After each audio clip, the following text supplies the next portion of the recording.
Could everybody take their seats, please, so we can begin? As soon as everyone's ready, I'll get Democratic Services to press record on the... Right, okay. I'd like to welcome everybody to this extraordinary corporate overview and scrutiny meeting. Before I begin the agenda, I will set out how I will manage the meeting. We will progress in order through the slides contained in the agenda. I will invite the relevant portfolio holder to introduce their section for 5 minutes.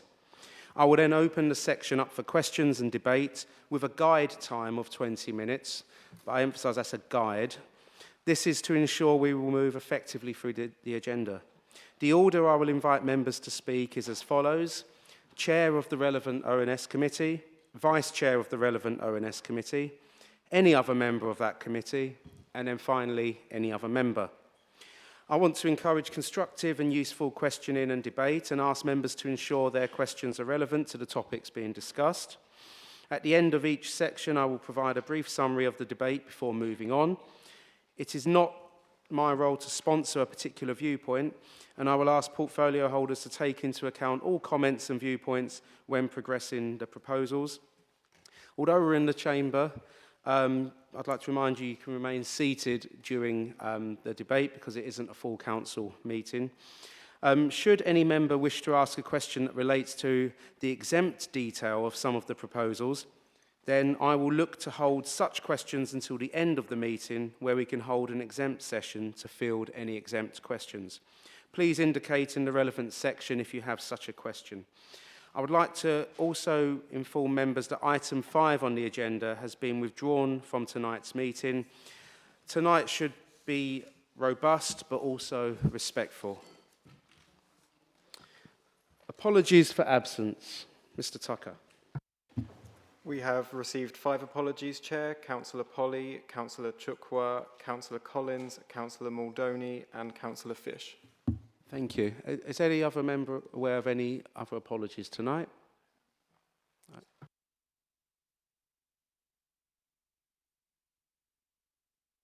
Is that Councillor Allen? Sorry. Yeah, Councillor Allen, please. Okay. Items of urgent business. There are no items of urgent business. Declarations of interest. So we go to item number 4, Budget Proposals 2024 to 2025, and I invite Councillor Jeffries to provide the overview and introduction. Sorry, Chair, I believe it's Councillor Arnold. There's an introduction. Thank you, Chair. I hope you see tonight's meeting as a sign that we are doing things differently and trying out new ways for us all to scrutinise better. In all my years as a councillor, I've not known all scrutiny chairs to come together with members so that we can, in a timely manner, fully and openly scrutinise major decision-making across multiple services.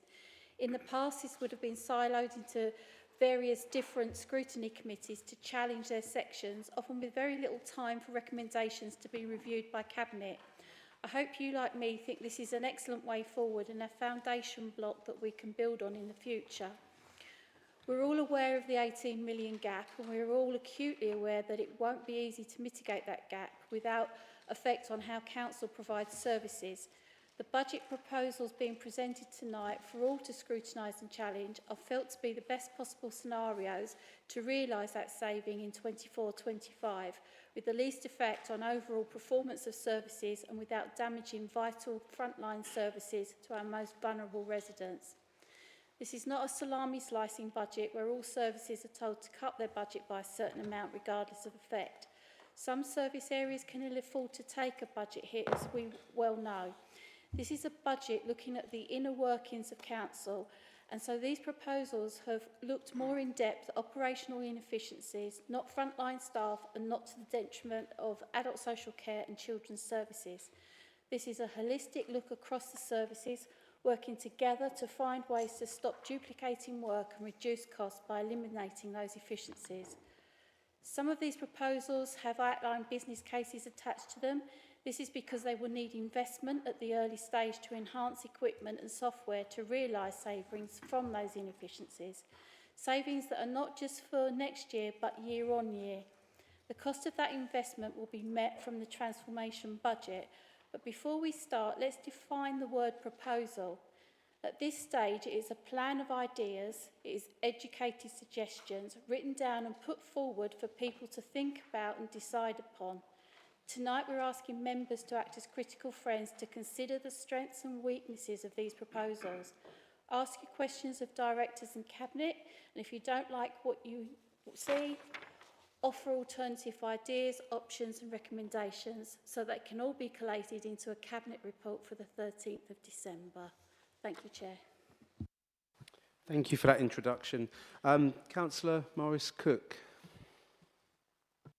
Yeah, thank you. I think I've got a few questions that I think are sort of overarching before we go into the detail that I think it might be very helpful to ask. So these are obviously for Councillor Arnold, as she's introduced that. Is there a reason why the proposed savings that have been identified are not showing as if they're a one-off or they're a run rate improvement? Do you want all the questions, there's 6 of them, and then to answer afterwards? Or do you want to answer them as we go on? I think one at a time, so you can get you can get proper answers to each one of them. Thank you.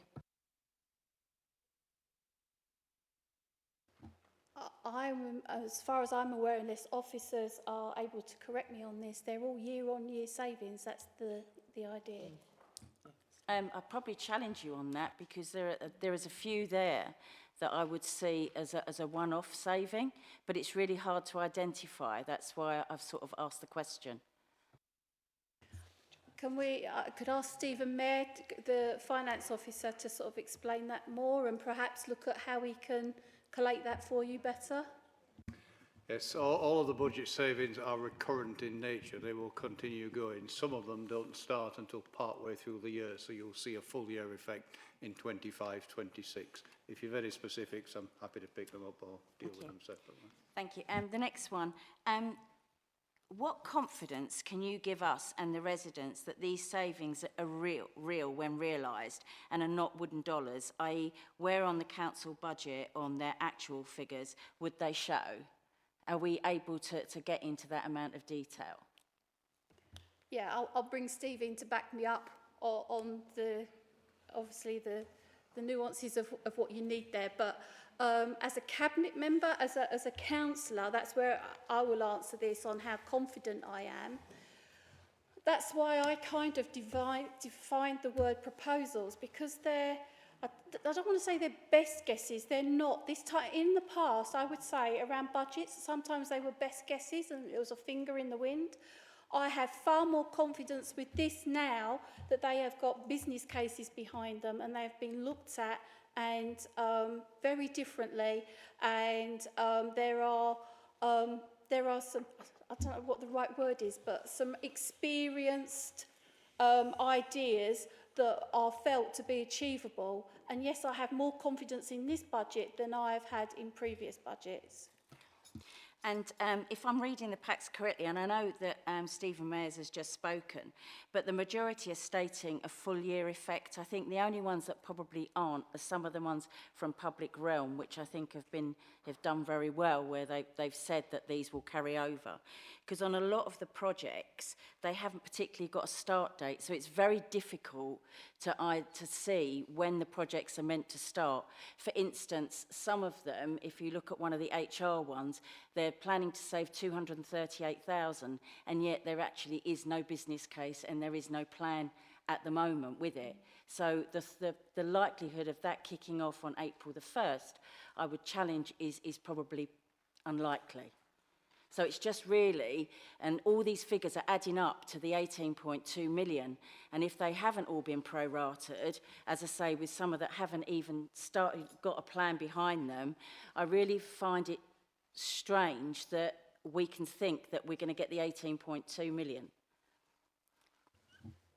I don't have a Gantt chart in front of me. I'm going to refer to Steve on timelines, but yeah, as a member, I do often, I'm sure Councillor Worrell, she's nodding there, I'm always asking where's the timeline, when do you think this is going to be realised? So I'd rather Steve answered that, because whilst I'm I'm introducing it as overall for the cross-cutting side of it.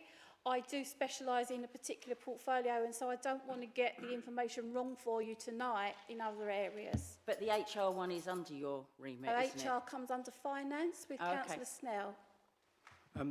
Oh, thank you for that, Councillor. I will go to Stephen Mayor, but just generally for tonight, can we sort of ensure that the bulk of the answers are coming from the elected members and that officers are there for more technical advice, etc. But if you could, Mr. Mayor, that'd be great. Thank you.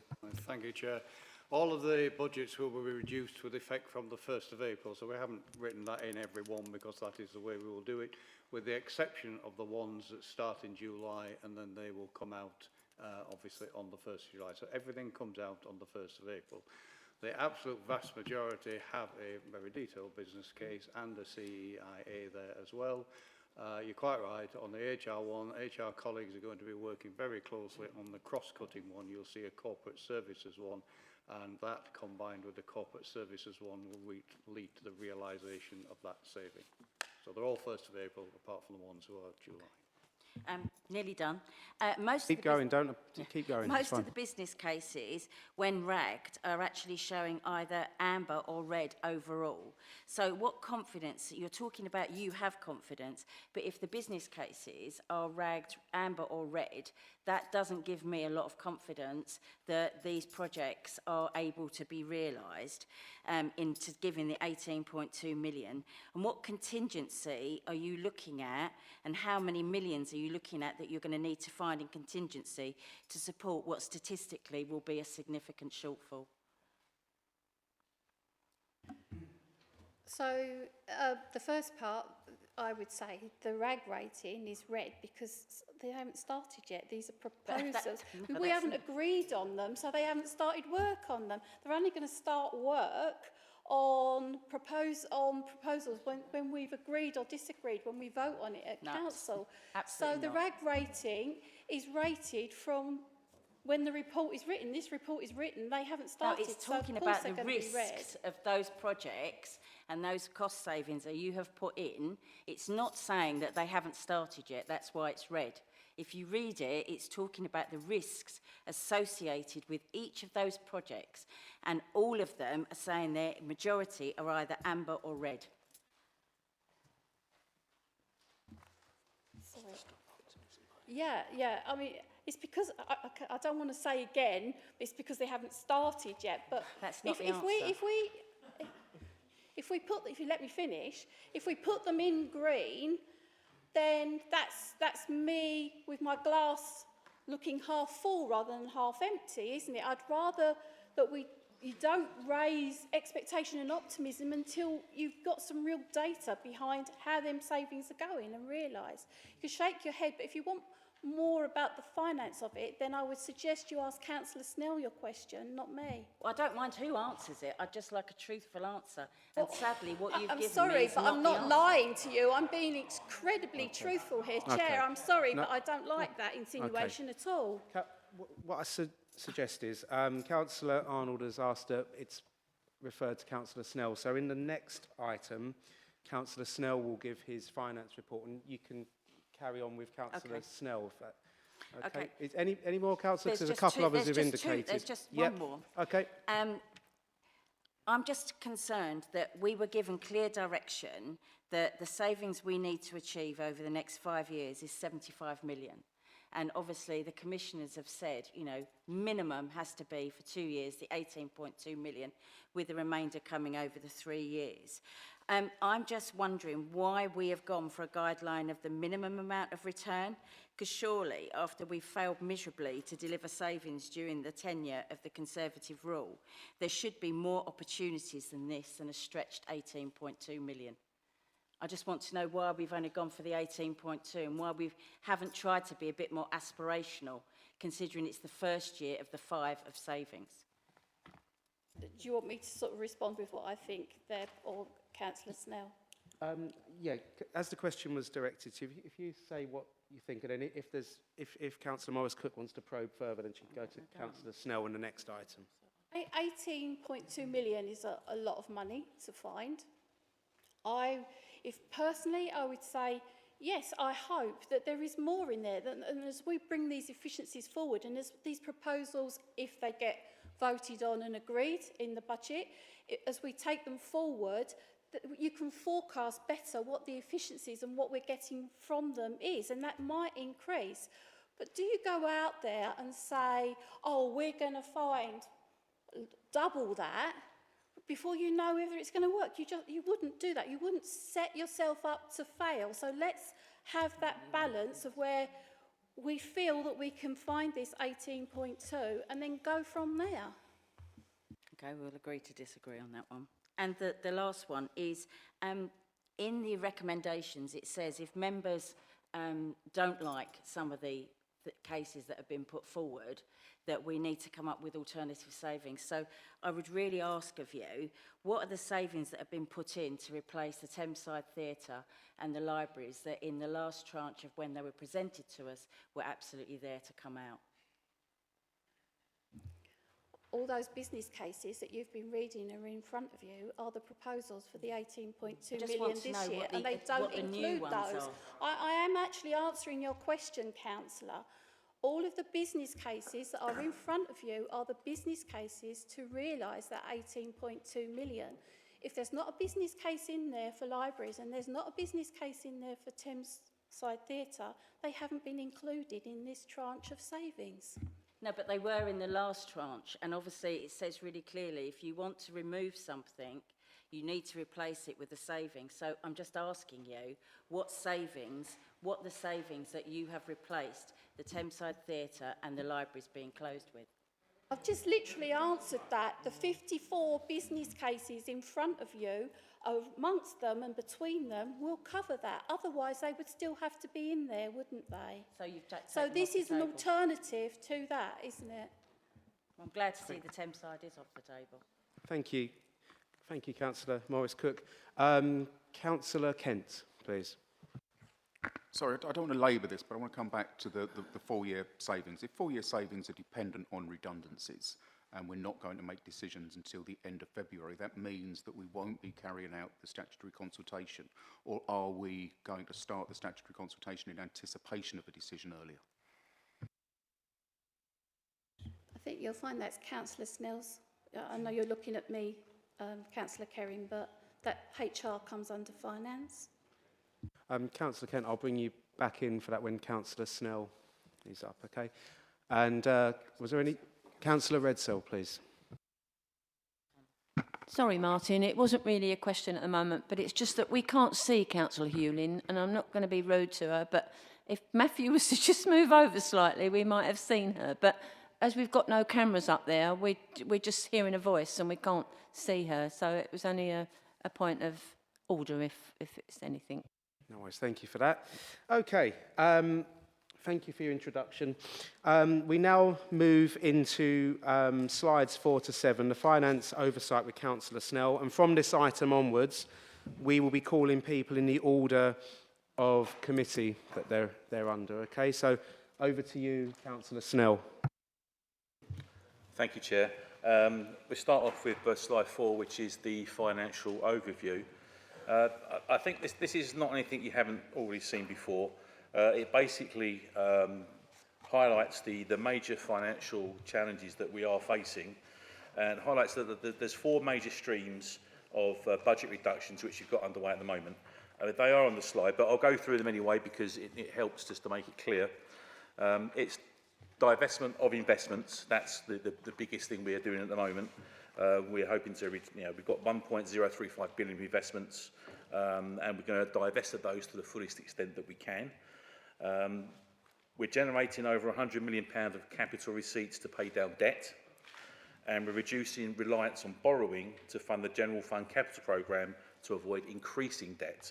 We're also saving, as we've just heard, 18.21 million from the revenue budget for the next 2 years, and a further 13.65 billion for each of the following 3. These, as was suggested earlier, are sensible targets for the time being. What we will be doing is reviewing those targets throughout each of the years following, And it may be those figures will be revised up and may be revised down, but we don't know. But it's under constant review. So this is basically a live process, as it were. Go to the next slide, which is the portfolio budget summary. That just gives you an idea of where the current budgets are, where the expenditure is, and where the income is generated from. So that's where we are right now. And as you can see, we've got the usual very high spends in children's and adults, which is as we would expect and as we're all well aware. The next slide is for the savings proposals, and as Councillor Hewlin quite rightly suggested, these are just proposals at this stage. It's pertinent to bear in mind, this is November, this is very, very early in the budget stage at the moment. We don't normally, we haven't in the past come to council this early with these kinds of proposals. So they are what they say, they are proposals. So, you know, anything we get that, you know, we think is a reasonable alternative, we will happily listen to. So there you can see by department what the savings proposals are, and the savings proposals are laid out clearly. It's a cross-cutting exercise. This isn't salami slicing each department. The savings are being made across each of the departments to get to the total of 18.21 million at the bottom that you see there. Finally, it's the revenue proposals, which it would be naive to expect that we can do all this work without investing some money in some of the cost-cutting proposals that we need to do. Transformation is difficult. It requires skills that some departments of council don't. Excuse me, gentlemen, I'm finding it very difficult to concentrate. Yeah, it's, you know, we're going to need to spend some money to make these savings and to actually sort of embed the savings for future years. So that highlights that on slide 7. So I appreciate that's quite a quick run through of the slides themselves, but I'll be happy to take questions. Thank you very much, Councillor. I'm going to invite firstly Vice Chair of Corporate ONS, Councillor Jack Duffin. Thank you. I guess the first question is, because we've seen for years the predicted savings and then quite often never come up to the number. What is the sort of knock-on impact if, say, only 15 million is realised? Or there might be 18 million of proposals, but if only 15 million are delivered, what is that knock-on impact in terms of everything else? Well, I don't think that's particularly likely at this stage, but I do take your point. Obviously, that would mean that we would need to work harder to find the savings elsewhere. I mean, ultimately, these savings do have to be made. I mean, we've got to get down our costs. You know, the money required to service debt, for example, is huge. We need to get everything down as low as we can, and that means working hard to do so, which we have been doing. So I'm quite confident that we will. I'm very confident that we will actually hit these targets for this year. As I say, we are well on the way to also achieving that for the following year as well. So, yeah, I don't think that's going to be an issue. But obviously, yeah, if it was to be the case, and there is, I suppose, that possibility down the line, then, yeah, we would have to look at that, and we'd have some more work to do to find the shortfall from somewhere. So, one last one. In terms of transformation, obviously it's something that Council's been clamouring to do for years, well beyond this administration. Are the people we're looking to bring in permanent additions to keep transformation going? Because this isn't just a short-term change. This is going to be a long-term, even over the next 10 years as councils develop and things change. Is it more short-term transformation, sticking plasters, or are we actually investing more in permanent transformation teams and project managers to continue this on and on? This is very much a permanent change.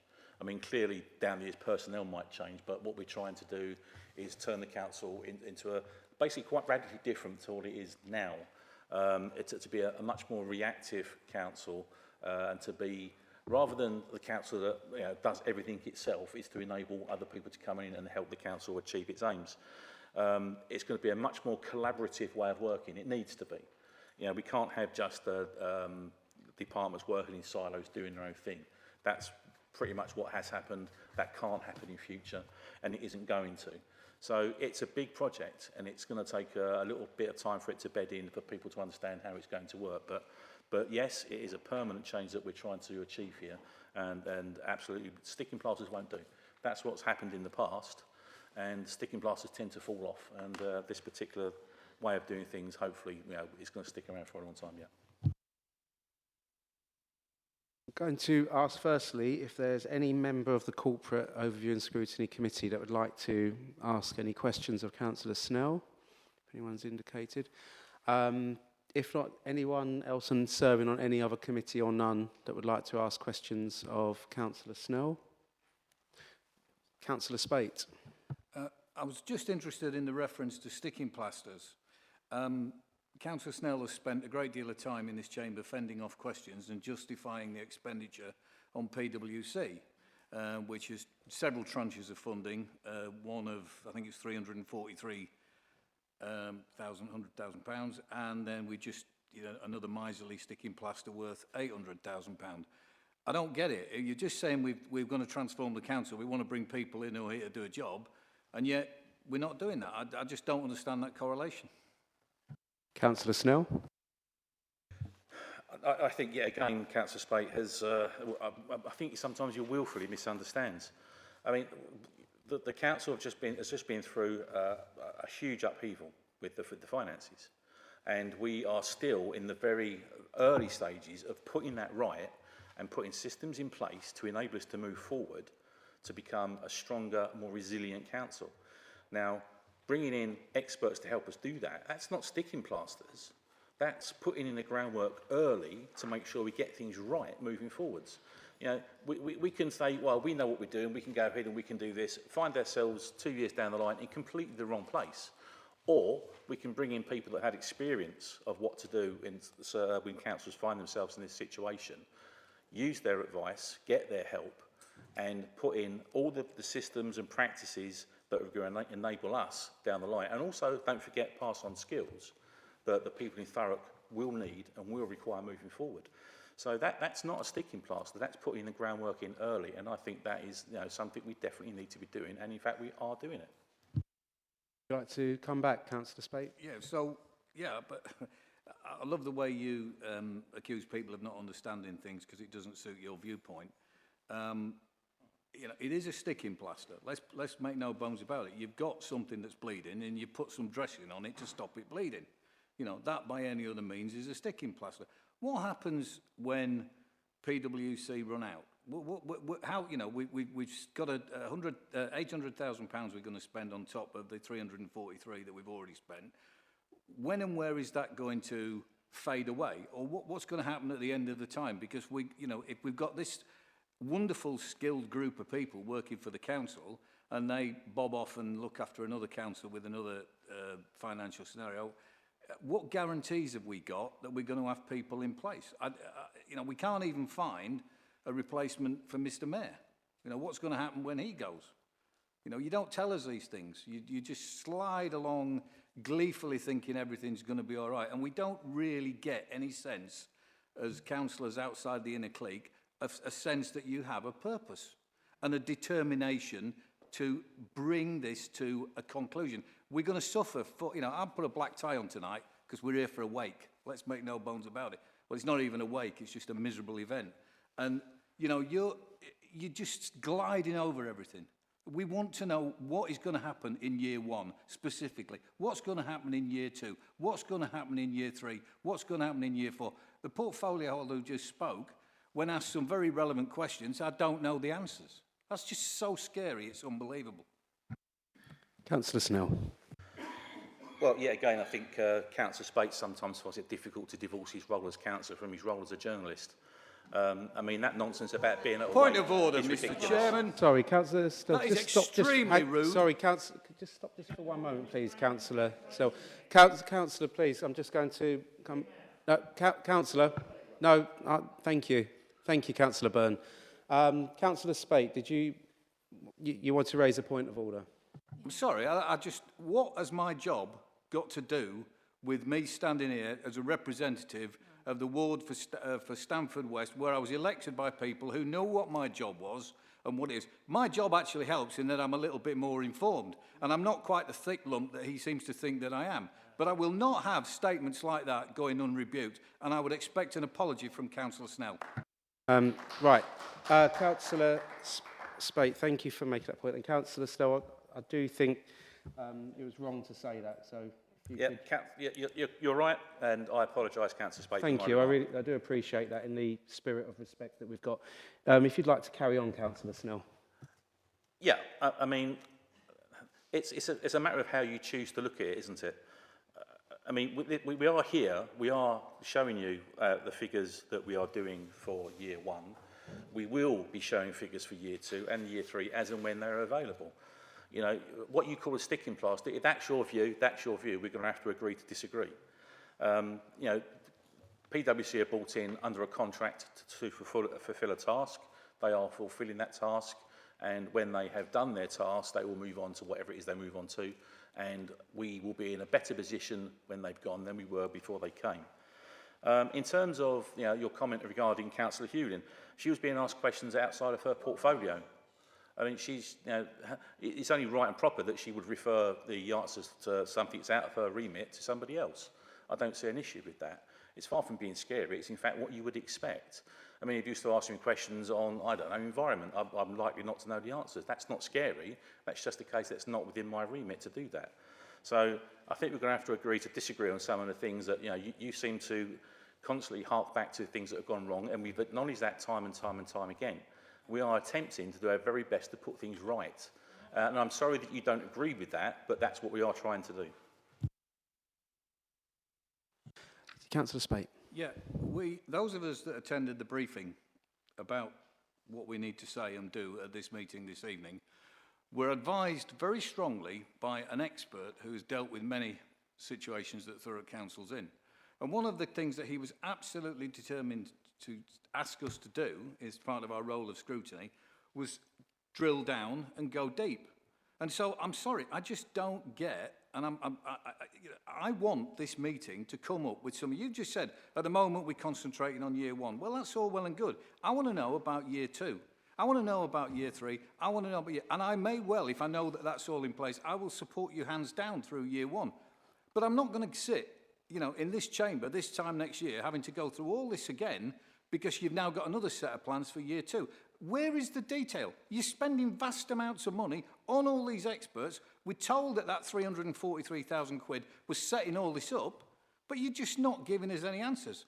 And unless your colleague has been divorced, you can't even get the name of your own blooming colleague right. Right. It's a common mistake we all make, Councillor Spate, and I do apologise to Councillor Arnold for calling her Councillor Hewlin, who she was for many years before, but I also apologise to Councillor Paul Arnold for her. Right. But that's by the by. I mean, stick to let's not worry about the names, or let's just stick to the. I mean, again, I would go back to the fact is that these proposals are quite detailed, and we will and are working towards the year after and the year after that. But you can't seriously expect us to worry about those years when we've got to get the budget for this year sorted. Yes, they are being worked on. Yes, there is some detail, but nowhere near enough detail to bring to a committee like this. This committee is here to talk about this budget, and this, I might add, as I said earlier, is early. We've come in earlier than we've ever come before to bring these proposals forward. And again, I reiterate the fact these are proposals at this stage. So which of these actually make it through to the final cut at this stage? I couldn't tell you, I don't know. But these are what we've come up with to date. This is what we think is a fair and reasonable assessment of where we are and where we need to be. And that's what we're here to do. We're here to put these in front of you, and we're going to get your opinion on these. So if there's detail here for the next few years that you can't see, well, I know you don't like the answer, but you're going to have to come back next year for next year's round of a similar meeting to this. Thank you very much. Councillor Spillman. Thank you very much. Obviously, this meeting is much more collaborative than we've had budget meetings before. Those of us who've sat as group leader at meetings in the past have probably found that we've been spoken to a bit too much rather than listened to. So after tonight, in terms of ongoing meetings between group leaders, shadow portfolio holders for different portfolios, how are we going to continue this collaborative spirit all the way up to budget, so that rather than being told what budget proposals are, group leaders and other members from other parties are actually really feeding into the process and suggesting amendments and changes. And it does run both ways, because at times I think opposition parties have not been particularly engaged in the process even when invited into it. I know that at times I've probably been a bit flippant at some of these collaborative meetings, but times weren't quite as grim as they are at the moment. So where are we going forward to make sure that this is actually, like, this is the most important budget we've probably ever set, that this is a budget for Thurrock rather than a budget that sort of it just revolves around the politics, because a budget that's just about the politics isn't really going to solve the problems of the borough, is it?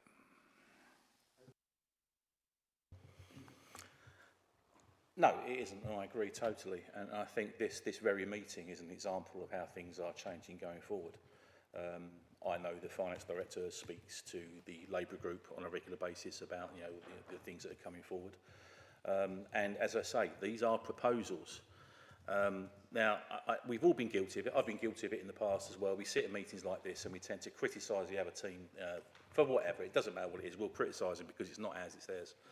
But I suppose looking at it and genuinely meaning this is that if, rather than constant criticisms, which I understand that and I expect that, if there were some alternative proposals which we could seriously look at and go, do you know what, actually that's a good idea, then absolutely they will be considered, and they could well make it into the budget.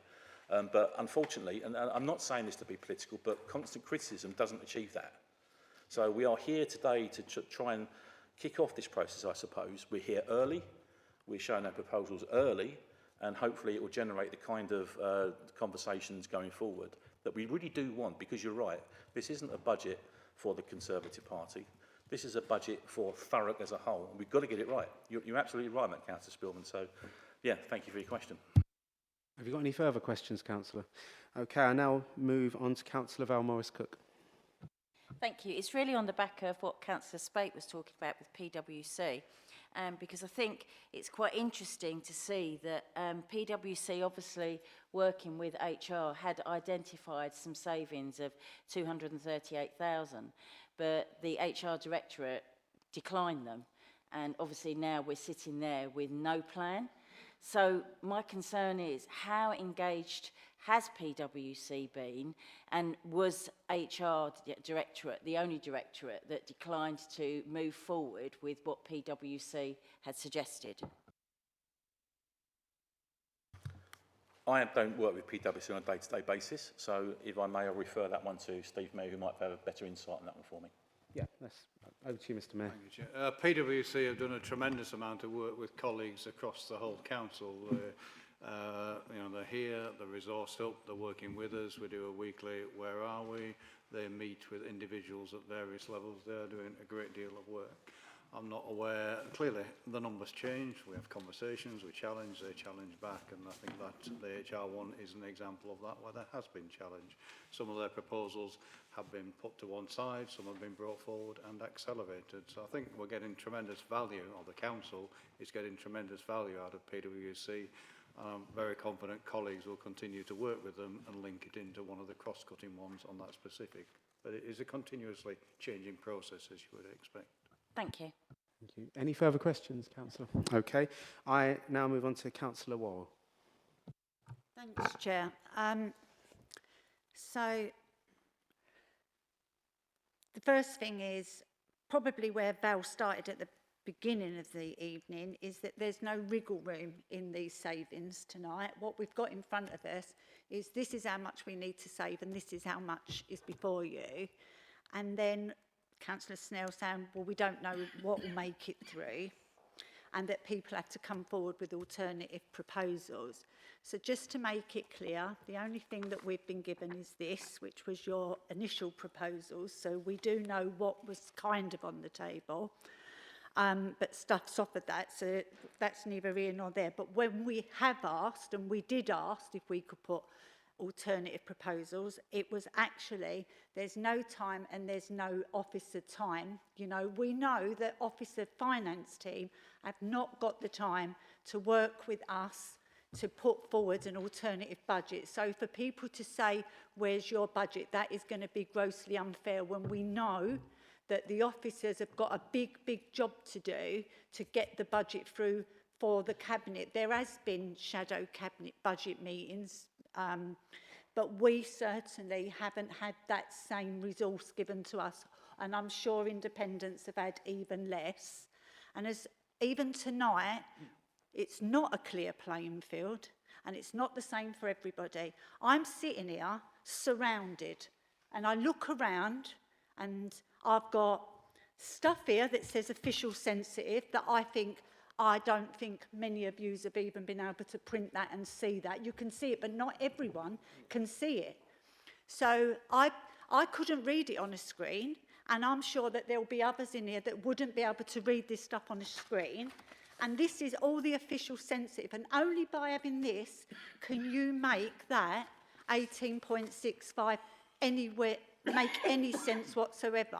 I got it on Friday. I haven't been able to make sense of it by doing other work for this council and sitting on intervention board. So it's crazy that 2 days later we're sitting here. I'm sitting here with 400, some are sitting here with 200, and then I look around and some people have rocked up with not even an agenda. So that's how serious some people are taking this, that there's not even an agenda in the room for some people to be able to open it and say, oh, turn to page 204, because some people haven't even turned up here with it. And I think that it's, again, we're not on the same playing field. How can we all come up with alternatives and put forward suggestions when we haven't all got the same stuff? So we can't put forward an alternative. We don't know, most people won't know what the cross-cutting savings are even going to look like, because all they've got is it's on page 10 in here and it's 5 million and something, you know, 5 million, 5.5 million. But you've got to be able to see all of the stuff to be able to say if that's a fair budget that's in front of us tonight. So I actually think that this whole evening tonight is very flawed. And we've got to get our house in order. So thank you for bringing it early, but I actually think that until we've all got the same, it's very hard for us to put forward anything tonight that makes anything relevant sense. I've got some questions, of course I've got some questions, but others have not got the same papers. And when I do refer to these official sensitive, can I read from them? I don't think I can. So then they're of no use to me because I've been given stuff and then someone's tied my hands behind my back. So I've got information that I can't use again. And it's just wrong. So there's not a question, but that's how I feel about this meeting tonight. No, thank you, Councillor Wall. I'm going to ask Councillor Snell to answer your points about the alternative proposals and officer time for that. But I think issues around logistics of how this meeting was put together and the paperwork, I'll leave for a review with Democratic Services afterwards. But if Councillor Snell could answer the finance-related aspects of your question, please. No, thank you, Chair. As ever, I think Councillor Hall does make some good points, to be fair. I wasn't aware that you weren't getting quite the same support. And obviously, you're not ever going to get the same support as Cabinet. I do appreciate that. But I will see what I can do to get you some better support than you've had up till now. Because you're right, you do need the opportunity to have a proper look and have some proper advice there at the time you do that to maybe formulate some different ideas. I understand that. This is the first of these meetings, and yeah, there are obviously some issues that we can look at going forward for meetings like this going further on. But yeah, I mean, this has never happened before. So, you know as a Labour group that you would have had your budget ideas and, it would have been very difficult for the Conservatives to find out what was going on. So this is a new way of doing it. We want to carry on doing this, and I'll see what I can do to help you get some better help to help you with this process going forward. Any further comments, Councillor? No. Thank you. Okay, thank you. Councillor Redsill. Thank you, Chair. Councillor Wall's right. I'm lucky I've got it in front of me, thanks to Matthew. But there's a lot of people in this room that haven't got all this in front of us. And I don't think we're not going to achieve much tonight because people can't see what I'm seeing. We're being live streamed, so I would think there's things tonight that we can't say, maybe could say, but we're not sure. And we're being live streamed with people watching in tonight. So I think we've got to be really careful. And I don't think we're going to, with how many questions we've got tonight, if people haven't got this in front of them, how can they ask the questions? I think it's nearly impossible. A lot of us have got some knowledge and great knowledge, and you keep that with you. But I think on a lot of this, we need more meetings like this more often, you know, because otherwise we're never going to get to the end of this. I think we've got a long way to go. And I think if you haven't got the information in front of you, how can you ask those questions? I don't think we can. I can, but people haven't got that in front of them. Okay, thank you, Councillor. I don't think that's a question for Councillor Snell to answer.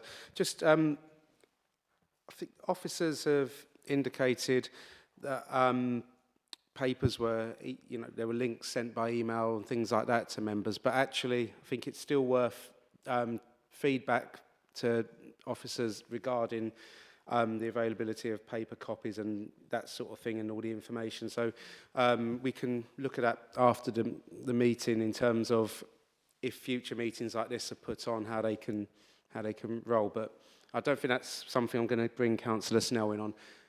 Just come back, Chair, just a quick. I mean, Matthew was good. He sent an email out and we knew that there was a printing error. So a lot of us couldn't do it. And I was lucky to get mine. But to get it tonight, today, this afternoon, it's a long document to read and to take in. So, and a lot of us, we know what the savings are, some of them, but I don't, to me, that's not good enough. You know, if this council, you know, is big enough, and if we've got printing things that go wrong, sorry, sometimes that's not knocking you, Matthew, but sometimes that's wrong for you. It doesn't help you. So I think, you know, we're not in a good place here. Okay, because I want to stick to each of the portfolio holders getting their items out. So I will, as chair of this committee, sort of speak afterwards to officers about how it can even better facilitate the members who are here tonight, okay? If that's okay, Councillor.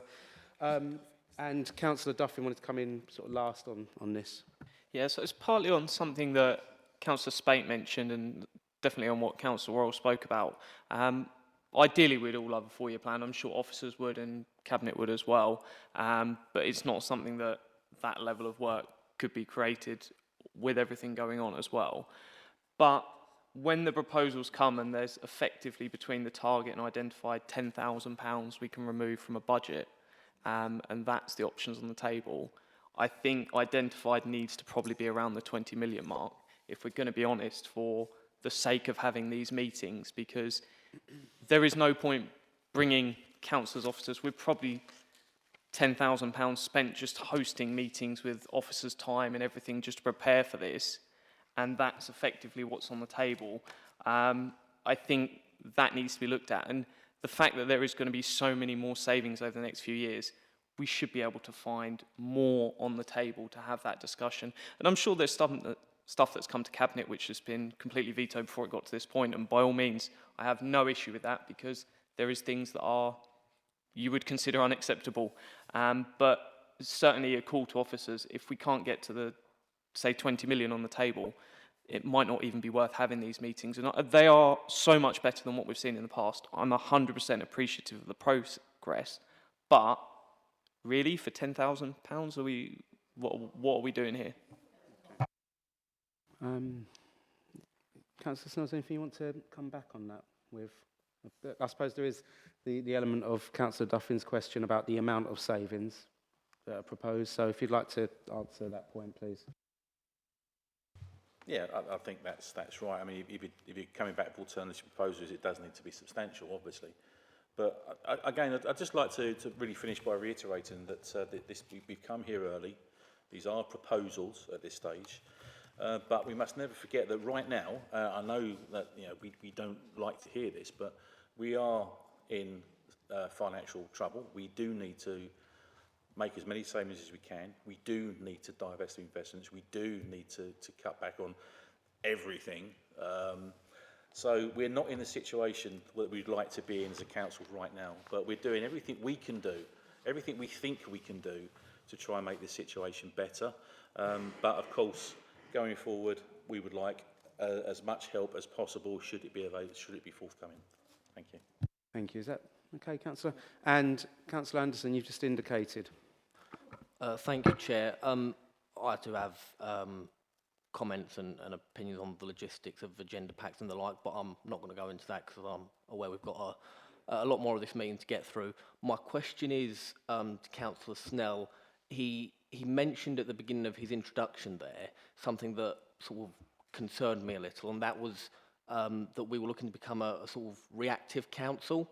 You know, a lot of the time I think being proactive and preventative before an issue arises can actually be more efficient and a better way to deal with situations. So I'm just wondering if he can comment on whether, give us some assurance that this, in his word, reactive approach is the right way to go about all of this. Thank you. Over to you, Councillor Snell. That was a classic case of me using the wrong word. What I meant was I was struggling to find the word that sort of says facilitating in a posh way, but I couldn't, so I come up with something that didn't make a lot of sense, to be honest. But no, the way the council is going to operate in future, what we can't do anymore, we can't be the council that everybody comes to and we provide all the services. We can't do that. We're not in a situation where we can do that anymore. So instead, we're going to be you can come to us, we will provide as much assistance as we can and hope to bring in people that will help the council achieve its aims. So we're going to make people more responsible. For example, I'll give you a for instance, if I may. Say, for example, we have an issue with, we've got budget, every department's got budgets. So rather than the department spending all of its budget itself, it's going to spend what it needs to spend to fulfil its statutory roles. And say it's in environment, for example, and there's we've got a pot of, say, I don't know, £50,000, £60,000. Rather than us telling a particular area that we're going to come and cut your grass, but actually what they really want is a load of hedges trimmed instead, we'll go to them. So, like, you know, we'll go to the community forum, for example. So, what do you want us to do? What would you like us to do? You've got a budget of X amount to do it, and they tell us what they want, and we go and do that. It's that kind of thing that we're going to try to do in future, rather than us dictating what happens. We're going to let the people of Thurrock have more of the say in what happens. That's kind of the way we're heading to. Councillor Watson. Thank you, Chair. Thank you, Councillor Snell. So I think what is coming around the room quite a bit, and I think Councillor Duffin put it quite mildly and quite good, so did Councillor Wall and so did Councillor Spade. Have we got any contingency outside of the 18.1 that we're supposed to be finding? Because we've got to find 18.1 that we can, or 18.2, sorry, that we can bring forward if need be, because otherwise there has been no local authority anytime, anywhere that's met their saving target. So you always need to go above. So have you got it in your back pocket above that you haven't brought to the table? And if you can't answer that, can Stephen please answer it? Thank you. Councillor Snell and perhaps Stephen, depending on... I can answer the question. The answer to that question is, do we have contingency? The answer to that is yes, we do. However, as was alluded to earlier by Councillor Duffin, there are things that come to Cabinet which we outright reject, but that could come forward should we need them to. So is there a contingency? Yes, there is. But at the moment, we have rejected many things that we just don't want to do. But we could if we have to. So I'm not going to go into details of which or anything in particular, but of course there is always going to be a contingency. Would you like to continue your line of questioning, Councillor Watson? Thank you very much. Councillor Anderson, did you indicate again? Councillor Councillor Watson's comment kind of what I was going to say, and that was, can we not see some of those continue? Can that not be circulated? And because there might be stuff in there that, you know, as a council, we feel is a better idea than you know, some of the stuff in here. Councillor Snell? I get where you're coming from. However, you know the way this works, is that, you know, we sit around a table and we discuss all manner of things, and we accept a lot of stuff and we reject a lot of stuff. And if it comes to light that we rejected this stuff, and we say, yeah, we spoke about this, but we rejected it, the next thing that happens is all over the press, it's, oh, look what they were going to do. Well, then we wasn't. But so, you know, we have a contingency there should we need to dip into that. But hopefully we won't need to. I don't believe we will. But no, we're not going to put that on the table at this particular point. And if it does need to come to a committee to be looked at, then it will do, but not until that stage. Councillor Spates. Yeah, just following up on that, and I'm sort of taking my breath away, really, the last 5 minutes. For Councillor Watson's raised a tremendous point. And I go back to the meeting and the briefing. This council decided it was well worth spending good money with the Centre for Governance and Scrutiny to come in and brief us and teach us and point us in the direction of which we want to go. And I'm going to paraphrase Ian Parry when he spoke to us in our briefing and said, you need to go in and you need to ask, and I said it earlier on, you need to ask every question, you need to look in every cupboard, you need to look in every drawer, you need to know everything that's there. Your job as a councillor is to scrutinise everything. I mean, I make no apology. That is what he said. This council made a decision to pay that man money to come and put an idea in my head that we would get to look at everything. And we would be able to question everything and evaluate everything and make judgments. Now, it may well be that we have to do that behind closed doors. That's fine if it has to be. I understand that. There may be some commercially sensitive issues, but we can all respect a pink paper or whatever. But to sit here and be told that we have 18.2 million quid written down very nicely, but in our back pocket, we've got another load of ideas, but we haven't decided to bring them in front of you. I think that is an insult to these councillors. I think it's an insult to somebody like Ian Parry, who presumably briefed you on that and said this is what the job of councillors is. I am staggered. You would not get this in a commercial business. If you were working for a big financial company and they said we're up, you know, we're up against it, we've got to look at, you know, we need a blue sky thinking day, we've got to look at everything. They look at everything. You don't just stick some stuff in a box and say we'll worry about that on a rainy day. I just think it's absolutely in fact, I think it's disgraceful that we as councillors have just been told that there are potential savings that this council could make, but we're not letting you have a look at them. I think it's an absolute disgrace. Thank you, Councillor Spate. So if you want to come back on that with Councillor Snell. And just before you do answer, anyone else who's indicated, because I want to hear all the individual, you know, environment, education, etc. If you think your question is specific to a particular portfolio holder, then if you could wait till then. Any questions from now, if they could be about the general sort of oversight that Councillor Snell has mentioned. Okay, thank you. Thank you, Chair. Again, Councillor Spate is got a different opinion to the way council works than I do, I think. But ultimately, there are always things that come to Cabinet that get rejected because they are things that we do not wish to do for all sorts of reasons. So we bring forward proposals of things that we think are acceptable and are workable. The things that we've rejected are rejected. That's that. They're gone. They're not in the budget. They've been taken away. So we are going with the proposals we have in front of us. It's not outrageous that we're not putting everything in front of you. Those proposals might well come forward in, you know, for next year's savings. Who knows? I don't know. We'll have to wait and see who's in Cabinet then. But we are putting in front of you what we believe is the best budget that we can put in front of you. Proposals for the best budget that we can put in front of you. Everything else it's rejected. So there's nothing really more for me to say on that. Councillor Raper, you indicated. Thank you, Chair.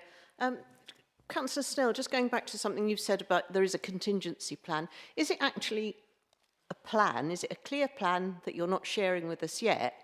Or is it, oh, if this doesn't work, we might have to look at a few things we spoke about before? Thank you. I don't recall talking about a plan. I was asked, is there a contingency? Well, there's always going to be a contingency. There doesn't mean there has to be a plan attached to that.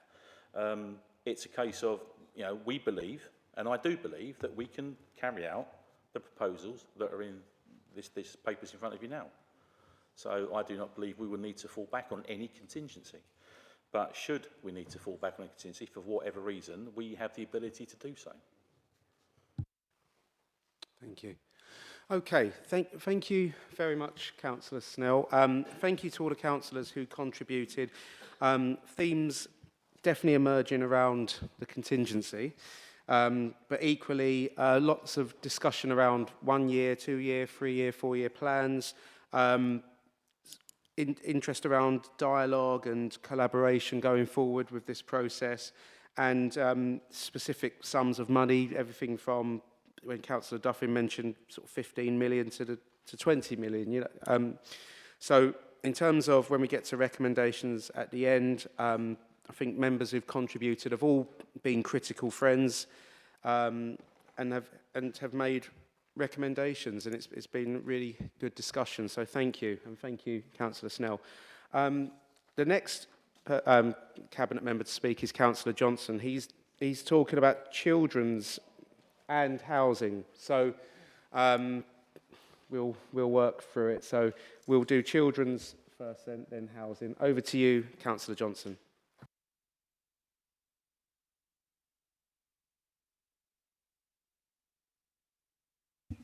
Thank you, Councillor. The slide up in front of you really is what it says on there. There is no reduction in frontline children's social work staff or impact on safeguarding responsibilities. That for me, is a main line on there. But I'll go through what I think the key issues are on the two savings proposals that have come out from this particular portfolio. So could you go to the next slide, please? We'll miss the top one first. We'll come back to that because that's in the housing. I'm just going to stick to general services, children's services to start with. And we'll go on the review of case to secure appropriate health contribution, which is the last one on there of 100,000. This is around continuing healthcare and review of cases to secure appropriate health contribution. So let me just explain. Continuing care is a way of funding healthcare packages for babies, children and young people from birth to 18 years old with complex healthcare needs whose needs cannot be met by existing mainstream or specialist health services alone. And these complex needs may be as a result of disability, accident or illness. The reduction proposal is to seek appropriate continuing healthcare contribution from health for existing or emerging cases. The plans is to achieve 200,000 in 23-24 and an additional 100,000 as you have there in 24-25, and we are on track to achieve this. The basis for the business case is where children are identified with continuing healthcare needs, the aim is to secure a contribution from health towards that cost. A consultant engaged to support and start the process and review cases that meet the criteria for health funding, and the process and funding split agreed where children meet the criteria, a multi-agency panel taking place where health funding is agreed. The panel is attended by finance, and once that funding is agreed, the ICS will be invoiced, and this will be part of the ongoing budget monitoring, giving us the saving as it appears up there. The next one is the review of social care. Savings through a review of and changes to the structure of children's social care and early help. The savings are in line with a focus on prioritising statutory duties, as we are now in a case of where we have to do. Protecting preventative actions to minimise pressure on our statutory teams and safeguarding children, and where spend could be reduced without having a significant detrimental impact on service delivery and safeguarding children. So really, where vacancies have naturally occurred, vacancies have been deleted or realigned to meet need to help towards the savings and reduce the numbers of employees at risk. This is including the movement and joining of some teams or services for a more streamlined approach and to meet need utilising existing resources. Bearing in mind that commissioning is a very, very important part of this. So we have the creation of an adolescent team in response to providing a service to young people on the edge of care and at risk of exploitation. Increasing the capacity within the aftercare service in response to growing numbers of care leavers, young people wishing to have a service up to the age of 25 in line with statutory duties, and increase in local authorities the unaccompanied asylum seeker numbers, which in Thurrock has now increased to 44. This ultimately has an impact on our numbers of care leavers. The deletion of a service manager post in family support in response to reduced demand. The offsetting of head of service post against grant funding. No impact on safeguarding responsibilities at all. Spans of control have been reviewed, which have enabled a realignment and reduction in management. And the introduction of a strengths-based model in 2018 has seen a reduction in demand. This has been strengthened by a Think Family approach and the introduction of family hubs supported by the DfE funding, which has meant an improved focus on managing support at an early help stage and reduction of children, the actual reduction of children requiring a statutory service. I don't know if you want me to take questions, dear Chair, before I go on to the housing side of it. Actually, yeah, I think that's a good idea, actually, Councillor Johnson. Thank you. So in terms of children's services, I'm going to go first to the Children's Services Committee. Councillor Rigby, would you like to speak? Thank you, Chair. Yes, and thank you, Councillor Johnson. Can't hear you. Thank you. Sorry, I'm only small. Okay. Yes, so it's good to see that the frontline services will be protected and that a lot of the savings that have to be made are being subsidised from other areas. You talk there mainly about the social care and the health contributions. There does seem to be a common theme here along all the services of streamlining and efficiency, which I think is only a good thing. And also the proactive attitude, especially with the hubs picking up on early problems for intervention before things get too bad. Also, something that you didn't speak about then, but savings we're looking at with transport and also increase in fees of Grange Waters. With regards to the transport savings for the post-send 16 to 18-year-olds, will these be individually looked at because one size won't fit all with regards to trying to get independent travel? And with regards to Grange Waters, are sort of external sources of funding being looked at so that low economic families aren't too detrimentally affected there? And then so those are the two sort of slightly small areas. Education, employment, I'll pick up with Councillor Carter later on. Can I Sorry. interrupt you? Yeah, can we let Councillor Johnson answer some of the specifics, and you can keep coming back, okay? Councillor Johnson. However, Councillor Rigby, I am going to disappoint you because all three of those do actually come under the education portfolio. I mean, I do know the answers to two of them, but I think Councillor Carter should be able to answer that a lot better. I'm sorry. Carry on, Councillor Rigby. Okay, so moving specifically then to more onto the streamlining proactive approaches of the social care reforms. So you're looking at the early help there to sort of join and streamline the services. How are you going to do that so that there isn't an impact on that, because it, you know, obviously being proactive and efficient is good, but in practice it's not as straightforward as that. And also, how are these the sort of care leavers and the adolescent team at risk, how are they identified, the individuals? And with the health funding, is this definitely going to be covered? There's going to be no reduction in or effect on children requiring health if you can't secure the funding externally? Thank you. Councillor Johnson? We start from the last one first with with the director of Sheila. I don't think there's any way that the health funding won't come. It'll be there. Early intervention right across the board has been paramount in this portfolio. It's been happening for some time. We've been rated good, and I think other portfolios are now adopting a very similar attitude towards getting things done before they actually need to be done. And that's what we have been doing, and we will continue to do. And as I said, having even earlier intervention is what we're now aiming for. To, when people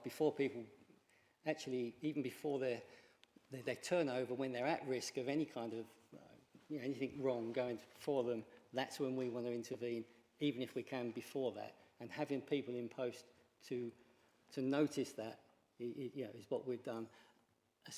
Where you asked for the identification of the individuals, I think probably Sheila will be better answering that one, because I think that's something that the officers would look at. They know the staff, they're the professionals. They'll come to me with, this is why we're doing it. But I think Sheila's probably best to answer that one. But I'll reiterate, early intervention has been the cornerstone of what this portfolio has been doing for a long while, and why it's been rated good for so long. Councillor, would you like the officer to come in on it, or are you okay with Councillor Johnson's answer? Or? If the officer's okay to, then that'd be helpful. Sorry, could you just clarify the question, please? So it was identifying the adolescents at risk of exploitation for the early intervention, if there was a process in that, or is it on a one-by-one basis? So within the service, there's a number of ways that we work with children and young people and identify their needs. So children that are particularly at risk of exploitation come through the service it can either be through family support or child protection, and get notified to us really through other agencies and picked up primarily either by the police or by their school, or by services such as the Youth Offending Service, for example. So those children are assessed, and they're monitored and offered services particular to their needs. So that's done within the service itself, following a number of criterias, legislation, thresholds, documents, etc., that we use across the whole of children's social care. Further questions? You okay? That's fine. Thank you very much. Thank you. Other members have indicated, I'm going to give first refusal to members of the Children's Services Committee. Councillor Hartstein. Thank you, Chair. Just looking, I'm thinking realistically now at the impact on workforce, because obviously we know about the difficulties of recruitment and retention of social workers. For the posts that have been deleted, you were talking about the vacancies that have been deleted. Were they currently being staffed by agency, or were they vacancies and work that was being picked up by other members of staff at the moment? As I understand it, Councillor, they were vacancies. They were vacant. There was no work being... the existing staff were picking up any work that was created. I don't know whether there was extra work created because of that vacancy, but if the vacancy is there and it's going to be deleted, I guess that they're working properly anyway. They don't need that extra staff. Thank you. Yeah, so I was thinking more along the lines of, obviously, if they're vacant social worker posts, were they being filled there weren't social worker posts? No, okay. And then just moving on to the management post then, where is the work going from the managers, the post that's been deleted? Where is that work now going?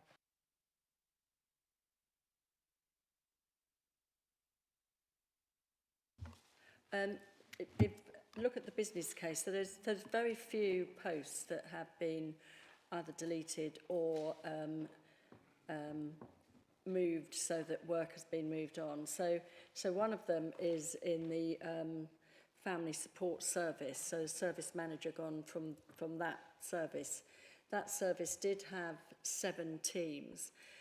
Through some of the strength-based practice that we've been operating in the last 3 years, 4 years in particular, using a practice model called Signs of Safety, we've reduced the numbers of children that we work with under Children in Need, and in fact a lot of those children have been moved to our early help service to be getting a service as early help rather than requiring a higher level service.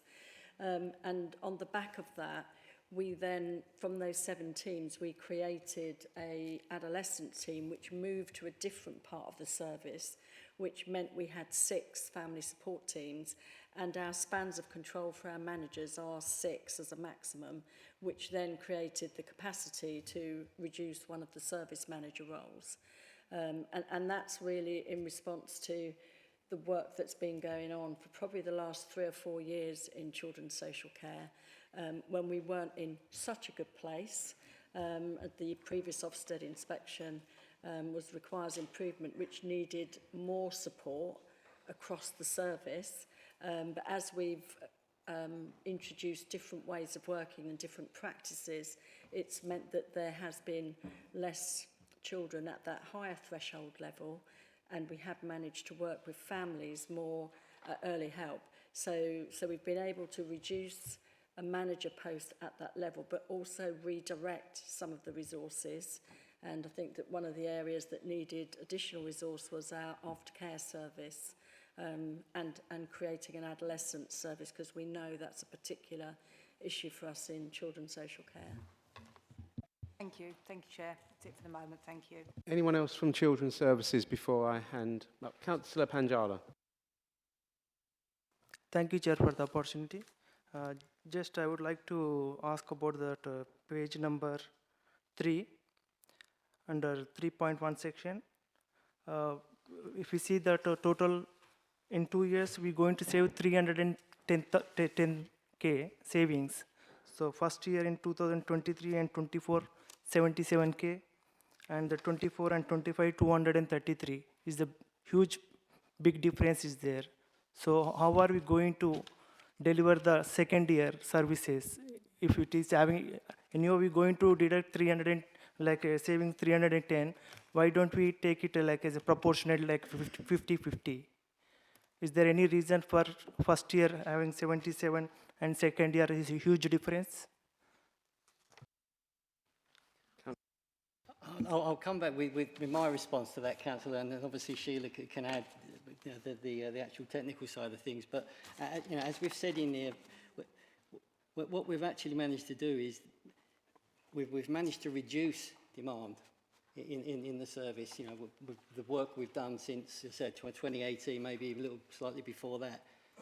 But I think the level that we've put forward are realistic levels, and that's, in my opinion, that's why they've been put through in the numbers that they have done. I mean, I'm sure Sheila can add some technicalities to that, but that's my opinion, that they're realistic as you see them.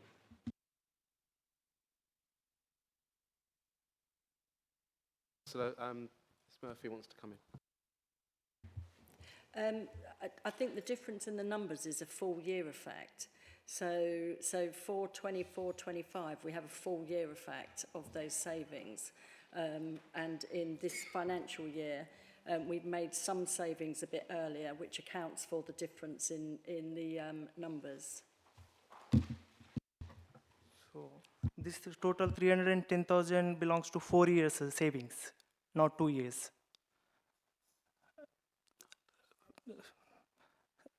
If you see that 3.1 section, 310 savings, like 23, 24, that is a financial year, like a 1 year or 2 years? So I think the 77k is in this financial year, as I understand it, and then the rest of the saving is in 24, 25. Normally, financial year will calculate like April to March, like April 2023 to March 2024. So that is like one financial year. So this 310,000 belongs to 2 years, it means. Hmm? Because they have given breakdown for 2024, 233. Do you want me to? Yeah. Please, Mr. Mayor, yeah, if you... Hopefully this will assist. So 3.1.3, the figure that Children's Services are saving is the 233,000. It says 24, 25, 233, but colleagues have worked together and delivered it earlier, so you're getting 77,000 in this year up till March next year, but then you get the full impact in the following year, which is the 233. Okay, thank you. Anyone else on the committee? Okay, no problem. Councillor Spillman, you're next. Yeah, thank you very much. In terms of this, probably for Barry and for Sheila, obviously we are concentrating on statutory provision. So what's the main non-statutory provisions that are regarded as helpful or preventative or we'd like to keep, that they have some benefits that we're losing as a result of these savings? What are the services that we're losing or support that we're losing that you are most concerned about or that you're most disappointed that you've been made to make that difficult decision? In all honesty, Councillor, within Children's Services, I haven't had to make a decision where we're losing services. If it's not a statutory service, the service won't be lost. You might have to pay for it, but it's not. We're not losing any services. I think that was quite clear in the first slide. No, we're not losing any statutory services, but I'm sure there are savings that... Children's Services are statutory. Yeah, no, but there are add-ons that work in conjunction with all services that are not technically... that I'm sure there are in social services, just like there are in housing, that are non-statutory, but bolt onto statutory services to make them work more effectively. What I'm asking is, are there any services like that that we've cut as a result? I don't believe that there are, but Sheila can certainly bear me up on that. I think in terms of answering that question, I think we have to move towards our maximum around spans of control. So, for example, having 6 services or 6 teams reporting to one manager. So some of these savings have come from that. If we didn't have to do that, then there would be less spans of control and more oversight, and I'm sure managers would be happier with that. But we've had to move to what we consider to be our maximum level of spans of control. We haven't gone beyond that, but previously some managers had less spans of control. So some of the savings that we've made have been around applying consistency in having 6 services. So the service manager role, for example, previously they had 4 teams and now they have 6. But again, that's something that's fairly normal across most children's social care in terms of spans of control. So we have had to move to being at our maximum end of spans of control. So just to clarify, that there is no service or provision at all that children won't get in 2 years' time that they're currently getting at the moment. It's just they've been reorganised to be made more efficient so that the service runs at a lower cost. Yeah, Councillor Johnson, please. Thank you. Yes. So reassuring. Thank you very much. Councillor Duffin, and then it'll be Councillor Watson. You're just after Councillor Duffin. Thank you. Councillor Johnson, obviously the spiralling costs of looked after children, etc., is something that shocked me when I was on Cabinet, the rise of that over the past, and it's not just affecting Thurrock Council, it's affecting nationwide. Is that still rising at a high number, or has more work been done on part of it as a governmental level to change that? I think the actual cost, yes, would need to be at a governmental level to try and do something about. But what we're trying to do is to reduce that demand. So try and get things early enough so we don't have to go that extra mile. But yes, letters will be written or have been written, for asking for more support on this from governmental level. So I'm just guessing not much has changed on a national level in the last 12 months. No. Councillor Watson, please. Thank you, Chair. Thank you, Councillor Johnson. Can I just ask you about the review of the cases securing appropriate health contribution? One of the things is, it's the challenge is securing the level of funding. What's the impact of this then if you don't secure the level of funding that this will have on this saving? Because it's not a complete real saving if you're reliant on funding that you're not sure if you're going to get. I think some of the similar questions that other people have put forward. What's the contingency on it? We will get this done. It's as simple as that. I'm sorry, it will be done. You look. I think a second question's coming, Councillor Watson. Just judging by the facial reaction there. I think the director wants to speak. That's not a really appropriate answer, really, for me, because if you haven't got the level of funding, then this is gone, and we've all been told you've got plans, but yet we haven't seen those plans. We don't know anything about it, but you're going to pull out something out the back pocket. But this has got next to it, £100,000, still a considerable amount of money that's going towards our savings here. So can the director please give me some reassurance about the funding levels, and are they contributed, you normally get them every single year, or are they a scale up and down, or what funding you will receive from government on this, or wherever you get it from? Thank you. So the continuing healthcare is a statutory process that we go through on packages of care, and this is children at the most complex level of need, and usually in placements that are in excess of 100k a year. So what we tend to do is we have a panel that involves our health colleagues alongside ourselves, alongside education colleagues, because sometimes the funding of these placements is three-way, not just one way, and sometimes two-way. The continuing healthcare it's been something new for us because it's quite hard to make your case in terms of getting health funding for those placements. But I think we said earlier about additional resources. We've brought in someone who is both a social worker and has worked in the health service and has helped our staff to understand the process around continuing healthcare in great detail. And so last year we did achieve 200k's worth of funding for placements. We are confident already of that, but we haven't said another 200k for exactly what you're saying. Is it's low incident but high cost, so it could be 5 or 10 children, but actually it's very expensive.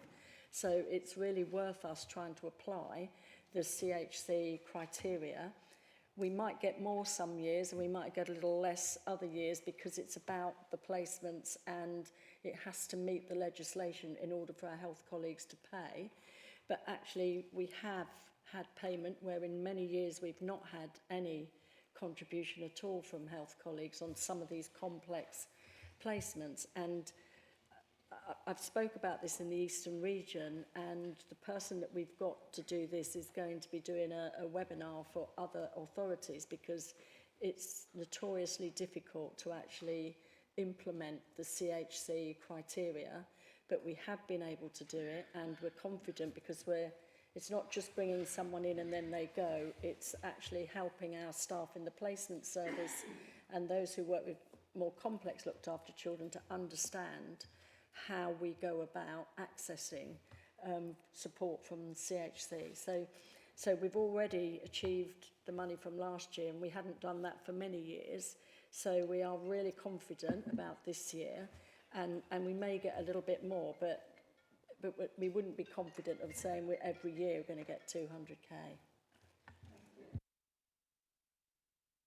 Is that anything else? No, okay. Thank you very much for that discussion. A lot of discussion around the figures and costs and vacancies, and in particular the divide between statutory and non-statutory services. Thank you very much for all who contributed. Councillor Johnson, it's back to you for the housing aspect of your portfolio. Thank you, Chair. The proposed saving of 140,000 is basically around growing our own portfolio of temporary accommodation, as homelessness demand has increased by 22% since this time last year.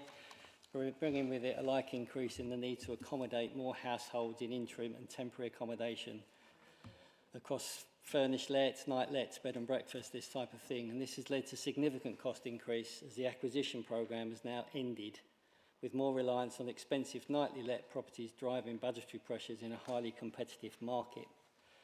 Growth in the portfolio of furnished lets via the previous acquisitions to a point at which we now have over 200 units has allowed us to mitigate these increased costs to the tune of £250,000 this financial year.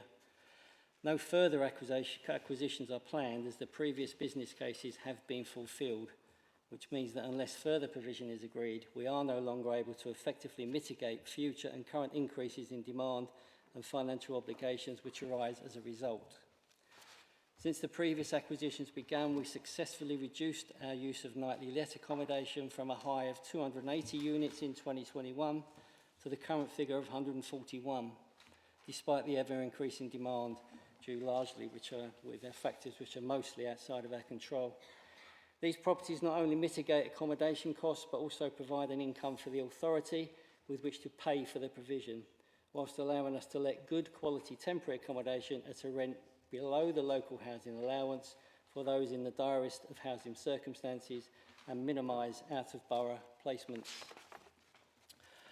The proposal is an agreement to purchase or to lease the additional 20 homes in 24-25 and is dependent on the ability and or permission to borrow from Her Majesty's Treasury. Outright purchase is our preference. And in order to find 20 homes and undertake the conveyancing and refurbishing the properties within one financial year, we would look to use our existing tried and tested partnership with PHI.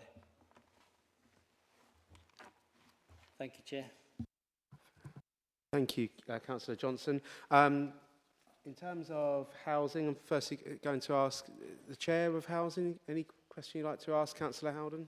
Yeah, thank you, Mr. Chairman. The Council's done a really terrific job growing its housing stock in recent years, and the growth of temporary housing stock is obviously welcome. The concern I've got is that we have to make a distinction between growing the housing stock, which we can pay for using the HRA, and the revenue cost of homelessness, which comes out the general fund. And my comment on the budget papers is there's scant amount of information regarding the homelessness side, specifically regarding revenue. I think Hastings was the most recent council that announced that they would consider a 114 notice purely over the cost of homelessness. So can Councillor Johnson speak about the temporary accommodation, but not the capital asset acquisition side, which I'm sure we all agree is going well, but talk about the side that I think is a little bit underrepresented, which is the revenue cost of homelessness, which is something that I think is quite concerning. Thank you, Councillor. Councillor Johnson, please. Well, there's no doubt that the revenue cost for homelessness is spiralling. I mean, I wouldn't go as far as to say it's out of control. We do need to have these extra 20 units. 20 units is going to make a big difference. It really is on that temporary accommodation for the homelessness. I did read about the certain council saying Section 114 might have to be introduced because of the rising costs of homelessness.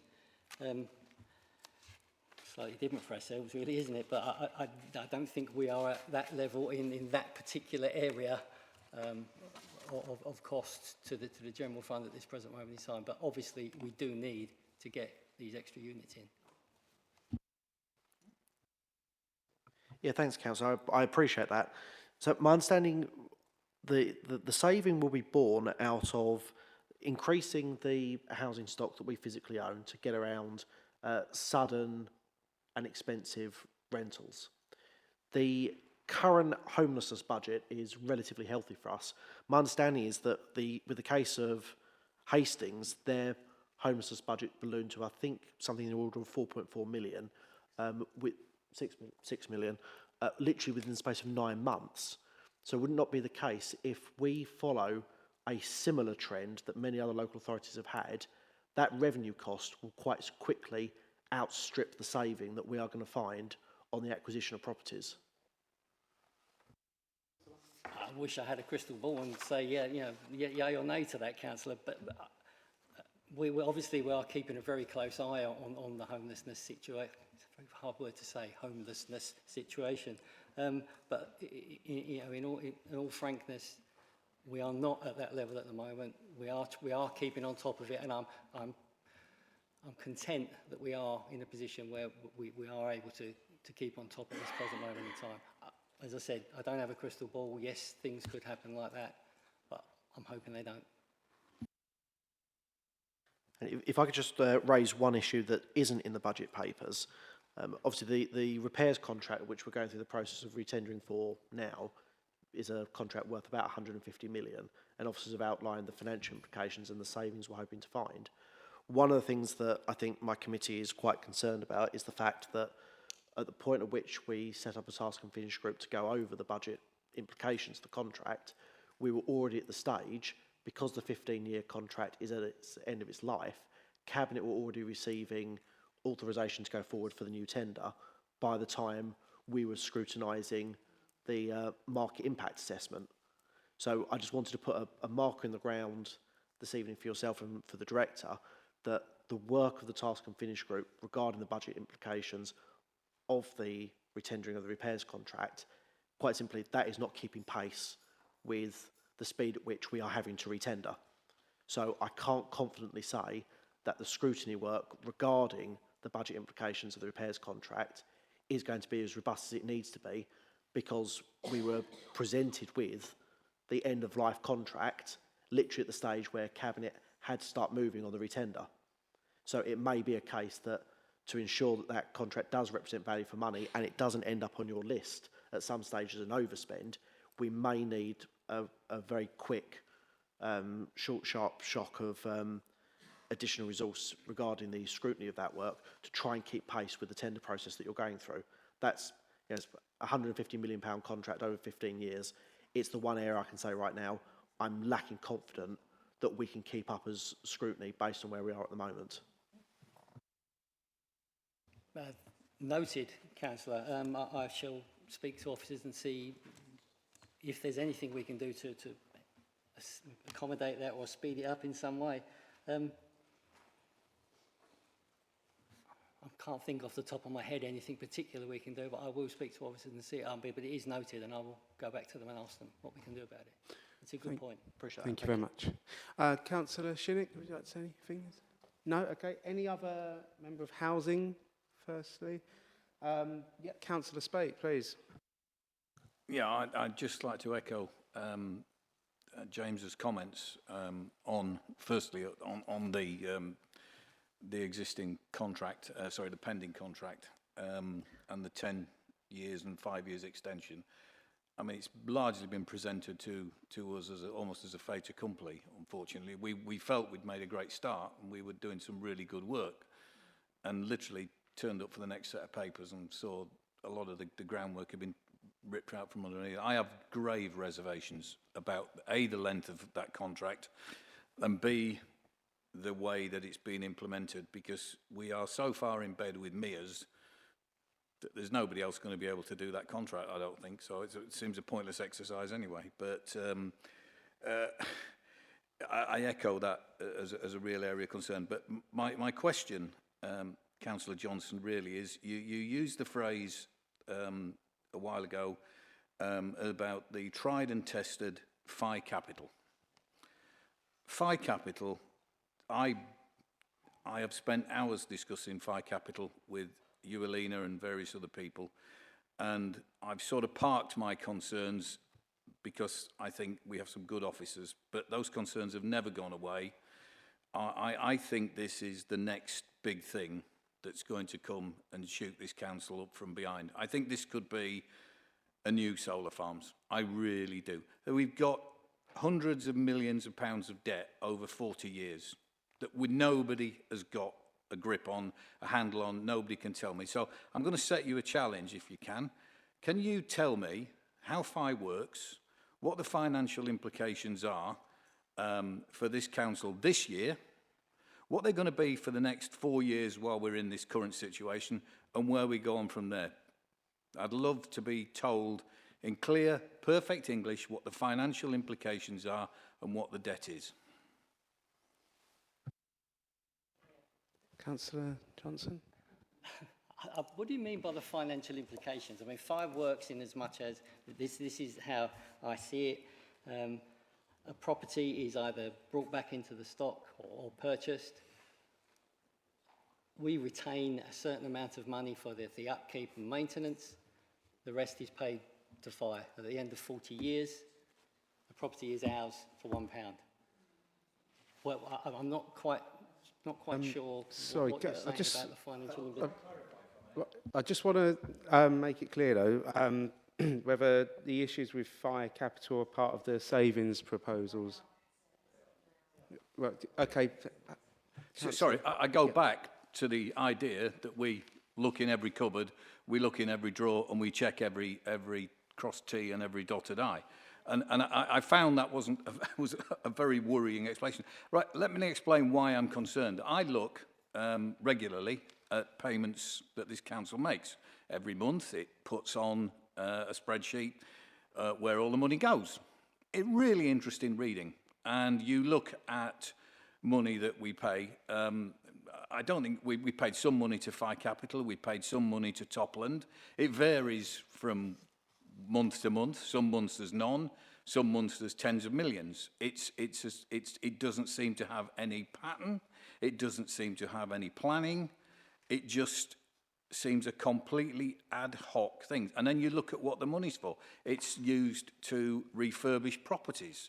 It's used to select properties and identify them for need. And I'm assuming that people like FI, although it was ended up paying by the HRA, looked at places like Jacqueline Court or Fairview in Stamford, which, by the way, is turning into a hovel in record time.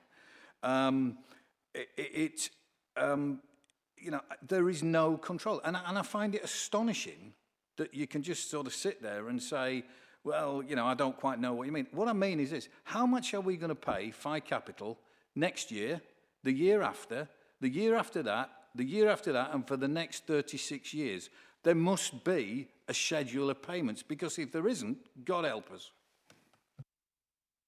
You want me to sit down with a spreadsheet and tell you exactly what you're reading on the spreadsheet from the council? I can look at the spreadsheet and I can see what it is, and I see no pattern. Because you sorry, Councillor, sorry to interrupt you, but you what do you don't mean a borrow pattern? money. You don't borrow money and say this month we'll pay back $1 million. I'll tell you what, next month we'll pay you back 10,000. You know, the lack of detail, the lack of scrutiny. When has it ever been really analysed and looked at? You know, I'm assured it's a great scheme. Well, I was assured that wind farms were an absolute panacea. We were going to fix the bloody roof on the council. That didn't happen, but I was told it was going to be, and you're telling, I'm asking you to do exactly what we're told to do at this meeting.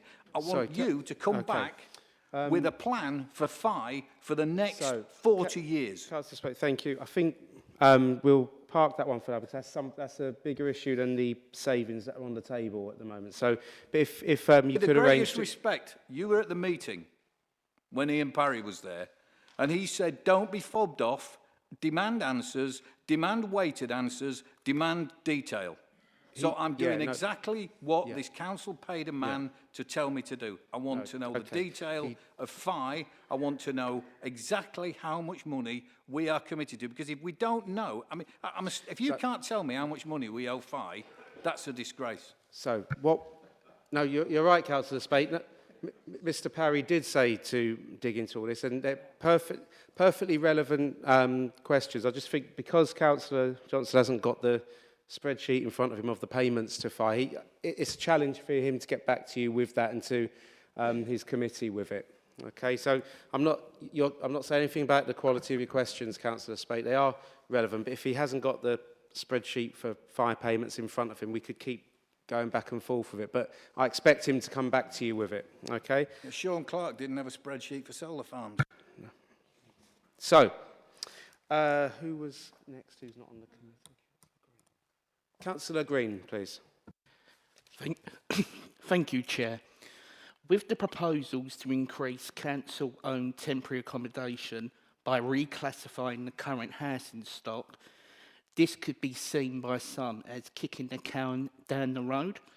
Would the portfolio holder please explain why this is even a viable option when we have thousands on the waiting list? Why it's a viable option to get another 20 properties? Is that what you're asking me? No, what I'm asking, in the papers,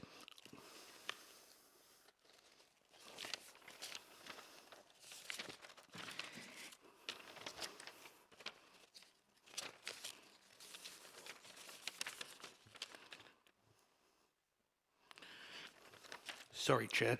In the papers, it's on page 63, it says allow the reclassification of existing stock as furnished let. Why would it be a viable option to do that? Isn't that just moving the problem from one area to another? No, I mean, the reallocation is to make them proper stock that we can use. We need that stock. Yeah. Act as an intermediary for 1 second.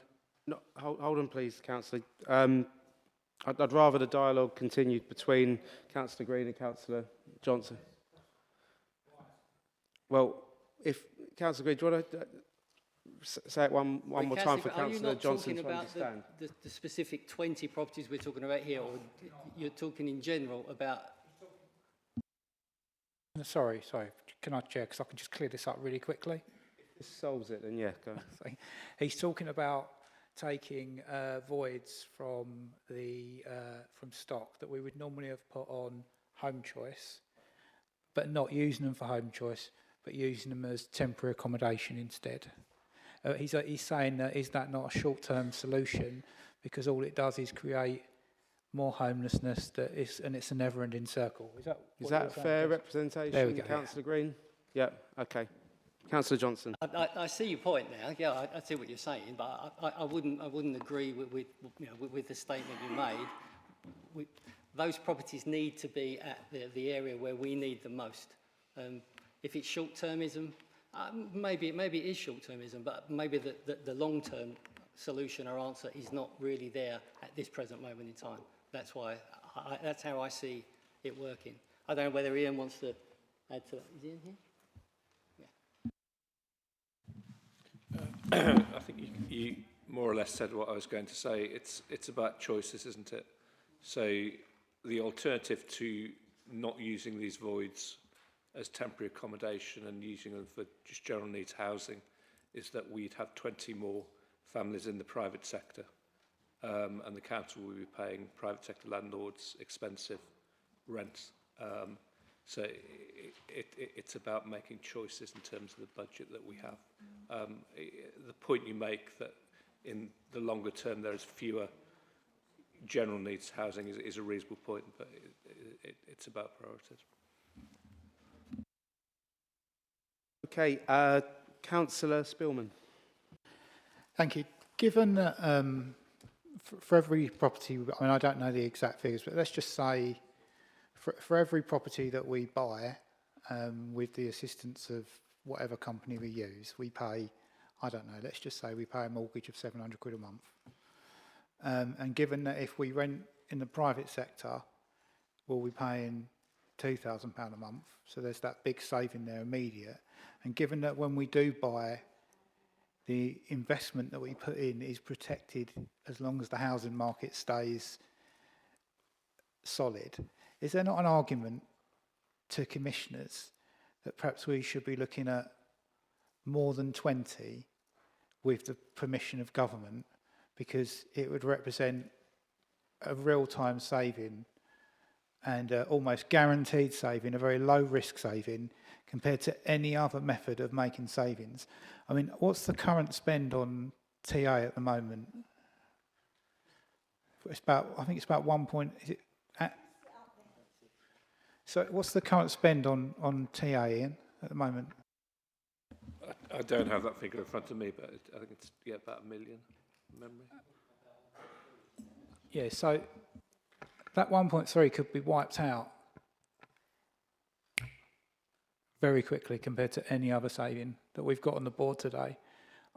Personally, I would think that that is a very attractive option that commissioners, considering our special position with the level of savings we've got to make, should be looking at as good a saving as we're going to get, in that it doesn't diminish the services we're putting out, it actually improves them.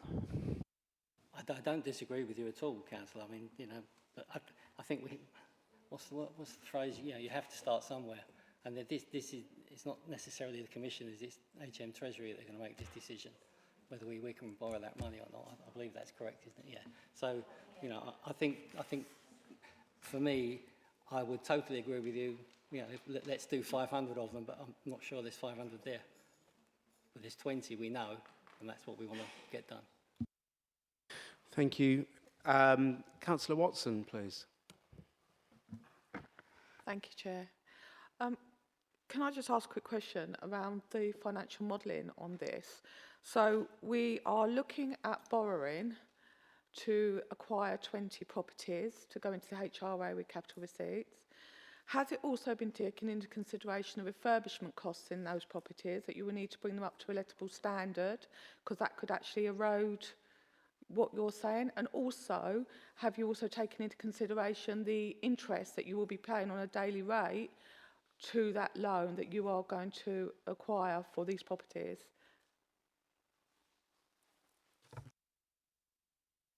I'm sorry, Councillor Johnson.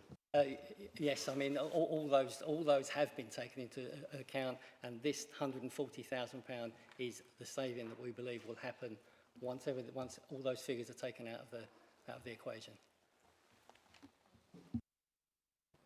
Thank you, Councillor. Councillor Massey, please. Thank you, Chair. Thank you, Councillor Johnson. Another concern about PHI, I'm afraid. I think Councillor Spate covered off a couple of the points. It was just something I've always been led to believe that the council always had a right to buy at the end of one of these lease schemes. But here on the wording on page 64, it says, depending on the lease terms. So I wonder if you could give an example or an indication of maybe a number that we have got a right to buy and ones we haven't, and just also the average length. I think you said 40 years. If you could just clarify that, please. The 40 years is the length of it. That's where what the contract says. Yeah, I mean, everyone in other council properties still have their right to buy. That's not been taken away. But there will not be a right to buy within that 40 years. Not to say when that comes back in that the right to buy doesn't come back in again, but over that 40 years, that is not the case. Thank you. Okay. Did you? Right, one last one, Colin. Just for a scope of sort of where the temporary housing problem is, you said the goal was 20, and I agree with Councillor Spillman that if commissioners would allow us, it should be a lot higher because it helps bring down the debt and everything else. What realistic number do you need? So if the option was on the table for a greater financial saving for the council by doing this, what kind of number are we looking at? Is 20 a peanut in the scope of we actually need 500, just for a sense of scale? I wouldn't call 20 a peanut, maybe a coconut, about the size of it. But as it stands at the minute, there probably isn't, you know, there'll always be, if we get 500, we'll need 501. I think it's that kind of number, to be perfectly honest. But, you know, I think 20 is a start because we know those properties are there. That's the crux for me at the moment, getting it done in a quick amount of time to get that saving in. We have to have those properties identified. If this works, and you know, hopefully the Treasury will agree to it and it will go through, we are constantly on the lookout for those new properties. I mean, there's schemes out there where people are willing to build, the applicants are willing to build, and the 30-odd% built for affordable housing could go under this same scheme. So, you know, these could be brand new properties. But at this present moment in time, as far as I'm aware, this is around that number because that's the number of properties that we know are there that we can get them done quickly. We'll always be looking for more, always. Just last one. And are we continuing to ask government for more support in that? Because obviously it's a chicken and egg. There's no point identifying a load of properties and putting the time in if they're not going to help us reduce our debt. Yes, is the honest answer, yeah. Thank you, everyone, for this discussion. It's been really good. And I just want to say as a final word on this, apologies for cutting through the Phi Capital discussion. I actually think it deserves more time than is actually available here, and the level of detail is needed. So I've asked Democratic Services to make that an action point, that it's going to come up again in a forum where there's much more time and detail, and have it as a single item at whichever relevant forum it is. So please, just so you know, Councillor Spate, I wasn't cutting in because I didn't like the discussion. I just think it deserves much more than we could give here. Is it about something I've just said, Councillor Wall? Absolutely. Thanks, Chair. So Phi is already on the work programme for housing overview and scrutiny. The paper is already with the SLT, so that and the right to buy will be back to housing overview and scrutiny very, very soon. And just to make it very, very clear, all what you're asking for about buying more money and using the right to buy more properties is already with the commissioners and going through the improvement board. So we've just spent 40 minutes talking about something that's already happening. Thank you very much, Councillor Wall. Okay, and thank you, Councillor Johnson. We now move on to education with Councillor Carter. Thank you, Chair. There's only a few bits in education, 4 in total. I'll go through them. Firstly, sorry, what slide are we on? Yes, so we've got the realignment of skills, inspiring to economic development. We'll offer a more streamlined services to resident and local employers. The £126,000 pound savings for this year in 23 to 24 and include a number of budget reductions, i.e. reduction of minibuses and project spent. The 378,000 is the alteration of the youth offer. The youth team comprised of 9 posts. As vacancies arose in the youth service, we did not recruit to those posts, recognising that we needed to identify savings for 24 to 25. This meant we had 4 full-time equivalent vacant youth service posts. 5 staff were then put at risk. 2 youth workers were made redundant in September, and we redeployed the remaining 3 staff. It's important to note the Council does not have a statutory duty to provide youth provision. 9 youth work...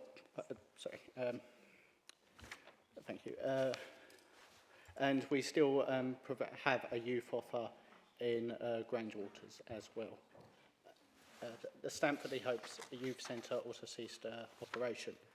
Number 2 is with Inspire, we're moving towards only providing a statutory minimum service will result in a reduction in careers advisors and employability and skills provision. This links to closer working relationship with economic development. We'll see the 2 teams merge from April 24, creating an economic development and skills team within the Place Directorate. The £220,000 savings compromise the Inspire employability and skills team will be reduced from April 24 from the staff 10.3 full-time equivalent staff to 6.3. This will be a reduction of 2 careers advisors and 2 careers advisors being redeployed. We are also providing post-16 transport is not a statutory duty. We are reviewing our policies and procedure in line with our Section 114 duties. So it's important to note a lot of other local authorities have already do charge for this service, and Thurrock's a bit of an outlier, particularly in our neighbourhood. Sorry, they're round the wrong way on my 2 notes. So a public consultation on post-16 is due to start on the 29th of November. I saw some of those questions being written today, and just before they go out to proposals, and had a few suggestions. The proposal is to introduce a fee whereby parents will be required to pay a contribution for post-16 transport. It's worth noting that of the entire budget, this is about 5% of the budget. I'll now talk about the review of minibuses and taxis. A pilot project for 23 to 24 commenced where transport for SEND pupils to local resource bases within one academy trust is being delivered by the academy instead of by taxis and minibuses. This is quite an exciting project. The pilot has reduced transport costs for the council and has improved the experience of being transported for those young people.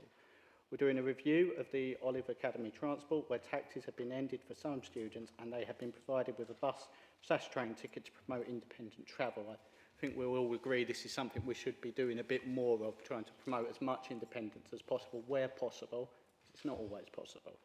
The continual review of the taxi minibuses throughout the year to ensure routes are optimised to achieve best value. And I'm happy to take any questions. Thank you, Councillor Carter. I will go firstly to the Children's Committee. So, Councillor Rigby, is there anything you'd like to ask Councillor Carter? Thank you, Chair. Thank you, Councillor Carter.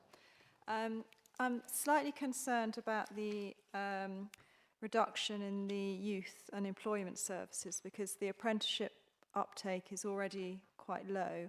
How are you going to mitigate this with the reduction in cost to at least maintain the levels they have, and ideally the aim is to increase apprenticeship and uptake?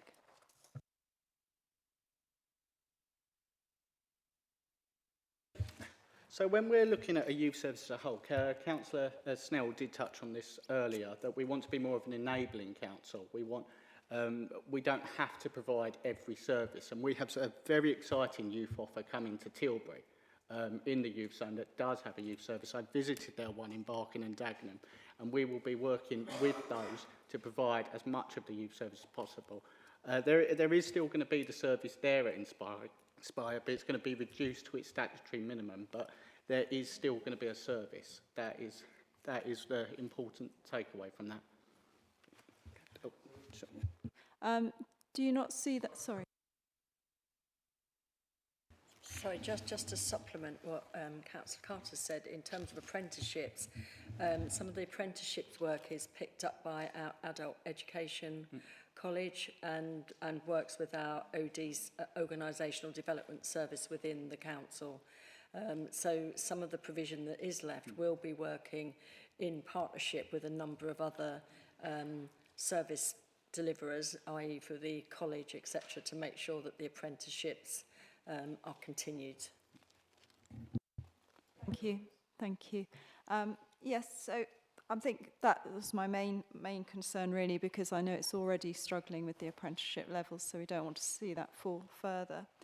I do welcome the savings that could potentially be made with transport, to see if there are sort of ways of transporting more efficiently with either independent means or maybe with group buses, but just to check that this will be only done where, you know, the children, the young adults are suitable for this, and that they will still have transport if they cannot travel independently. Yes, so it is a demand-led service at the end of the day. That's the important thing to know is that if someone needs a service, they will get a service. When it comes to post-16, we're currently looking at if we charge for that to what may even be a very subsidised rate, and that goes out to consultation now. Thank you. Any other member of the Children's Committee? Councillor Hartstein. Thank you, Chair. What are the minimum statutory duties, please, for careers there? We have to provide an offer for careers, but we are seeking. I will bring Sheila in on that one for a more specific answer, to be fair. Yeah, so is particularly around vulnerable young people. So vulnerable young people with SEND requirements, also for care leaving groups and any other vulnerable young people. They're the main, and I think in the actual business case it does set out some of the statutory requirements around tracking and monitoring, and we've made sure that we still have provision to meet our statutory requirements. Lovely, thank you, Chair. Okay, so just obviously looking at the NEAT figures there, and the idea obviously that we've got very good, very low NEAT figures. Obviously moving away from that, there's the recognition that those NEAT figures will rise. And I was just looking at the impact statements on there on page 268. There doesn't seem to be an enormous amount of mitigation apart from recognising that they're going to increase the figures. And also there was talk about seeking funding, and I think it goes back to some of the questions been raised already about the idea that what happens if that funding doesn't come, because there doesn't seem to be any mitigation beyond recognising that the NEAT figures will rise and then they're going to look for some funding. I was just going to, what happens if the funding doesn't come?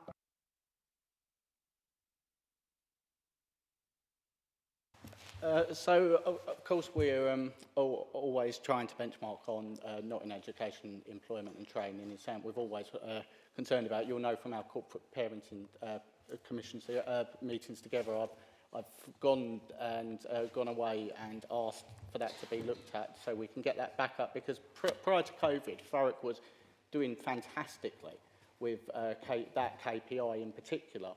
And we dipped a bit after COVID, and we're looking to go back up. And I've held 2 meetings with Michelle, the relevant director, and other officers from the service. Sorry, I'm trying. And to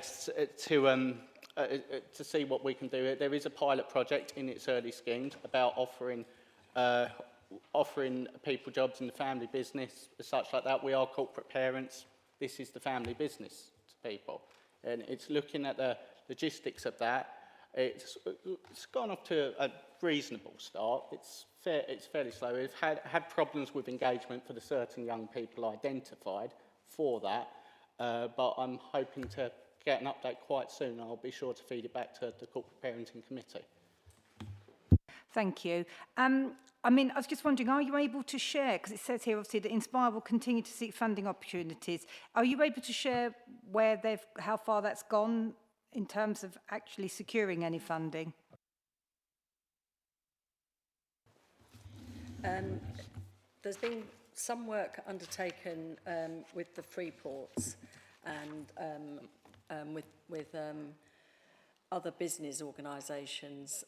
One of the things that we have written in here is an alignment between skills work and the regeneration service, so that we're looking to line them up together so that any opportunities there are out there with local businesses and or funding that's coming through government or the SFA, that we put ourselves in a good position to pick that up. So some of those are in preliminary conversations right now. Thank you. Can I ask a couple more? Is that okay? Just before you do, yep. We've reached the point where I'm going to have to continue. We're going to have to ask to suspend standing orders. Initially, I'm proposing till 10:30. And this is, I'm only asking members of my committee, sorry to everybody else. Is everyone on corporate okay with this? Doesn't matter what everyone else thinks. Thank you. Yeah, okay. Yeah, it's just an additional. Yeah. Thank you. You can carry on asking. Thank you, And Chair. thank you to members of the committee. Sorry, so give me a minute because I'm working between the two different documents that came. So I'm on the supplements now. So I think it was page 37 of the supplements, looking at the homeschool transport. Just, I think you have covered it, Councillor Carter, a little bit, but I just wondered, the two figures we looked at was 145,000 for the savings from the taxis and the minibuses, and then 37,000 for the post-16. Well, I can see where that comes from, because obviously it's not statutory, so you know how much you're normally spending, so it stops. Just in general, in terms of that 182,000, where have the figures come from to be that specific? Because the reason I ask, it's only that we talk about on page 39, negotiations will take place with operators to reduce the spend. And then I think there was a mention of something else in terms of going to be discussing it. I was just wondering how you come to that figure. Thank you. Could you just be clear on what figure is that? Is not in front of me, the 182,000. Yeah, sorry, Chair. It was the savings of taxis and minibus was 145,000, and the post-16 spend was 37,000, which totalled 182,000. Thank you. Okay, yeah, so the two of those are together. The review for minibuses and taxis, it's you would have heard from your Children's O&S committee last week, is we've been quite stuck in a framework for... so I know why you're asking the question, because you were told there might not be any saving last week, but we had gone away. I believe you got an email clarifying it, is that we will be using our own e-tendering system and not going on to Essex one. So there is no licence cost. I know that is what the committee was worried about, but we had that confirmed. So I believe that the savings are more around the money would save by more competition in the area. I'm going to bring in Sheila just to correct me on that, if not. No, that is what it's made up of, but it's also a pilot that we're running with one of our trusts who has a resource base, and all the children in that resource base are entitled to transport and had been transported through the usual routes. What we're doing with that particular trust is they have their own minibuses and people who drive those minibuses and support them.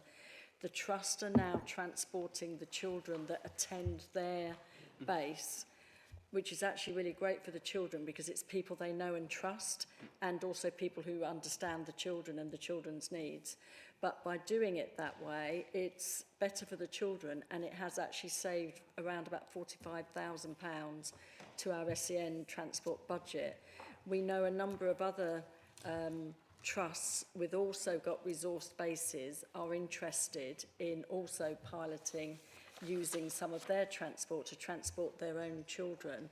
So we know we're going to look to expand this, and we're quite excited about it. We think it's quite innovative, and I don't know of any other local authority that's worked quite so closely with their school trusts to actually come up with solutions that are good for children but also save us some money. So some of the savings will be generated from doing innovative pilots like that.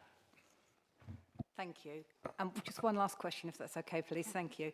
Thank you. It's a follow-on from the lack of the career service only for the statutory service. Just in terms of linking in with the post-16 and the lacking of transport, it's a question really for Councillor Carter here. How concerned are you about the impact of removing transport potentially for post-16 if parents can't or won't pay, and the fact that we've only got a statutory service around careers in terms of moving those, making sure those children don't become NEET? Just, you know, sort of in terms of what's your analysis on that? Thank you. Thank you for your question. Like I say, most other local authorities are already doing this. They are already charging. And we are, a part of the consultation, I saw the questions to you today, were a variety of different ones of what are there areas where you think people shouldn't be paying, where do you think they should be, are you able to pay? So it's going to be on a case-by-case basis. This is always going to be a demand-led service. I wouldn't say I'm as concerned as you might think, because it has worked elsewhere, and it will work here, and we are always going to protect our most vulnerable in this service. So. Thank you, Chair. That's me. Thank you. Much. Anybody else on children's? No? Okay, so Councillor Redsell next. Thank you, Chair. Councillor Hartstein and I think we're on the same song sheet because she's asked a couple of questions that I wanted to ask. Thank you, Councillor Carter.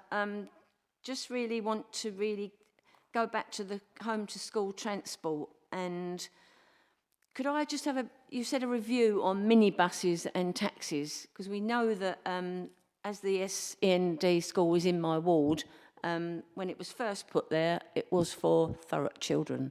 And we've got a lot of children coming from London now into that school. So I just really want to know what review on the minibuses and taxis you are actually doing. So we're reprocuring. We're going out to reprocurement at the minute to open ourselves to more offers. There are a lot of local providers that want to do this for us, but currently can't, because of the fixed framework we are working with. So by joining Essex but doing our own tendering system, we can open ourselves up to more people. I hear your concerns about London, people coming from London, but Treetops is an amazing school. It's exceptional, and the waiting list is huge because of how great the results will be. Sorry, that was a wrong word, but how in high regard it is held. And so we have a requirement to pay our home to school transport policy, as people must be near the closest school. They must be applying to the three nearest school that suit their needs. So if it's identified that only Treetops can suit the needs, it is demand-led, so that we then provide that service to provide the travel to Treetops if so required. If they're from outside, they'll probably be closer to a more appropriate school, and they would have to be on the waiting list for that school. Thank you, Councillor Carter. But you are saying we are not paying for people coming from London to the SEN school? No, we're not. Do you want to? No, I mean, children who attend Treetops will have an education healthcare plan, and the authority that creates that education healthcare plan and where the child ordinarily lives will fund the transport costs for that child. Okay, I'm only asking the question because we've got children who actually live 2 streets away or the same street and can't get into the SEND school, but children from London can, and that sometimes is what's missing. I just really want to know. I want to know more about the review, really, of what we are doing, because we've got a lot of taxi firms that are actually working with the SEND school, which is good, and the school is brilliant. I've worked with the school for many, many years, and what they do is excellent. Well, you can tell it's excellent because it's extended and people can't get in there. Councillor Russell, can I ask, is this related to one of the cost savings that we're discussing tonight? I was going to hear the rest, but at the minute it sounds a bit like... Is there a specific question around the sort of cost savings rather than sort of school admissions, if that's okay, Councillor? Yeah, I just want to know more about the review of the minibuses. We've got a lot of taxi firms that are giving up on that, so I really want a bit more clarity on Hope that, you didn't mind me clarifying then. Right, so specifically about... Well, it's coming to Cabinet, it's going out to re-procurement, and so Essex runs their own service. It's not a fixed framework like ours, so we can only work with the people that are named in our original plan for that, whereas Essex can add new people to their framework. By us joining in with Essex, we can do that as well, and this obviously enables more choice, whereas we're quite linked at the minute, and like I say, we have a lot of local companies that do want to work with us but can't because they weren't part of that original framework. And if some drop out, as you pointed, we can't replace them, whereas we will be able to if we join the Essex system. And Sheila? Sorry, Chair, can I just come back in? Do you mean we're going to take children from further out of Essex? No. No? No, right. Okay, Okay. so It's, we're just looking it's- at it on the Right. Essex side, just to see what we can do differently, yeah? It's the procure. It's the Essex dynamic purchasing If system. there's any, what I would suggest, because it's quite specific and not an actual proposal that's on the table, I'll get Councillor Carter to come back to you with breakdowns of whether those transport costs are affecting the budget. If that's okay, Councillor. Thank you. Councillor Worrell, you indicated next. Thanks, Chair.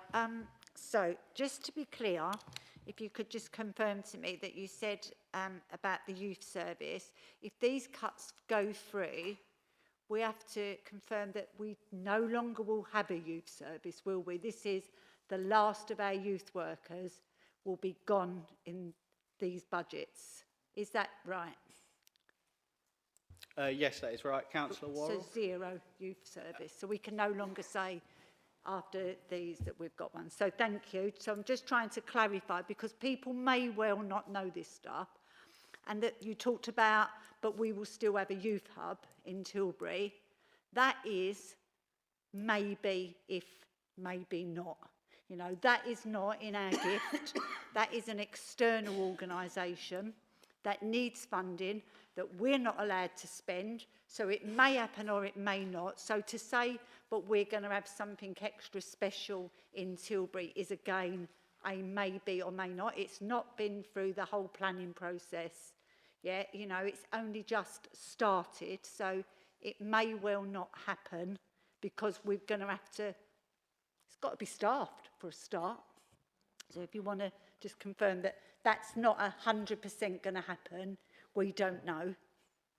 It has been granted planning permission at Planning Committee despite the best efforts of your party.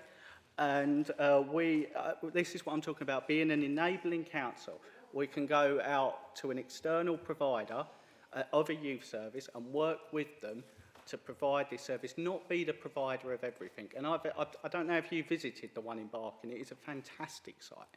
I know you're going to say it's not. We confirmed. thought we was getting 4 hubs for health as well. They went everywhere, and you know, we pulled buildings down, kicked out community groups that was running gyms, pulled down buildings, and now we're not getting hubs. So it may or may not happen. The hub. I just don't want people to be in here thinking there's definitely a youth hub coming to Tilbury. Okay, we'll wait and see on that. And my other question was around careers advice.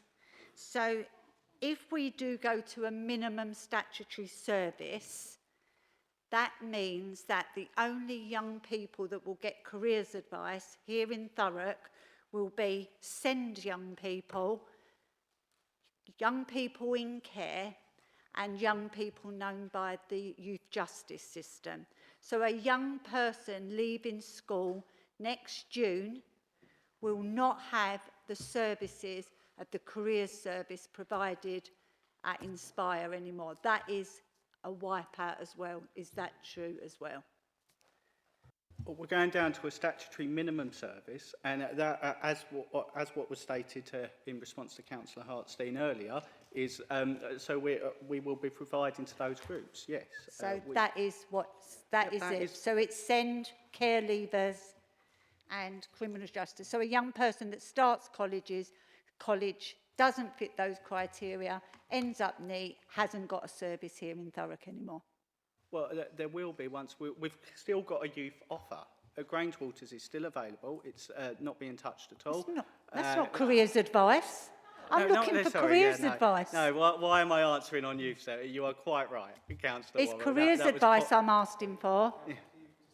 Yeah. Will we have careers advice for any young people other than those Councillor three Wall, I'm going to get statutories? Councillor Carter to confirm the point you've just made. No, we'll be providing at a statutory minimum level. Okay. Thank you. Councillor Spate. Yeah, 2 points that are, I think, relevant to budget, so I'll get to them. The one touches on the open zone. I presume most people are aware that today DP World have gifted 1.3 million towards the building costs for the open zone, which obviously is good news for that. But it was interesting, in that release issued by Open Zone, they obviously were very, very grateful for the money that was coming, and then said we're now well on track. And they specifically said in their release that they would be expecting financial support both in build terms and ongoing cost terms, and it had been agreed with Thurrock Council. So can you just clarify that? Have we made an agreement to, any sort of agreement to fund Open Zone?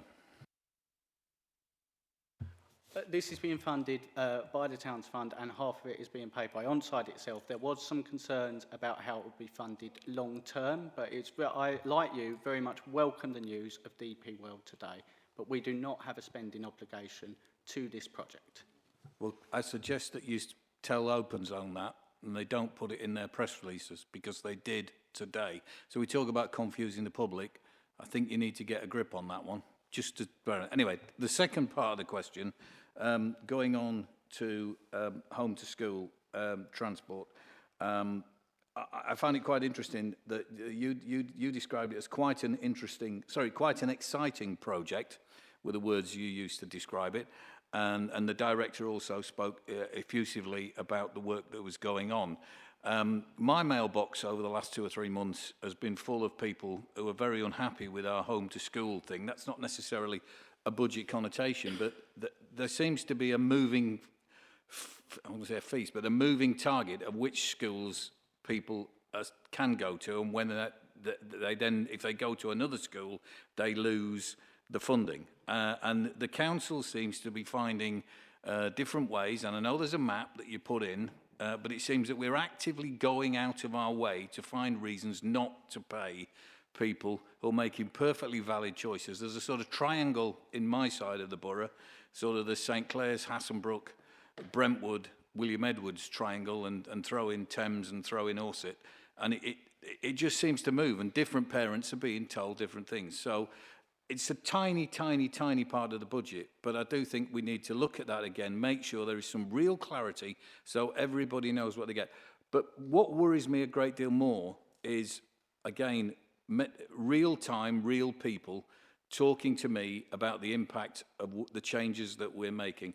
And you were very glib about how exciting it was and whatever. I can tell you there are an awful lot of parents who are very unhappy with the fact that their transport provider has been changed. It's been downgraded to the lowest possible cost.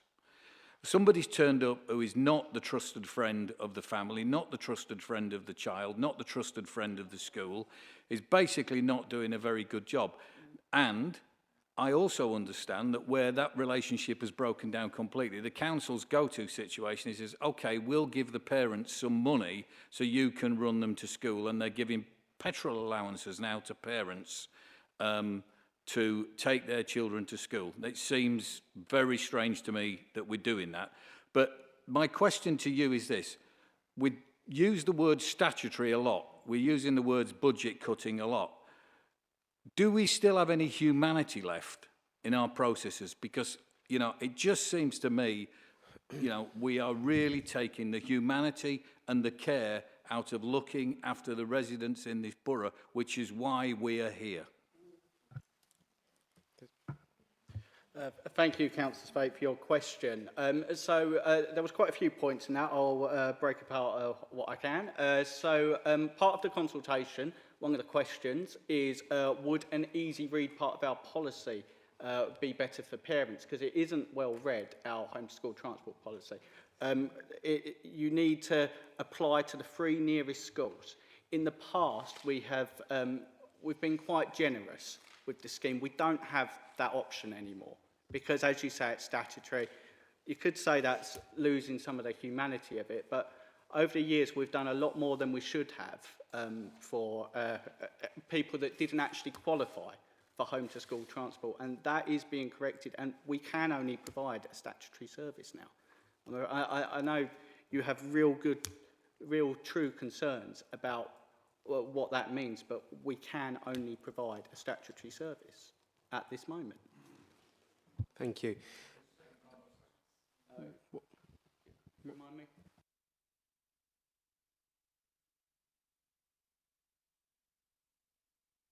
sorry, I apologise. Are you happy that we've got an effective system in place and that we're looking after the best interests of the children? As I say, that you know, in terms of, I'm talking about the ones who have actually got the funding available to them, but we're giving them a lesser service. We're finding a worse taxi service. We're finding less people. And as I say, and where it's breaking down, we're giving parents the money to take their children to school. Well, I would please ask any particular case to ask them to complain to us. Firstly, like, go through the procedure, and we can look into that for sure if there's an individual case you're particularly referring to.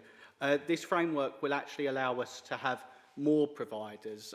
By limiting the pool, there could only be one good provider versus every 3 not so good providers. So by widening the pool, we can have a better choice of providers for the school. So I think if those are your goals, you should welcome the new framework because it allows more people to come in and present better offers. So does that framework provide for giving parents money to take their children to school? Yes, you did ask that as well. I do apologise, Councillor Spate. And yes, it does. If that's the best way to get them to school, if they want to get them to school like that, we can do those sort of offers. We can also do travel training, which I would love to see more of, quite frankly, because I want to promote as much independence as we can. But yeah, I can confirm that is something we do. Thank you for answering that, and thank you for being specific. Councillor Salmons. Thank you. So, I'm hearing that we've got £49,000 worth of savings because some of the academies have got their own transport and they're now picking up children, which is a very grey area as far as licensing is concerned, because I'm sure you're all aware, if with the proper minibuses and taxis that are currently provided, all of those drivers would have the relevant PSV and the driver's CPC, which is quite different from a teacher carrying children. Obviously, yes, the children are going to love that because they're in with their friends, they know the teacher. Is that teacher licensed properly to drive that vehicle? Yes, they are licensed, Councillor Salmons, and it's not just teachers, it's staff at the academy altogether. So you can assure me that the children are being carried safely because the teachers or the staff have got a full public service vehicle licence. That's checked. Because I'm obviously concerned about the safety of the children. It's a different thing to be driving your car than a busload of laughing children. I can confirm, yes. I hope that reassures you. Okay, thank you. And who was the last one? Councillor Green, and then after Councillor Green, I'm going to have a very short comfort break for everyone here, okay? So don't worry, just hold on just slightly longer, okay? Councillor Green. Thank you, Chair. Regarding the post-16 travel, I have some real big concerns via the equality assessment, which has got a negative effect on the majority of the assessment. For those parents who may be watching this evening that this may be coming, what are we going to say to them and our residents when they ask how are they going to pay for this service? Thank you, Councillor Green, for your question. That is part of the consultation that goes to tomorrow, and I hope all members will encourage residents that come to them to fill it in. Thank you. So, thank you very much, everyone. And for all the people who spoke there, all the members of the Children's Committee, the other contributions, very specific concerns, especially around statutory services and youth employment and transport, and it's very good discussion, so thank you. It's 35 minutes past. If we could be all assembled at 1:45 to carry on. All right, just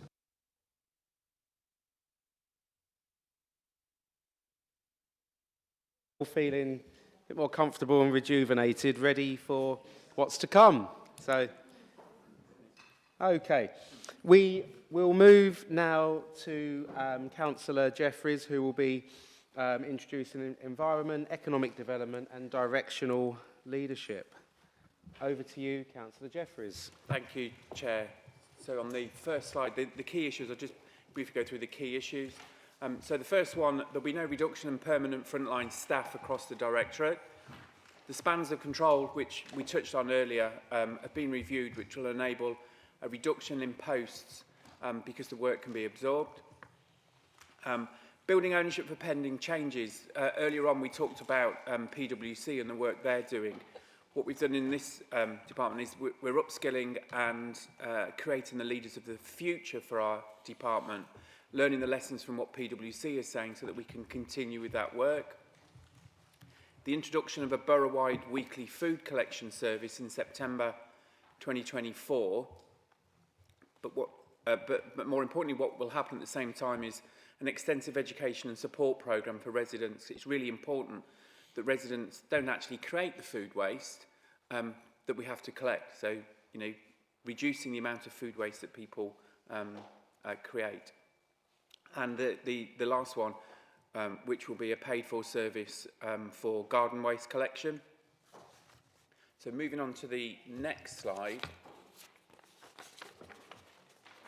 And I should mention here, Chairman, that some of the items on here are actually on pink papers, so I'll cover the ones that aren't, and then if you want to go into a private session, you can do. So the first one, deletion of land charges.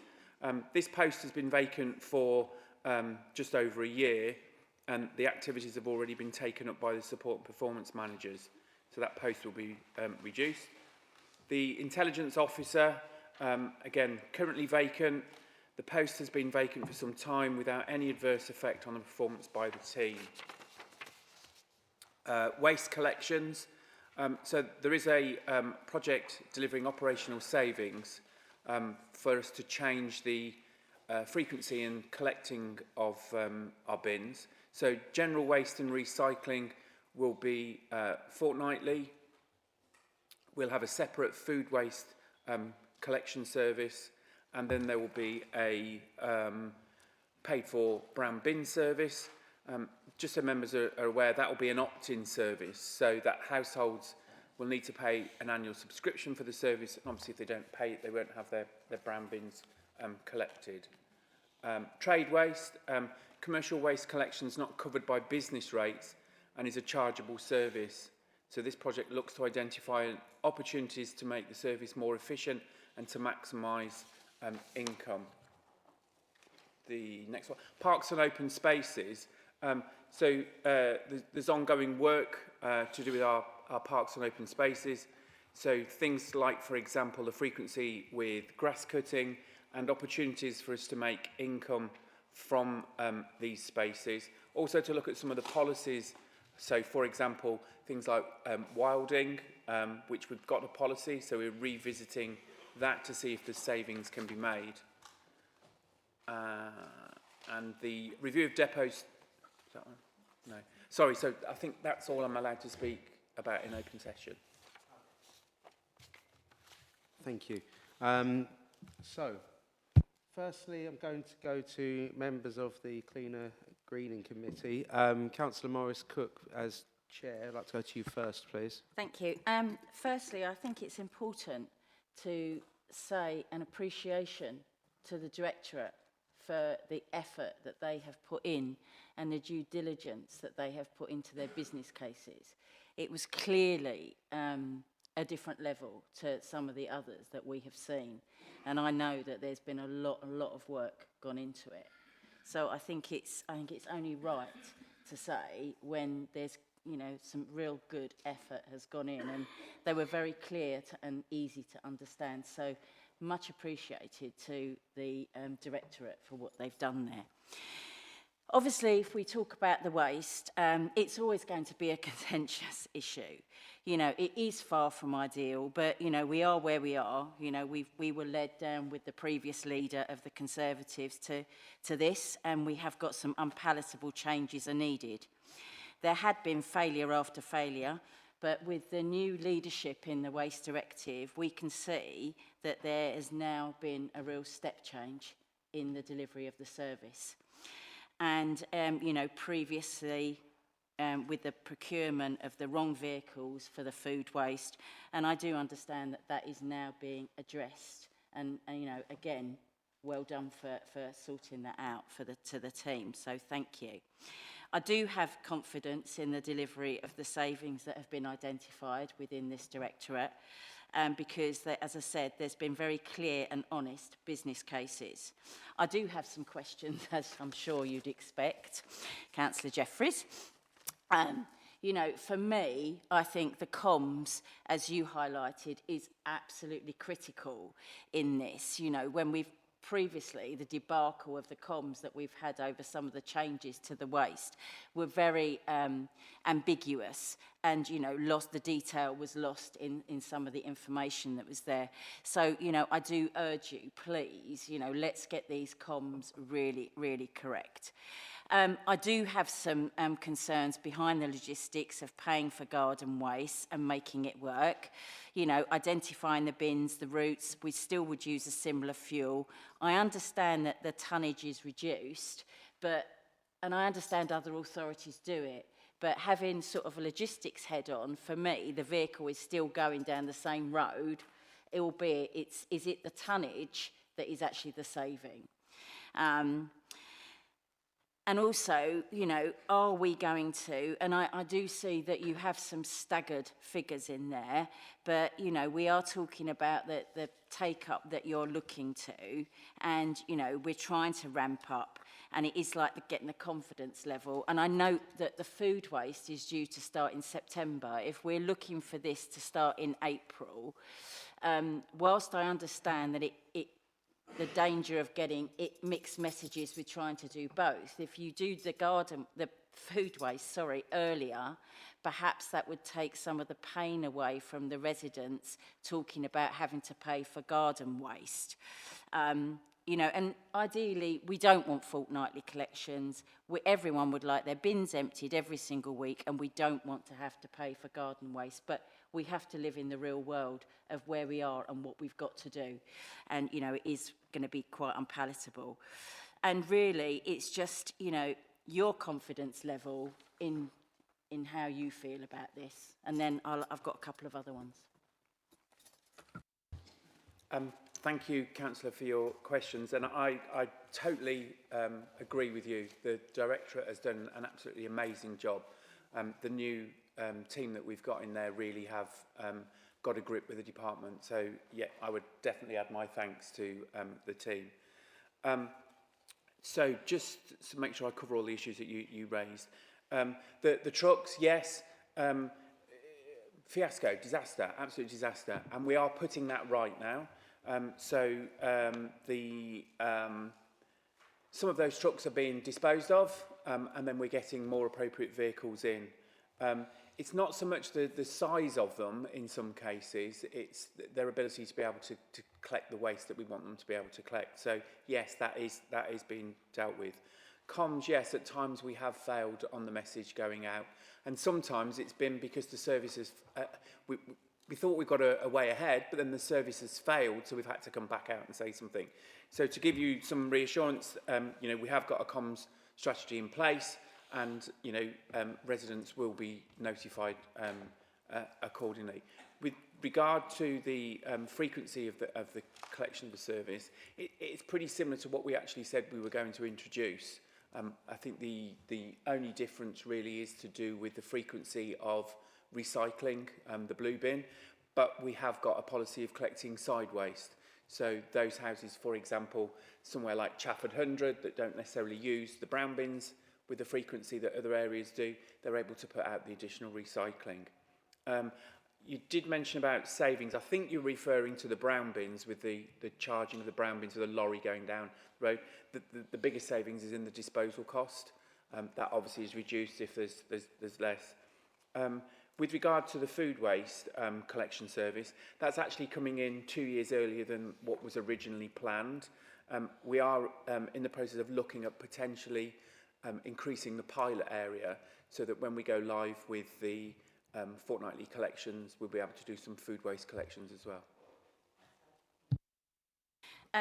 So the next one is, parks, and you talked about grass cutting. And I know, again, this was another one, I think, that it's been moved as to where we had originally been briefed a couple of months ago. The theme of it has changed, but grass basically needs cutting when it needs cutting.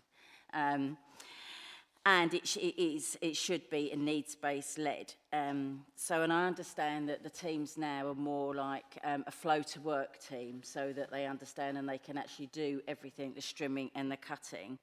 And I really like the idea of the approach of being more community-based. And, what I'd like to say is, that's at the heart of every Labour policy, and it's amazing to see the Conservatives adopting that. So, I'm quite happy for you to adopt a Labour policy.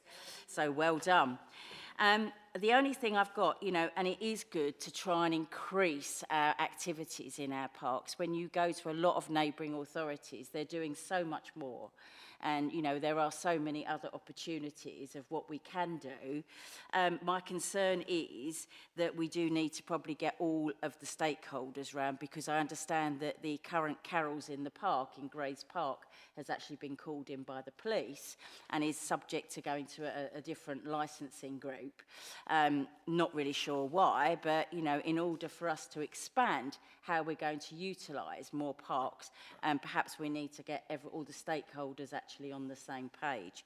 So, can you just explain a bit more what you talk about biodiversity, and so that, residents don't think that the biodiversity and, leaving weeds for bees is not just going to mean that some of the areas and the grass areas are just going to be left to look like horrendous.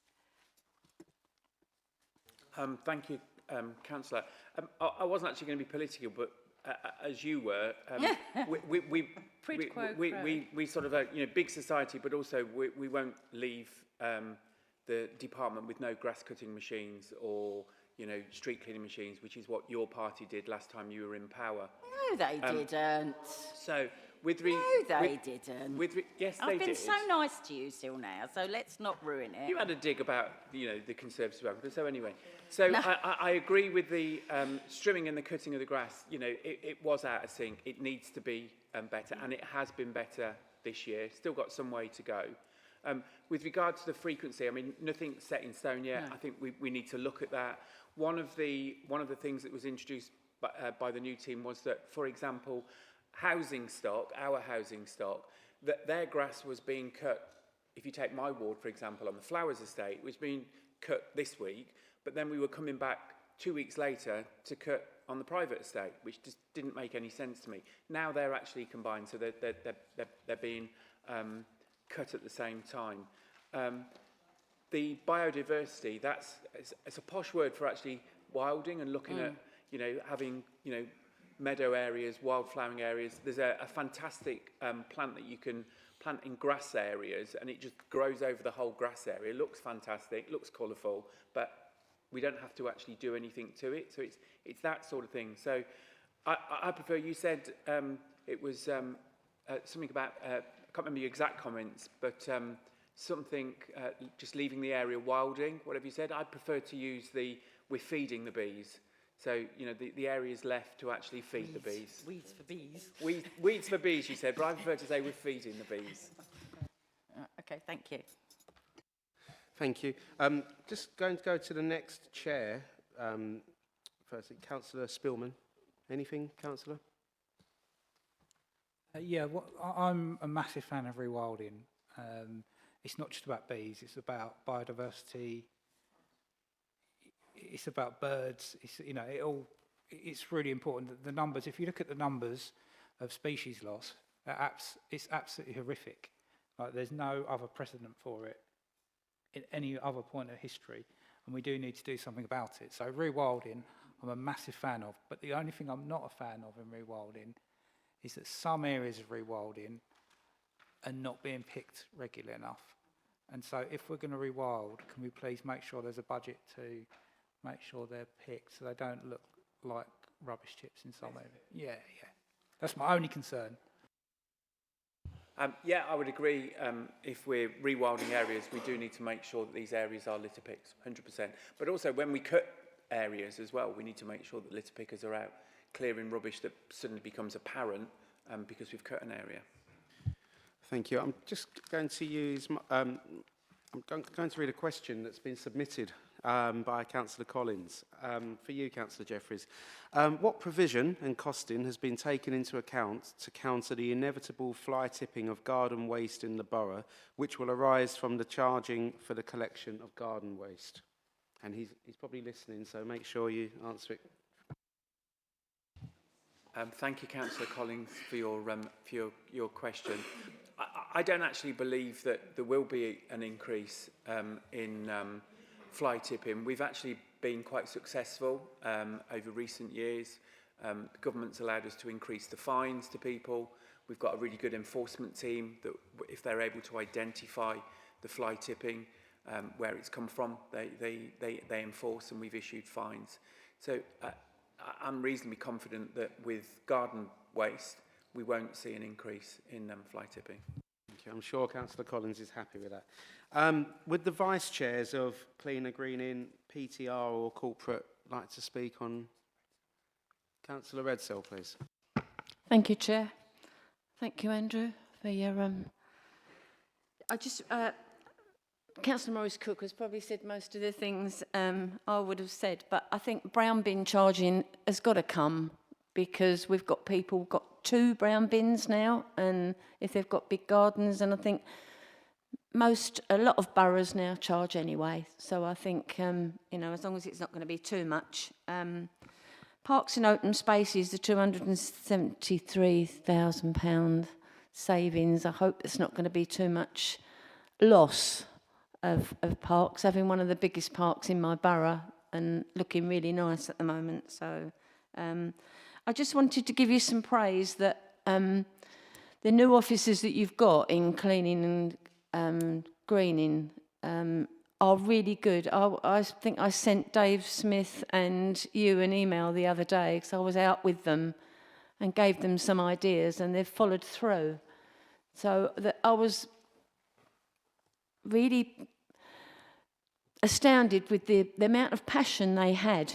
I'd not been out with many officers who really thought about something and thought that was a good idea. Why aren't we doing it?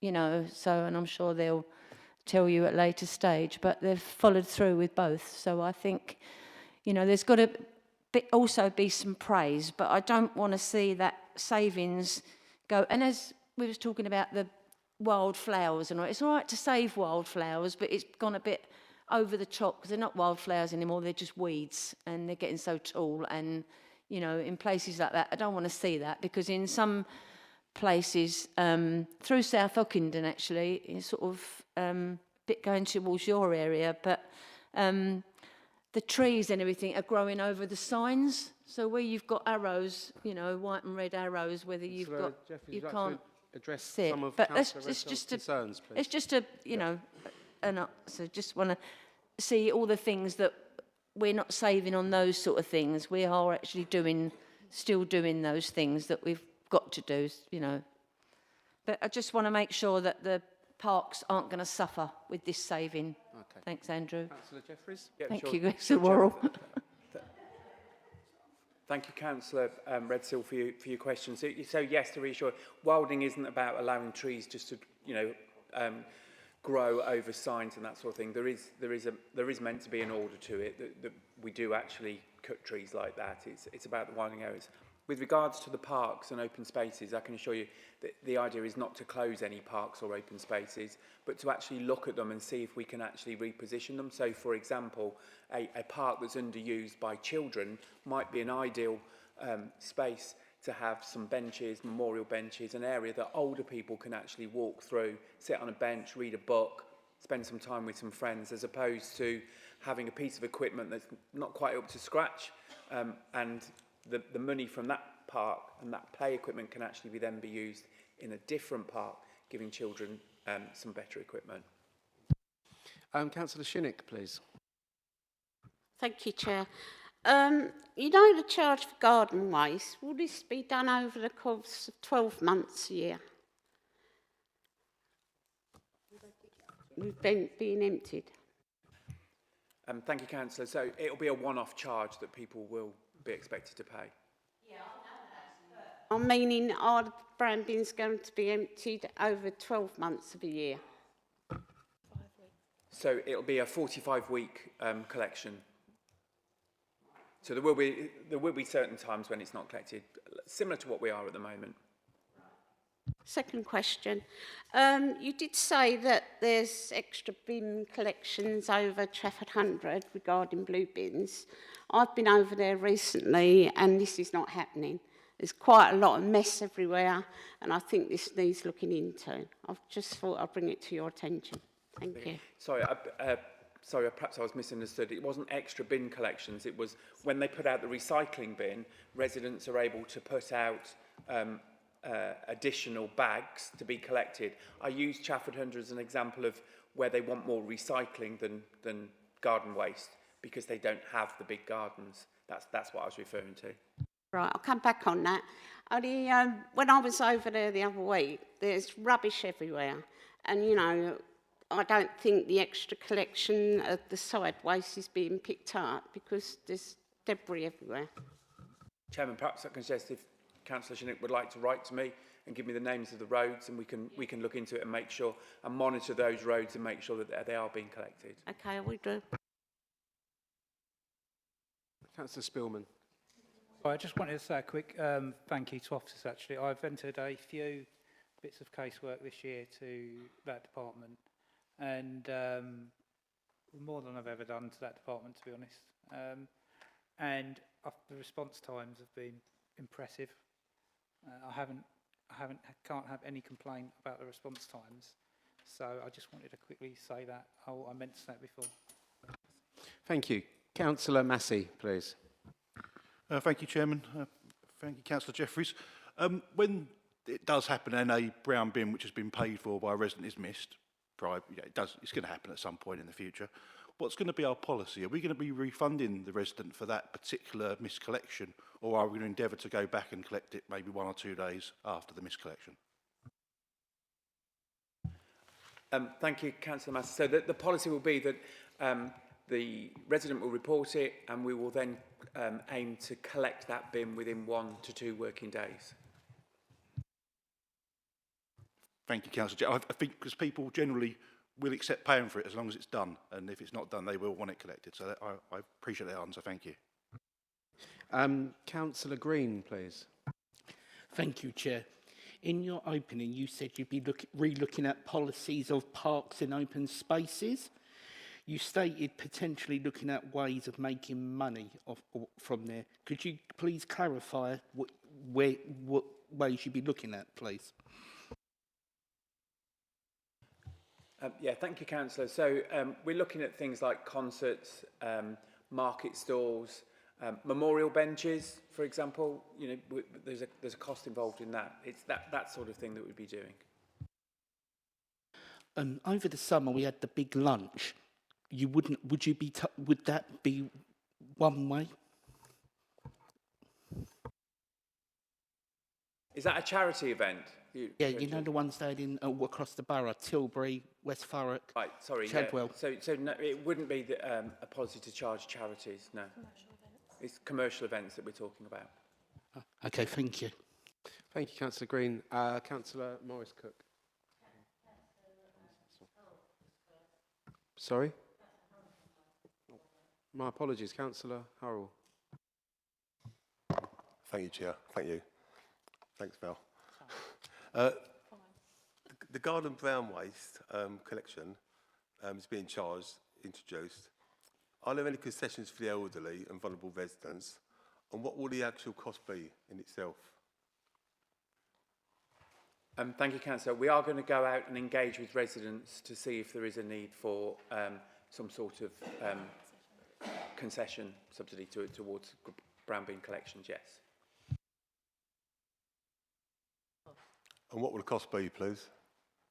Do we know the cost yet? Or? The cost is £80 a year. 80, yeah. Which is about, it's not on the, there are other areas that are cheaper than that, but it's about average for a council like Thurrock. So you're going to do a consultation on on concessions. Do you have any idea what percentage that might be at the moment, or talk to them first? No, not until we've carried out the consultation. Councillor Green was next. No, sorry, Councillor Morris-Cook, sorry. I just want to clarify something you said, Councillor Jeffries. You said a one-off payment of £80. Is it a one-off or is it an annual charge? So my apologies, yeah, it's an annual charge, £80 per year. Thank you. Next is Councillor Cecil.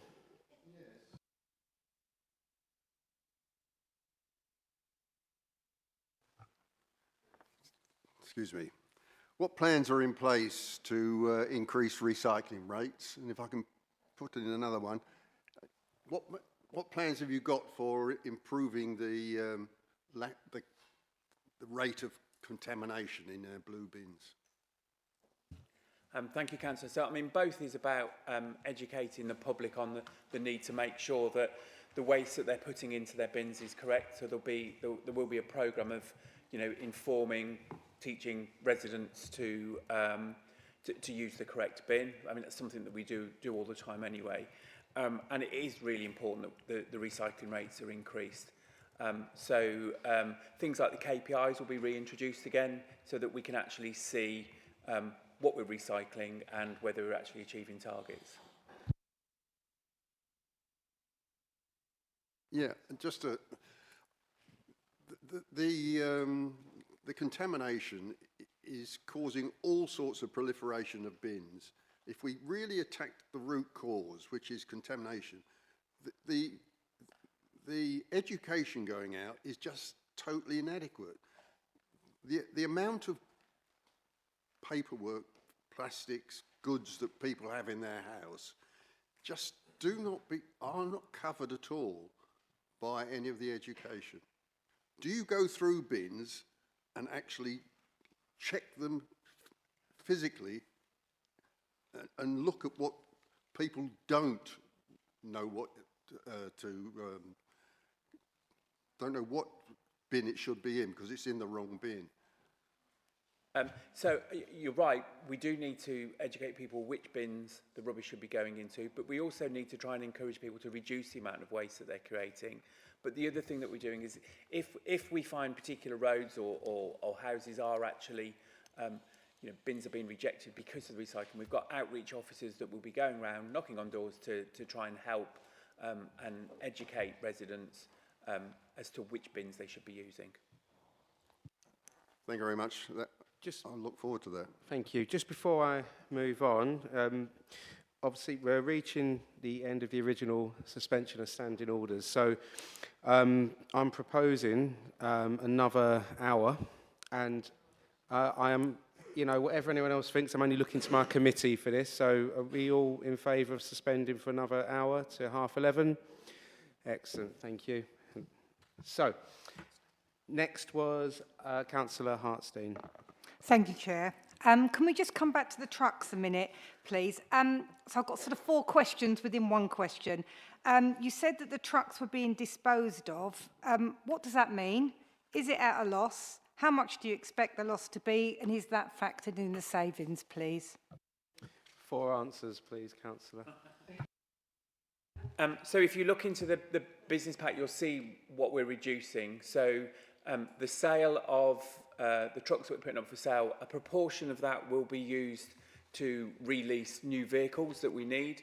The other one will go back into capital receipts.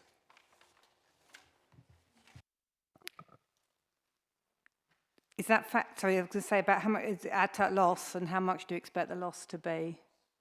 In terms of, you said they were being disposed of at a loss. I can't actually answer that until we actually dispose of them. We have, though, already disposed of one vehicle, so we went out to test the market, and that was successfully, successfully disposed of. But until we get rid of them, I can't tell you.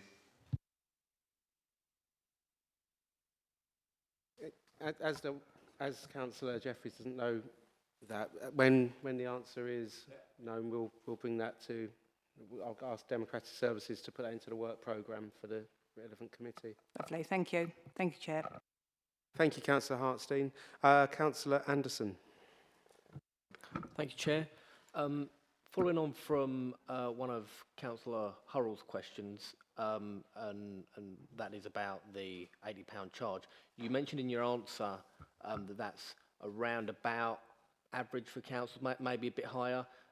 For us, from any modelling that we've done, is that just full cost recovery, or would we be looking at making money on top of that if we were to charge the £80?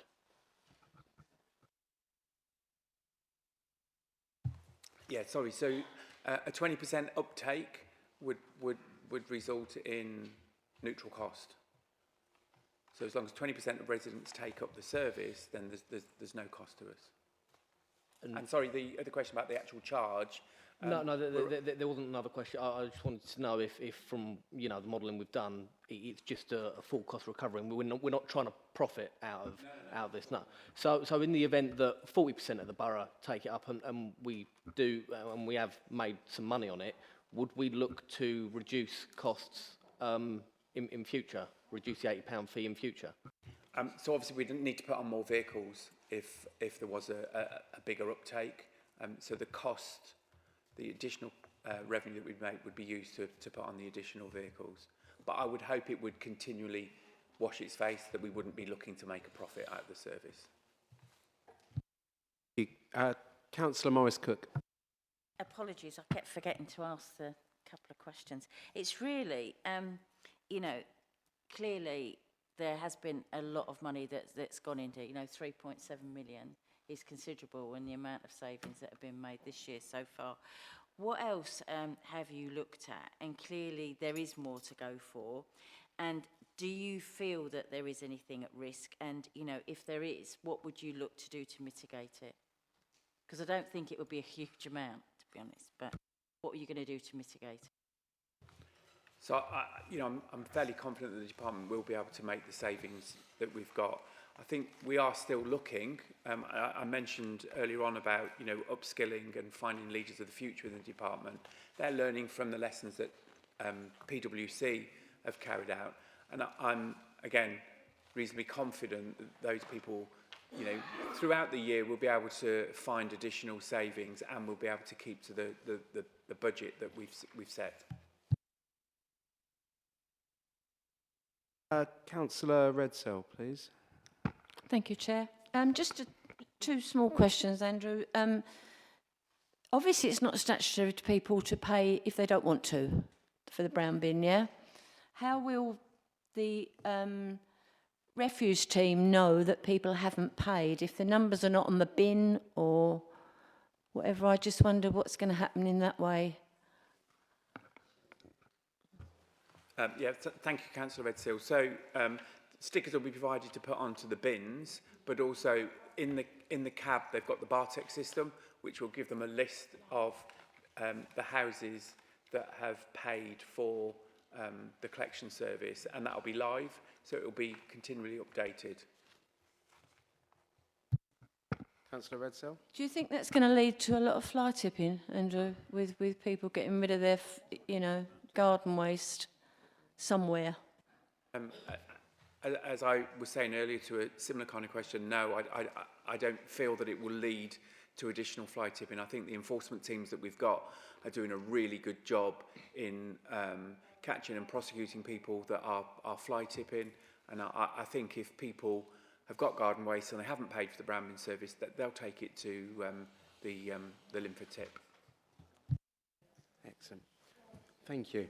Okay, thank you very much for that discussion.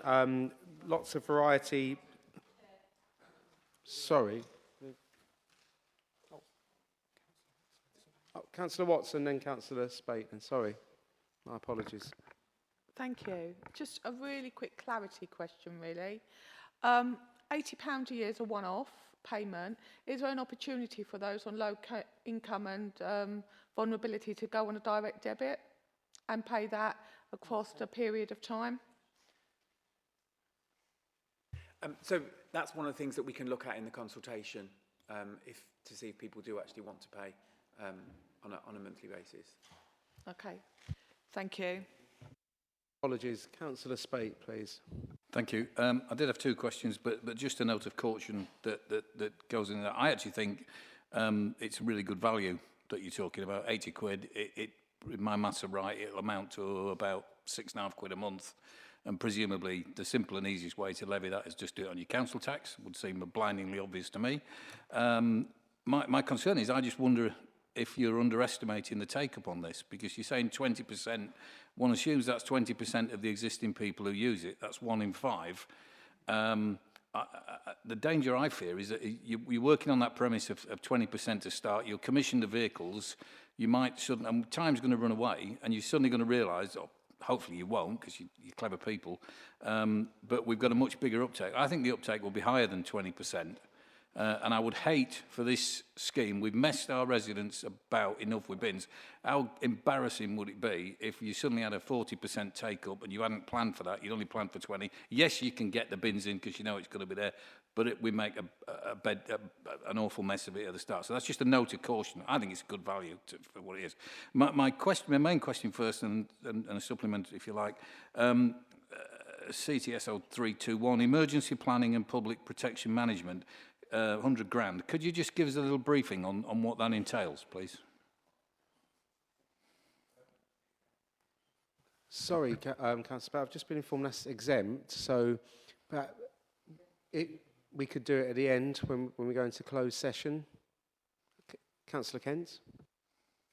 Just a quick question. So savings on the refuse service, is that a 4-year service, so intended to begin on 1st of April? Why is it exempt? Sorry, Councillor Kent, could you repeat, please? Councillor Jeffries didn't hear.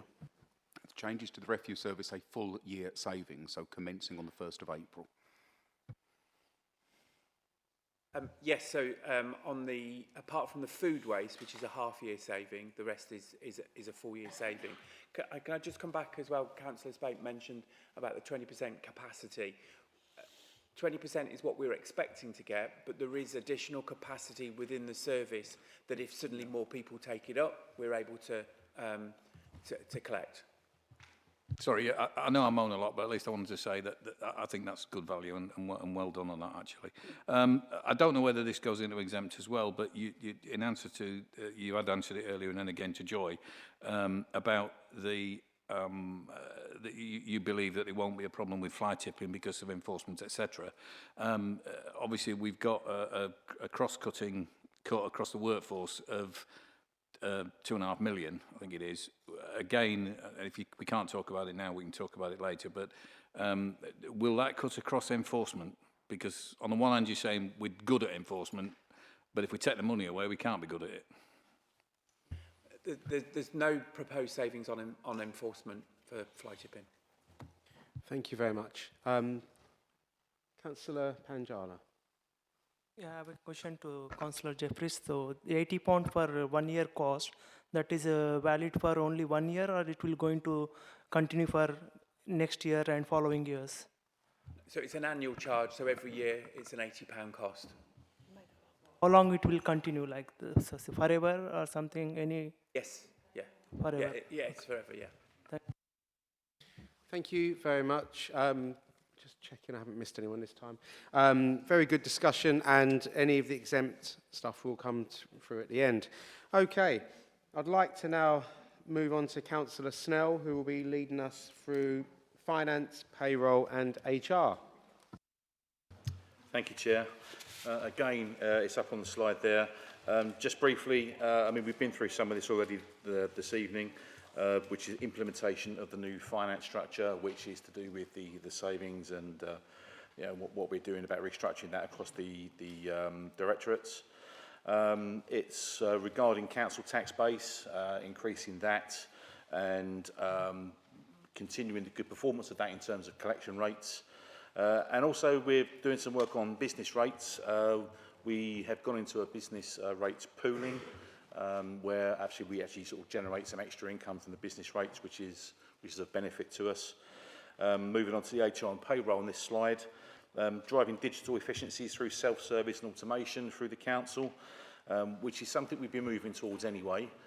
What this doesn't mean is a complete absence of any way of contacting the council through the traditional means, but it's going to see more automation for things, you know, like paying for services and accessing council services through remote like terminals in libraries and things like that. Controlling people spend and reviewing pay, which we know about. Workforce planning and development to support change, and the implementation of the new senior structure, which we're midway through at the moment. So we go to the second slide, the proposals there. These are people in the OD team. I think we mentioned that a little bit earlier. Finance department restructure is a similar thing, restructuring everything in terms of the way we do things. Savings proposal, business rates retention pooling. We've gone into a pool with Barking, Dagenham and Havering, which is enabling us to retain about 1.75 million extra in business rates this year. And the council tax base increase, so it's keeping the council tax base at a good level to build resilience into the council tax structure going forwards. I'll leave it there and take questions. Thank you, Councillor Snell. I'm going to look firstly to my committee, the corporate committee. Is there anyone on committee who would like to ask Councillor Snell a question? I'll go to my vice chair and then to Councillor John Kent. Sorry. What contingencies are in place if council or full council doesn't vote for the planned increase? Because obviously it was contentious last year, and I don't think it's going to remain non-contentious. So there's a very realistic chance that doesn't go through. Yep, you're right. Thank you for your question, Councillor Duffin. Council tax is always contentious, isn't it? And I'll say right out from the start here that Cabinet have not yet had any discussions upon the level of council tax rise. That's something that we've yet to engage with. But we've got some things to consider. We know we have a historically low council tax base, and that hasn't done us any favours over the past few years, and it isn't doing us any favours now. So the council tax base does need to increase. It needs to help us to pay for the services that we need to provide, you know, and basically the functions of this council. What I would say is that, yeah, it's contentious every year, but we're in a situation now where we need to make a choice. Do we do what we always do, which is make this a very highly political issue, and we're all guilty of that, or do we do what is the right thing for this council going forwards? Now, what that looks like going forwards, as I say, right now I couldn't tell you because we have not had those discussions, but they are coming very soon, and we'll all get to know about that, and we'll see where we end up. But it's contentious as it ever is, but we'll see where we end up with it this year.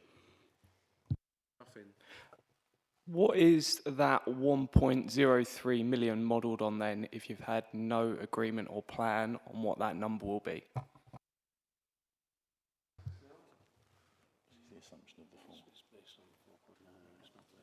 Yeah, it's the assumption that we take the full recommended rate, which is the 4.99%. Councillor John Kent. I'm sure Councillor Duffin has nothing to worry about. The Conservatives have a strong and stable majority of one, so they'll get through whatever council tax increase they want. I'm really pleased to see the business rate pool come back.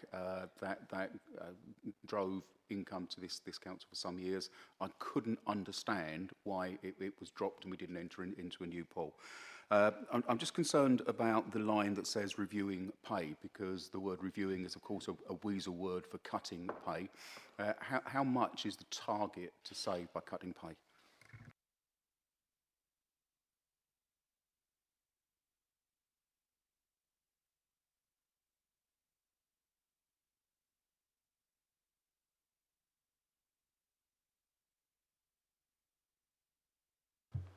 Yeah, it's not a cut in pay target. That is, we go through annual reviews all the time. This isn't a pay cut which is coming forward, basically. This is just the savings based on job redundancies, and that's not getting rid of staff, that's redundancies that already exist that we're probably not going to fill because the job's not there anymore. So that's mostly where that figure comes from. That's correct. Would you like a further question, Councillor Kent? No? Okay. Councillor Watson. Thank you, Chair. Can I just ask the Councillor Snell that we're talking about pooling of business rates with Havering and also Barking and Dagenham. Are we in negotiations? Has it been agreed? And is there any impact on that in consideration if one of the partners decide that they don't want to go into the pooling arrangement? What would then be our backup?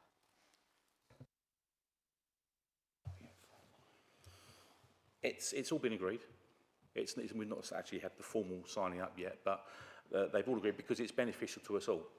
It's not just a benefit to us, it's a benefit to the other two councils as well. Particularly in light of the fact that also we're all involved in some way, shape or form in the free ports and the benefits they bring, so it seems like a good fit. The two councils concerned were in a pool previously with other councils and that collapsed. So they saw the opportunity to pool with us as a good idea themselves. So whilst we're still waiting the formal sign up, they have agreed to it, and it's just waiting for that to happen, basically. Thank you. Can I just say that as a word of caution, can we just say they've agreed in principle until we've actually got them signing on the dotted line? I agree with your caution. I accept that. We could say that, but as it stands right now, we do have an agreement in principle. And for Councillor Watson, yes, we do have an agreement in principle. Thank you.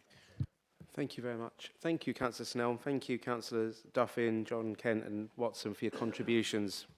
Thank you.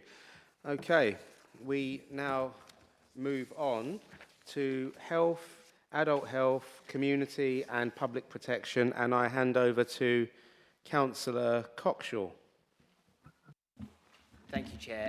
Just as a caveat to members, public protection no longer falls within my portfolio anymore, but however there's no proposals within that, as far as I'm aware.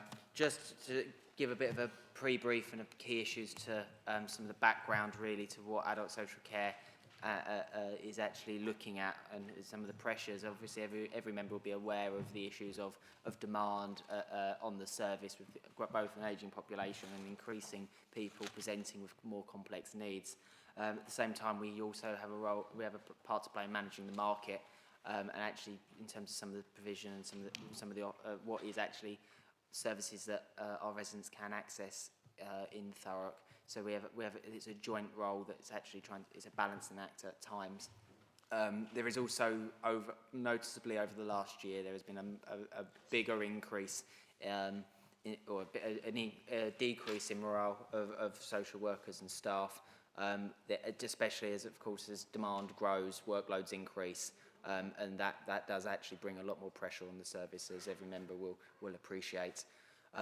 We also have our integrated care strategy, which we're working along with the ICS and the ICB and ICP, which I sit on, about how we're looking at moving away from crisis management care to prevention. Obviously prevention, earlier intervention, as you would have heard earlier from Children's Services, is the biggest way to drive down costs. It's actually making sure residents get the help they need as early as possible before they end up presenting themselves at A&E, where the costs then will just start to spiral. This at the same time as we want to move to a strengths-based model of working with our partners, and it's actually trying to integrate, and that integrated care is actually the most important offer, because it's often enough that care is actually more tailored to users in their community rather than being placed in out of area or inexpensive high cost packages. There is also the role that we've got to maintain our relationships with our health colleagues, especially as we do start to move to this integrated model, that our role together actually it becomes more and more important. So it's actually a chance there's that relationship that's still got to be managed. I'll just take everyone through, councillors through a few of the savings we've got proposed. The first one is looking at conducting the Section 117 reviews to improve efficiency. As some members may appreciate, after following a discharge from mental health services, a resident is entitled to free community care until they have a Section 117 review. Currently, there is a backlog of nearly 250 of these reviews outstanding. That is some of it is a pressure on EPUT, which is our partner, as well as us, but no package can end until both partners agree on the review. Obviously, some of these cases, it means at that time, Thurrock does pick up the bill. It's really important that we actually review these outstanding cases. Both of us make sure that the resident is actually getting the care level they need, but also a level of fairness for other users who may actually then, as a detriment, may not be receiving the care because we've got our resources are allocated in a different way. That as part of this saving, we're actually looking to recruit 2 social workers or community psychiatric nurses to try and actually boost that capacity to try and get through these reviews as quick as possible. But we're expecting a overall saving of 367,000, with 150,000 being saved in this year's budget. We're looking at conducting a review into our charging policy for assistive technology. Obviously, we have a statutory duty to provide this, and we provide this for under £1,000. It's provided for free to residents. At the moment, within the Care Act, subject to financial assessments, there is the option. There's the chance for us to review to a weekly charge in terms of the maintenance of that. So anyone, pendant alarms, for example, there is a 24/7 care response team that actually work around that. That we're looking to go out to consultation with care users to look at whether some proposals about £2.50 a week charge or a £5 a week charge, actually just to help cover the cost of that maintenance of that team that can actually have community response straight away when an alarm is pulled. The idea is we're looking at perhaps a saving of 50,000 this year. This is purely depends on take up of that offer, but also it's very much, we have to appreciate this is a means tested and backed by financial assessment, so not everyone in receipt who currently uses assistive technology will actually have to pay for that charge. It will be linked to the level of care and whether or not they pay for their care. So there's a modest saving of 50,000 this year at the moment. We're also looking at doing a review of our care packages. This is split into 3 parts. We have 38 outstanding high care packages at the moment, high cost care packages, which are due reviews. Some of them over £50,000 a year, some over £40,000 a year. At the moment, there could be an opportunity. We've talked about continuing healthcare earlier with children's services. Some of those, there could be opportunities within some of these cases to actually have a conversation with our health colleagues to actually move those packages over, and that would then move the cost over to our NHS to pick up or provide some contribution to their care. Second phase of this is looking at our direct payments. Our direct payment service enables care users to actually, and service users to receive a contribution from us to essentially choose their own services. It promotes their own level of independence. They have a control of this money, and they can decide what services they want to interact with. We're currently going out to looking to re-procure our contract services following a cabinet agreement last month. This part of the direct payments, there'll be a bit of a review on how this is worked to make sure that users are aware of both how the direct payment system works, but also making sure that they are actually. Okay to start wrapping up so we can go to members' questions. Yes, apologies. Please. Thank you. I'll run through a bit quicker then. Finally, there is that part of that. There is the continuing healthcare plan, continuing healthcare provision, which actually I would like to note. Earlier this year, we recovered £250,000 of one care package. Quickly to direct debits. Direct debits, at the moment we do not have a provision to use direct debit payment for our care packages, and such we're looking to introduce that. That will then hopefully reduce the debt book for non-collection. Following, we're looking to do a commissioning review into our learning difficulties and mental health service. At the moment, there is only one provider really in the borough. We're looking to do a lot bigger work to actually talk about a new commissioning plan and strategy of how we want to develop the market fully. There's a bit of market development exercise going on, and looking at that would be a saving of 125,000. Running through, I've got three more left, which will be very quick. We're looking at expansion of the CLS teams. Our hospital discharge team, we want to bring them into the community, and that would lead to a deletion of 2 posts, one of which has been vacant, the other one is the post holder is retired. We're looking for a saving of 71,000 on that, 72,000. Housing First, just to expand to the Housing First scheme by 5 houses to give essentially an additional level of care for those in mental health crisis or in crisis mode. It looks to reduce tenancy breakdown, but also provides that wraparound care for care users if they need it. And finally, I do apologise, Chair, caring for Thurrock. At the moment, our wellbeing teams are underutilised, so we're looking to bring our community task and time team, reduce it by 1 by deleting 2 deleting vacant posts and merging teams. This will essentially move people in the current, under the current community-led team in Chadwell and Tilbury, moving them to our wellbeing teams, which will be able to hold that capacity. And actually, wellbeing teams are shown to provide a much higher level of care because keeping in that community. I'll hand back to the Chair to take any questions. Thank you for that, Councillor. Thank you for running through that and for speeding up. I appreciated that. Councillor Hooper, as Chair of the Health Overview and Scrutiny Committee, have you got any questions for Councillor Cockshaw? I have a number of questions for Councillor Cockshaw. I'm sure he knew I would. I'm concerned about how realistic it is you're going to save 360k on people coming out of the hospital into community services. How realistic is it, and why do you think it is realistic? Thank you, Councillor, for your question. I would say we're quite confident on some of the work we've done. We're leading off some of these savings we've actually built on from what we started the work streams that we created on from last year. I think there is a conversation based on, I would say, some figures. Even if 10% of the cases are reviewed, we're looking at a saving of £28,000 a week. I think there is a great opportunity here to actually make sure our care users actually do receive the level of care they have. So I really do think the team looking to, with those 2 new social workers, to get through that backlog. To have that conversation. Do you not need health to actually support you with that, and that support hasn't been there to date?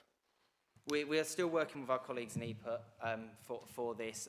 Partly, some of the backlog has been partly on their side, still at the table, but this is why it's so important to maintain our relationships with our health colleagues, to actually bring them to have that conversation around the table, to make sure we're actually having that conversation. Of course, you appreciate we do have a joint partnership director here in Thurrock, which cross hats between Thurrock, EPUT and NELFT, and that's how it's that partnership working that allows to facilitate that. Okay, I'm really am concerned about trying to save 832k on reviewing care packages. We actually have a growing demand. We have people coming through transition with quite high care needs. I'm unsure about how safe this actually is, because unless you do regular reviews and reviews are actually responsive to the needs of people, and I'll give an example where my concern is that people on direct payments, the assessment time in groups I've attended of saying it takes too long from the assessment taking place, or actually getting the assessment, to actually receiving any money or changes in their budget. So I'm worried that there are risks here. So I would like to know what reassurance you can give that people aren't going to slip through the net and that they will end up in more high-cost services. No, thank you, Councillor. And I do hear that point, and that is actually part of this review, and especially with direct payments. There's a wider review into the direct payment service to make sure it's actually being delivered quickly through the application process, but also making sure care users know exactly how to use the service, but also and make sure they're aware of it in the first place, because we're still in that process of moving people over to direct payments. This is a wider, root and stem review, I'd say, into how, obviously, Thurrock has been very prized itself on its adult social services for many years now, and it's moving, as we've been moving to this model, we've been stepped every year, we're moving into that. I'm confident that with it does seem an eye-watering sum when we talk about £832,000, right?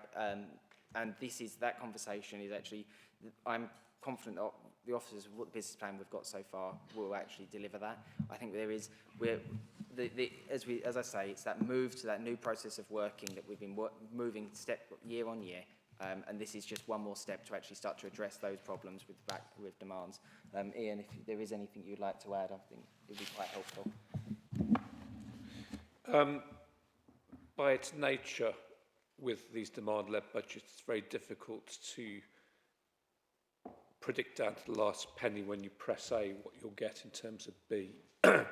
However, what we do know is that we've got a cohort of residents where their reviews are overdue, and where we've prioritised certain subsections of that cohort, particularly mental health, to do more frequent reviews. What we find is that where people have gone into crisis and their acuity package, the acuity of their package has been increased, rightly so. As they recover, they may no longer need that level of acuity. And so we can reduce that down. And we've been starting to do that this year. We are overperforming on our placement savings this year by the tune of about £800,000. So I think this is quite modest. This also includes continuing healthcare, as Councillor Cockshaw alluded to earlier. We had one package earlier in the year that saved an annualised cost of £280,000. We've just had another one that's saving £350,000.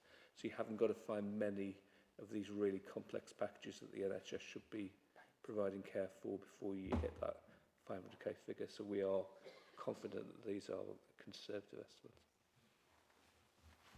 So how are you going to monitor that you're actually being responsive to changes in changes of packages? I mean, we talked about mental health there.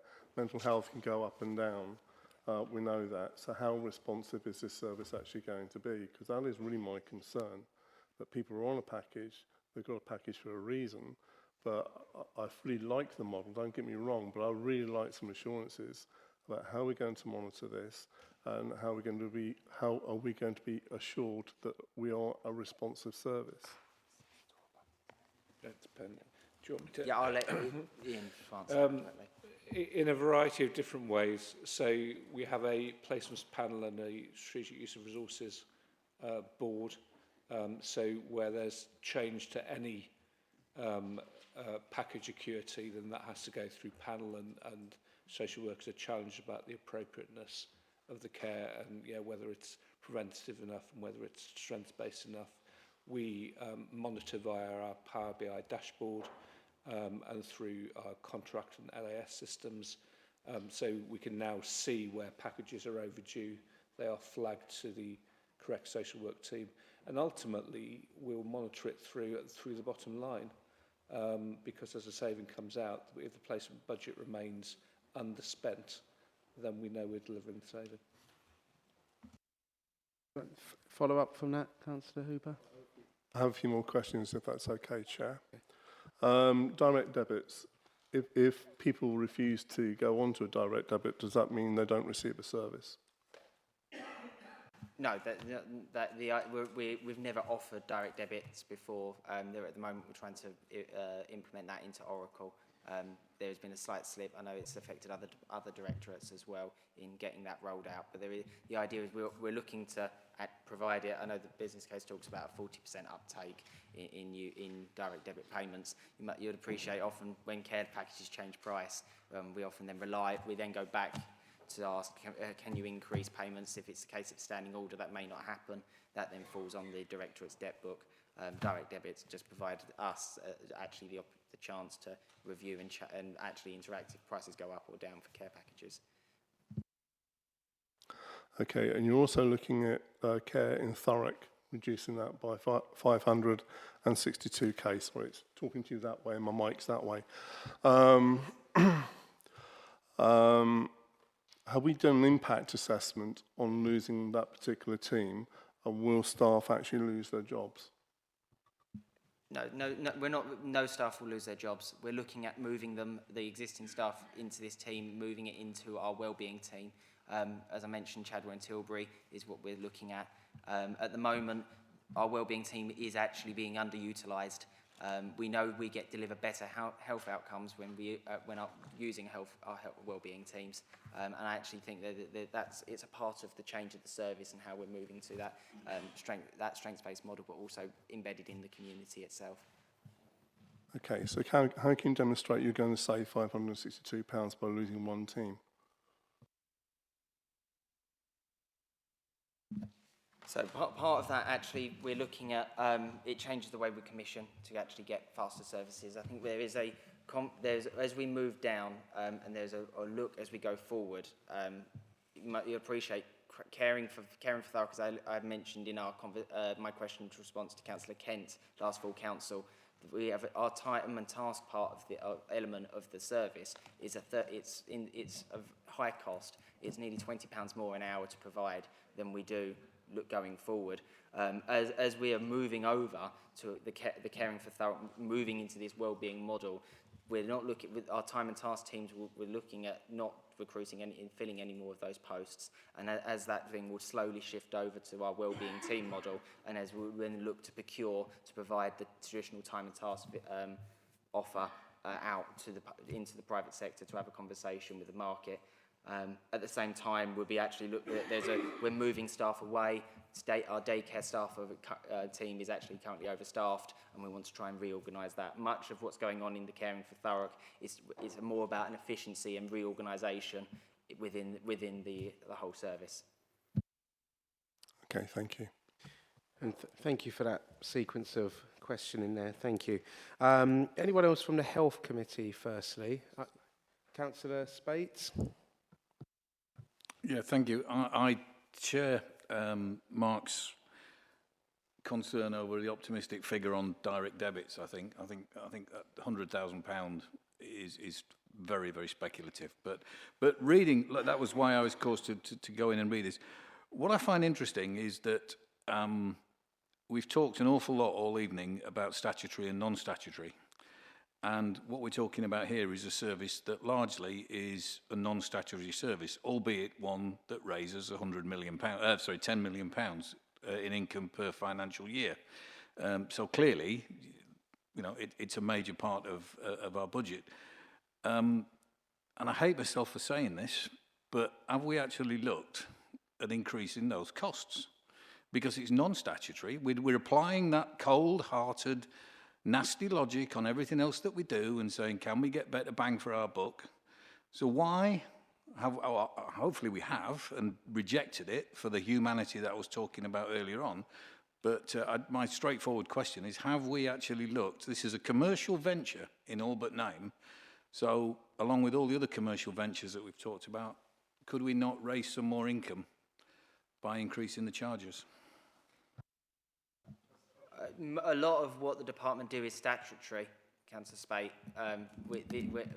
It falls under much of it falls under the Care Act 2014, and that is the framework in which we operate. I think it harks back to that point I made earlier about making sure we focus ourselves on prevention models of care rather than crisis management. We know that the long-running cost is much lower when we actually take that. I'm trying to find the word. I'm not much like Councillor Snell, lost for word like I was earlier. To take that enabling action to actually look at providing preventative care rather than crisis management responses. If I may, Chair, yeah. Listen. You know I sit on that committee, and you know how much I admire that preventative work that you do. But I'm just being a cynical git, and I've been really annoyed by some of the platitudes and comments that have come out from some of your colleagues, George. And I, as I say, I hate myself for saying it, but we should have a level playing field when we analyse costs and revenue. Yes, I'm sure Ian was going to shoot me down and happily be shot by Ian any day of the week. Okay, so Councillor Cockshaw's right. We the vast majority is statutory. It falls under the Care Act. So any placement is a statutory service. In terms of your challenge, which is a really good one, I think, so we have moved from a point where someone is not eligible for free care and they have to contribute towards their care. We've already moved to a point of full cost recovery.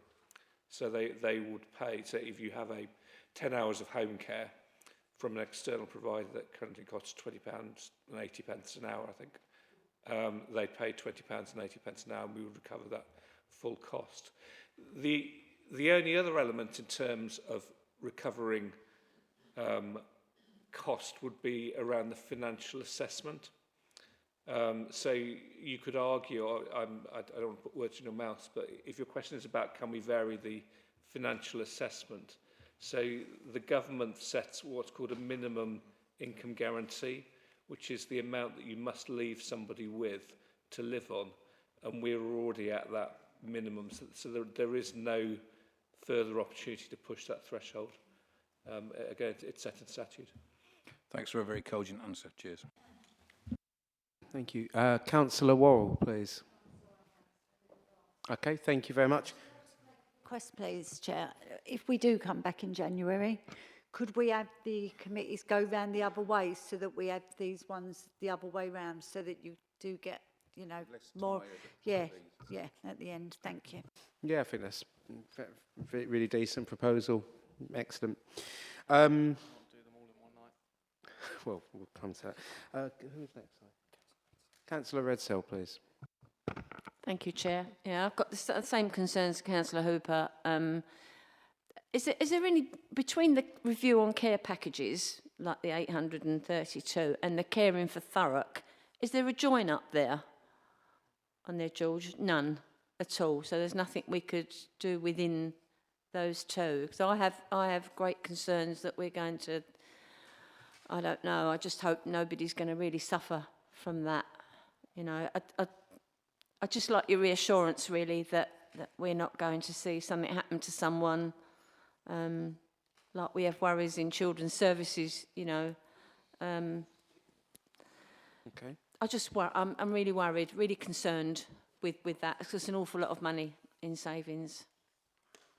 Do you want to try and address those concerns? Yeah, no, thank you, Chair. No, it's not. It's not. I'm not the man here to slash, burn, and coal down the service. This is actually, we're having a conversation about actually many of these care packages. At some cases, may be 6 to 12 months overdue a review, but that's purely based on the fact that there has been other priorities in the service that have actually come up first that we need, you've had to manage and address. It's making sure every person gets the right level of care. If their review comes out and it says that they need additional care, it's not for us then to say they're not entitled to it. It's making sure that every person who is in our care receives the right level of care that they need. At the right, I would caveat saying at the right cost in terms of in the framework, but I'm sure that's what, as councillors appreciate, the budget, it's a demand-led service. It's not something we can always have a crystal ball. Thank you, Councillor. Councillor Watson, please. Just a quick one. Thank you, Councillor Cockshaw. Just quickly on your policy for assistive technology, by the beginning of 2025, all technology needs to be digital, including all of those that have been brought forward by the council. The council does provide tech free of charge, and so will this be a cost to the council? Because I'm assuming it would be. And what would be the impact on the saving that you're putting before us? Thank you. Thank you, Councillor. And it's one of the things that we've already started to try and address across the service ahead of this saving. We're already well aware that the 2025 is the sunset date for some of this form of older technology. We're already rolling that out, and I'm confident that has actually already been included and is factored into that saving already. Yeah. Thank you very much. Councillor Gledhill, please. Thank you, Chair. Thank you, Councillor Cockshaw. With the carrying on from Councillor Watson on the assistive technology, will that also include technology that's provided in our older people's complexes? Some of which I've certainly got at least one resident who's complaining that he will never use it. it doesn't need it, yet it's being charged for it. They're going to end up charging, or we end up going to be charging them more, even though they don't use it. No, thank you, Councillor. No, the service is optional. So if they don't want to take it up, they won't pay the charge. But of course, this charge is subject to a review and a consultation with actual care users, and that is turn out the light.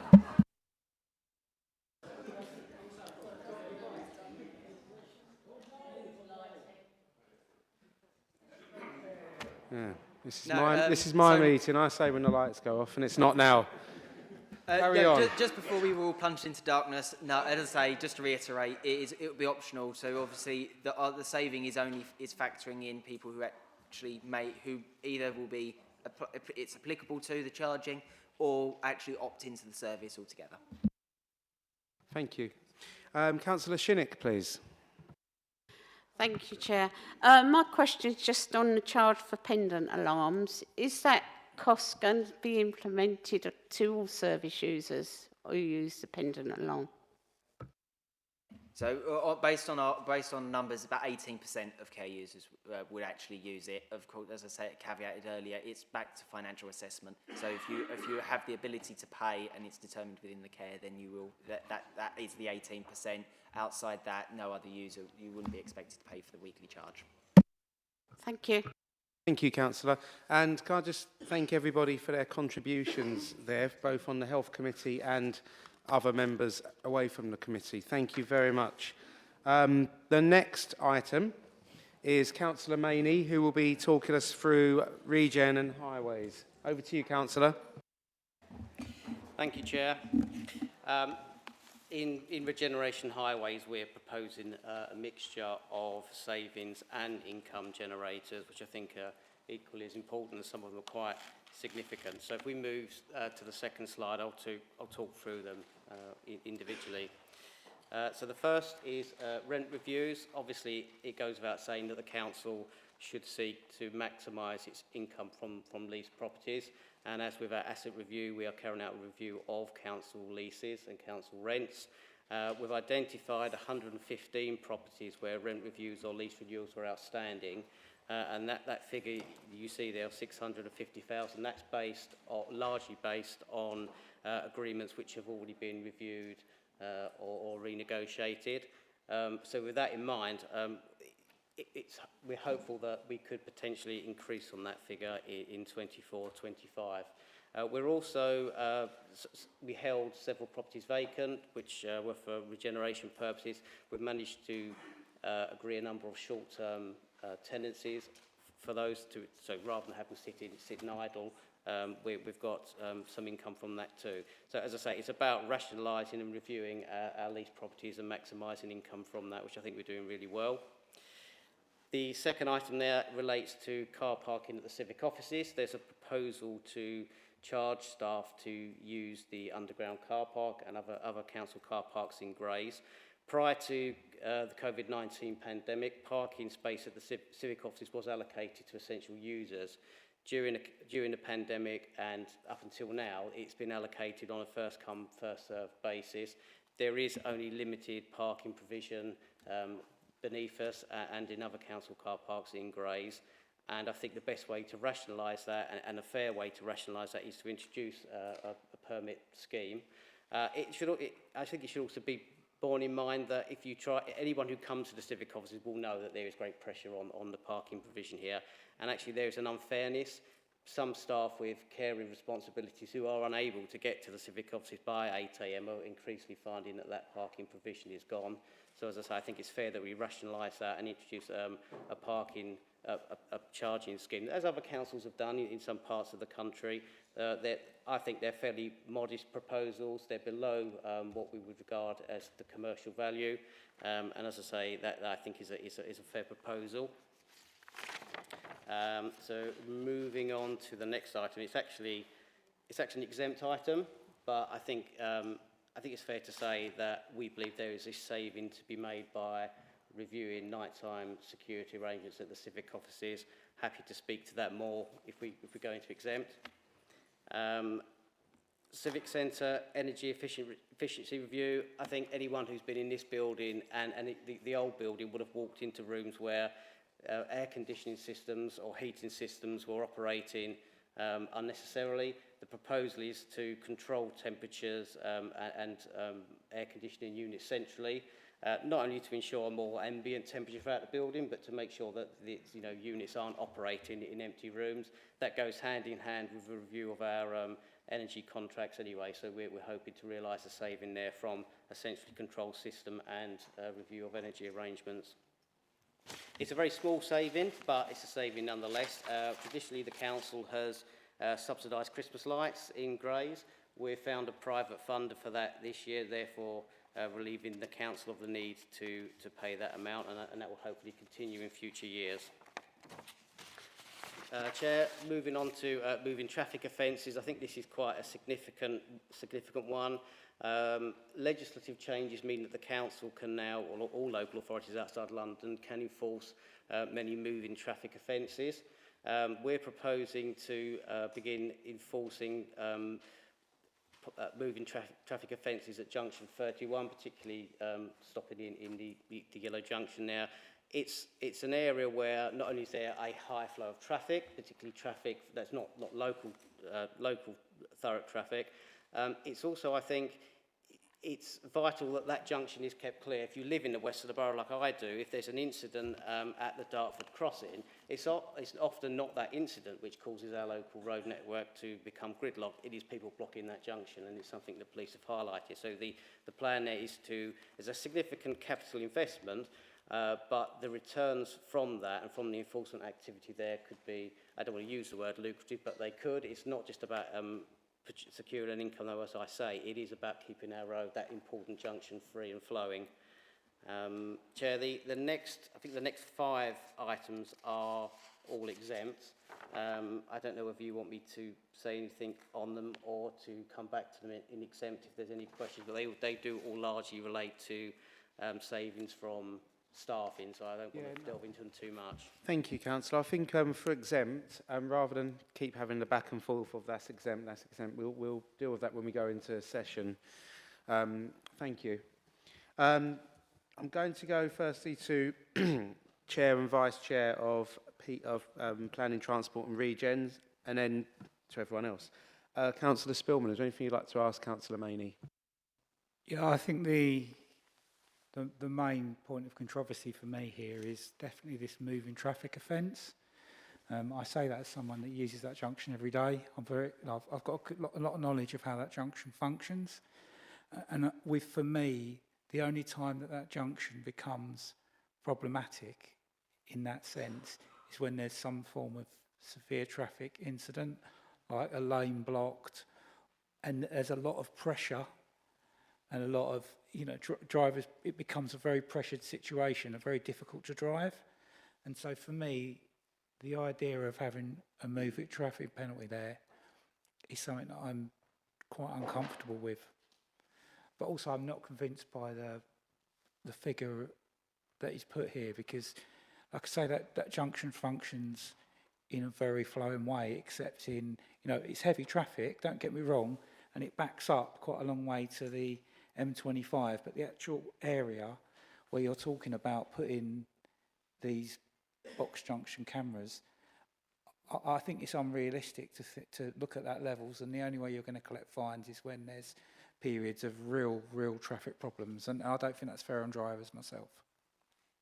So it's more of a point rather than a question. Just something that I'd like you to consider and look at. So just before Councillor Maney answers that, can I just say Councillor Collins asked a similar thing, and maybe you could answer both at the same time. So there is an ethical risk here where enforcement is just used as a way to generate income. What controls will be put in place to ensure that this power to enforce this box junction, or possibly others, is not abused? Thank you, Chair. I think it's important to bear in mind we're not creating the offence. The offence is already there. The enforcement is just moving to the council. In terms of, we carry out a range of enforcement activities as it is. I mean, we carry out parking enforcement, we issue FPNs, And I think this is just an extension of that. I mean, but to be clear, we're not creating the offence. It already exists. We are just now the enforcing, or can be the enforcing authority. In terms of, it is an estimate. We'll never know. You know, we can't know at this stage what the exact income will be. But we have carried out a traffic study which has identified what number of offences are likely to occur over a week's period. So there is a small amount of evidence to suggest what income could be, but as I say, we can't ever give an entirely accurate figure because it's not an activity that we have carried out before.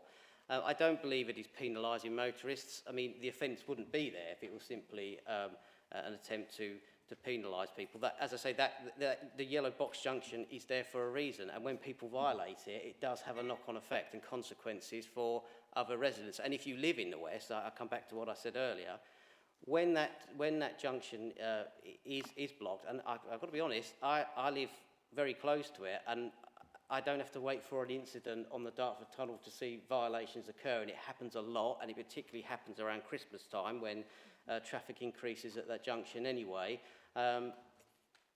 You know, as I say, I don't believe it only happens when there are incidents. There are people who frequently violate that junction, and it does have consequences. And as I said, it's something the police have flagged up. They have noticed that when that junction is blocked, it has an immediate knock-on effect on other parts of the road network. So I think it's very fair to enforce that. As I say, I don't think there's much more I can say on that, but I think that covers probably both questions, but happy to come back on that. Collins will be pleased it's covered his as well. Anyone else on PTR who would like? Councillor Anderson. Thank you, Chair. I share the same concerns Councillor Spillman and Councillor Collins have about the moving traffic offences, but I won't rehash that. Just a comment from me, not so much a question, and that is when it comes to this particular portfolio, whatever you want to call it, I think it's almost sort of more important that we remain within existing cost boundaries for some of the projects within the portfolio, as opposed to finding efficiencies, etc. Because you look, for example, at Stamford Station. It was, I think, the August PTR meeting that we were told existing funding is insufficient to deliver the design for phase 2 and construction for phase 1. So it's just a point that it's all well and good finding efficiencies and new charging methods, but if we've got big projects like that we don't keep a grip of, then it's all a bit pointless, isn't it? So question, just more of a point. Yeah, that's fine. No, that's fine. But I'll move on to anyone who's got questions as well.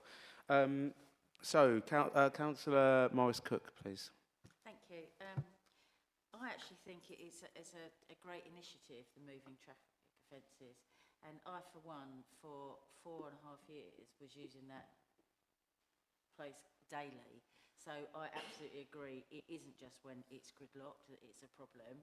It isn't. But, however, if that is to be monitored and there is an opportunity there to keep that flowing, as you say, the rest of the traffic flows and it stops everything else building up. So I think, and if you look in the business case, it is factual. You've used a lot of other authorities to see their learning from experience, which I think has been really good. And I, for one, think it's a great initiative. And I don't think it's just like trying to find like a cash cow.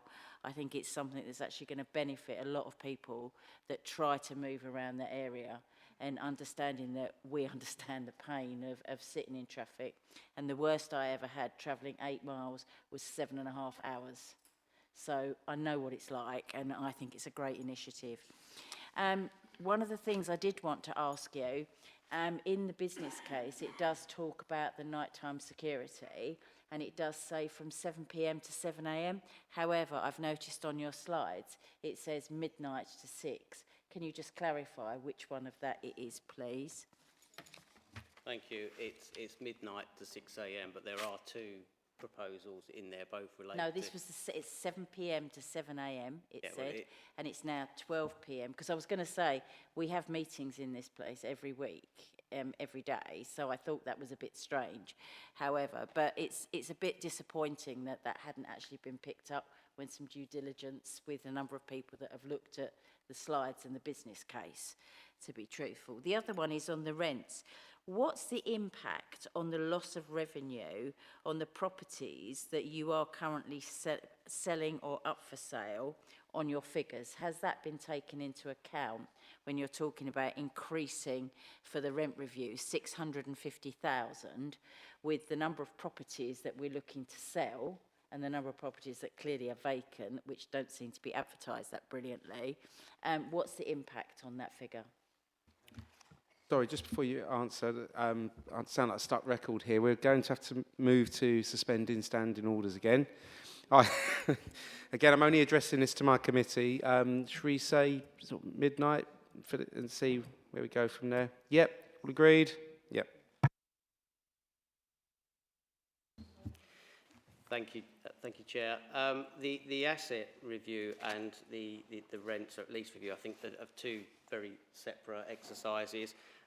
There's no immediate impact in the short term. That there may be in future years, but essentially in terms of those assets that we're disposing of, they're assets which have been assessed as producing a less significant income, and the capital receipt outweighs that. So I think the intention is to those lease properties which secure a higher rental income, we would want to keep. Those where the capital receipt outweighs what we receive in rental income should be disposed of. So in answer to your question, there's no immediate impact on that, but obviously over time then income from rent could diminish as we release assets that are no longer required. Thank you very much. Councillor Spates, please. Oh, sorry. Oh, sorry, committee.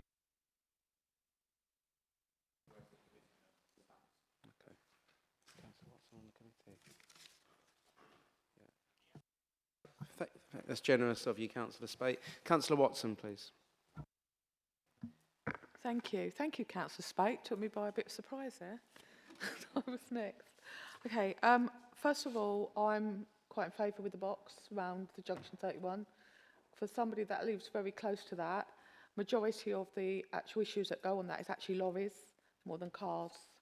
And it's a bit more better to have that flow through, because that's why you end up gridlocked all around Lakeside because of Junction 31.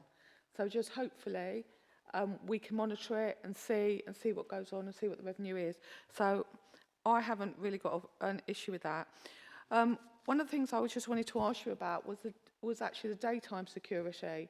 And we're about to use in-house staff, but those staff are normally sitting in the car parks trying to direct the cars, trying to go in and out. And I've been here, and Councillor Worrell and Councillor Jeffries has been here, when they spend most of the time there, which leaves the front desk quite vulnerable, and for the people that are coming in and out as well. So I'm just wondering, what is the impact around that? Well, I hope if we rationalise parking in the car park below us, they won't need to do that. One of the things they're having to do at the moment is to police members' parking areas, to make sure that parking isn't abused.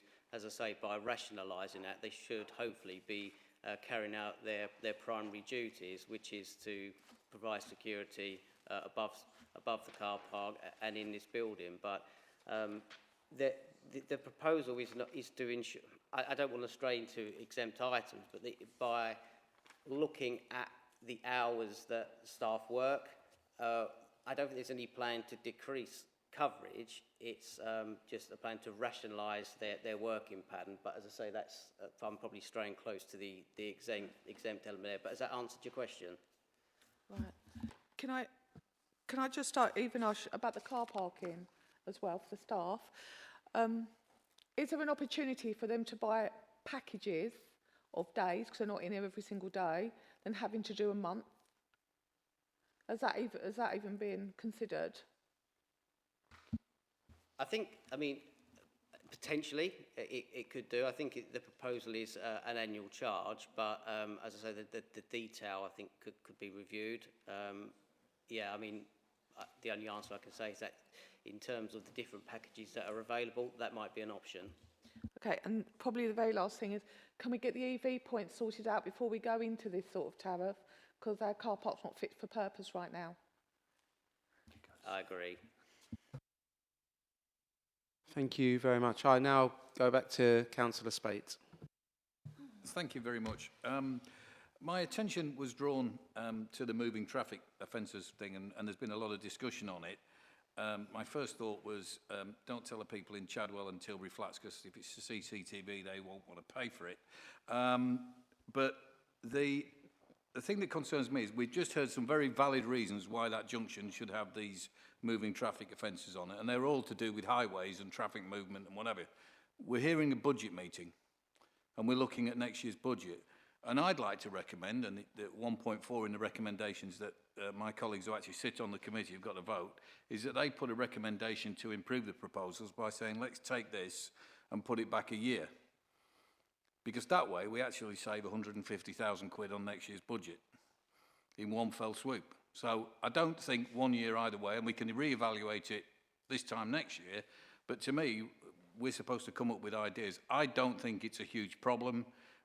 The junction, the M25, is a huge problem. That little bit of it isn't going to make about it. It's a highways matter, not a budget matter. So I would suggest that if we're going to, you know, let's not spend 498,000 quid on this scheme to make 348. That's 150 grand savings straight away, as far as I can see. So I would recommend that we do that. Thank you, Councillor Spate. I think that's more one for the committee to consider than for Councillor Maney to answer. But thank you very much. Councillor Green, please. Thank you. At the beginning, you started off with rent reviews. You'll be reviewing them and they'll be renegotiated. Where did the £650,000, where did you get that number from if you are going out to renegotiate the contracts? Thank you, Councillor Green. As I said, that figure is largely based on agreements that have already been rents that have already been reviewed or renegotiated. So I can't say secured income, but it's income that we expect to receive because those reviews and renegotiations have already taken place. There is, it's not restricted, there is a spreadsheet that if you wanted to see in more detail where that increased income is coming from, there is a spreadsheet which we can share with you or the committee afterwards, and that gives you a more detailed breakdown. But as I say, it's income from already renegotiated leases and rents. Is that okay, Councillor? Just one more. Yeah, okay. Regarding the moving traffic offences, I just wanted to go into that a bit more. Being the ward councillor for the Renovo estate, they cannot move when that lakeside shopping, when that junction is blocked. So I welcome this and I fully support this, and so would the Renovo estate, to the point of when that is gridlocked, they need to walk and actually can't leave their homes. So I do welcome having those moving traffic offences. Thank you, Councillor. Councillor Gledhill, please. Thank you, Chair. Thank you, Councillor Maney. Mine's also on the moving traffic offences, and there's 3 of them. In the business report, it mentions other offences that other local authorities are enforcing. Will this just be the first one of all of those, or many of those, whatever we decide? So in the future, there may be other enforcement action taken. Thank you, Chair. That's very much the intention. These schemes are not cheap to implement. They require a lot of technology, additional staffing, and the plan or the intention very much is once, if and when a surplus, as I'm sure it will be generated from this scheme, we can use that income to look at other moving traffic offences. I very much think we should do. As I say, it's not penalising the motorist. It's about that enforcement capacity moving to us. And there are a number of the number of offences that we can enforce. Many of those offences actually cause, a great deal of annoyance to many of our residents. So that is very much the intention, to widen the number of offences that we begin to enforce. Thank you. No, that's absolutely fine. Will the money that's generated from this be ring-fenced as it is for other enforcement penalties that we issue in relation to highways matters? Thank you, Chair.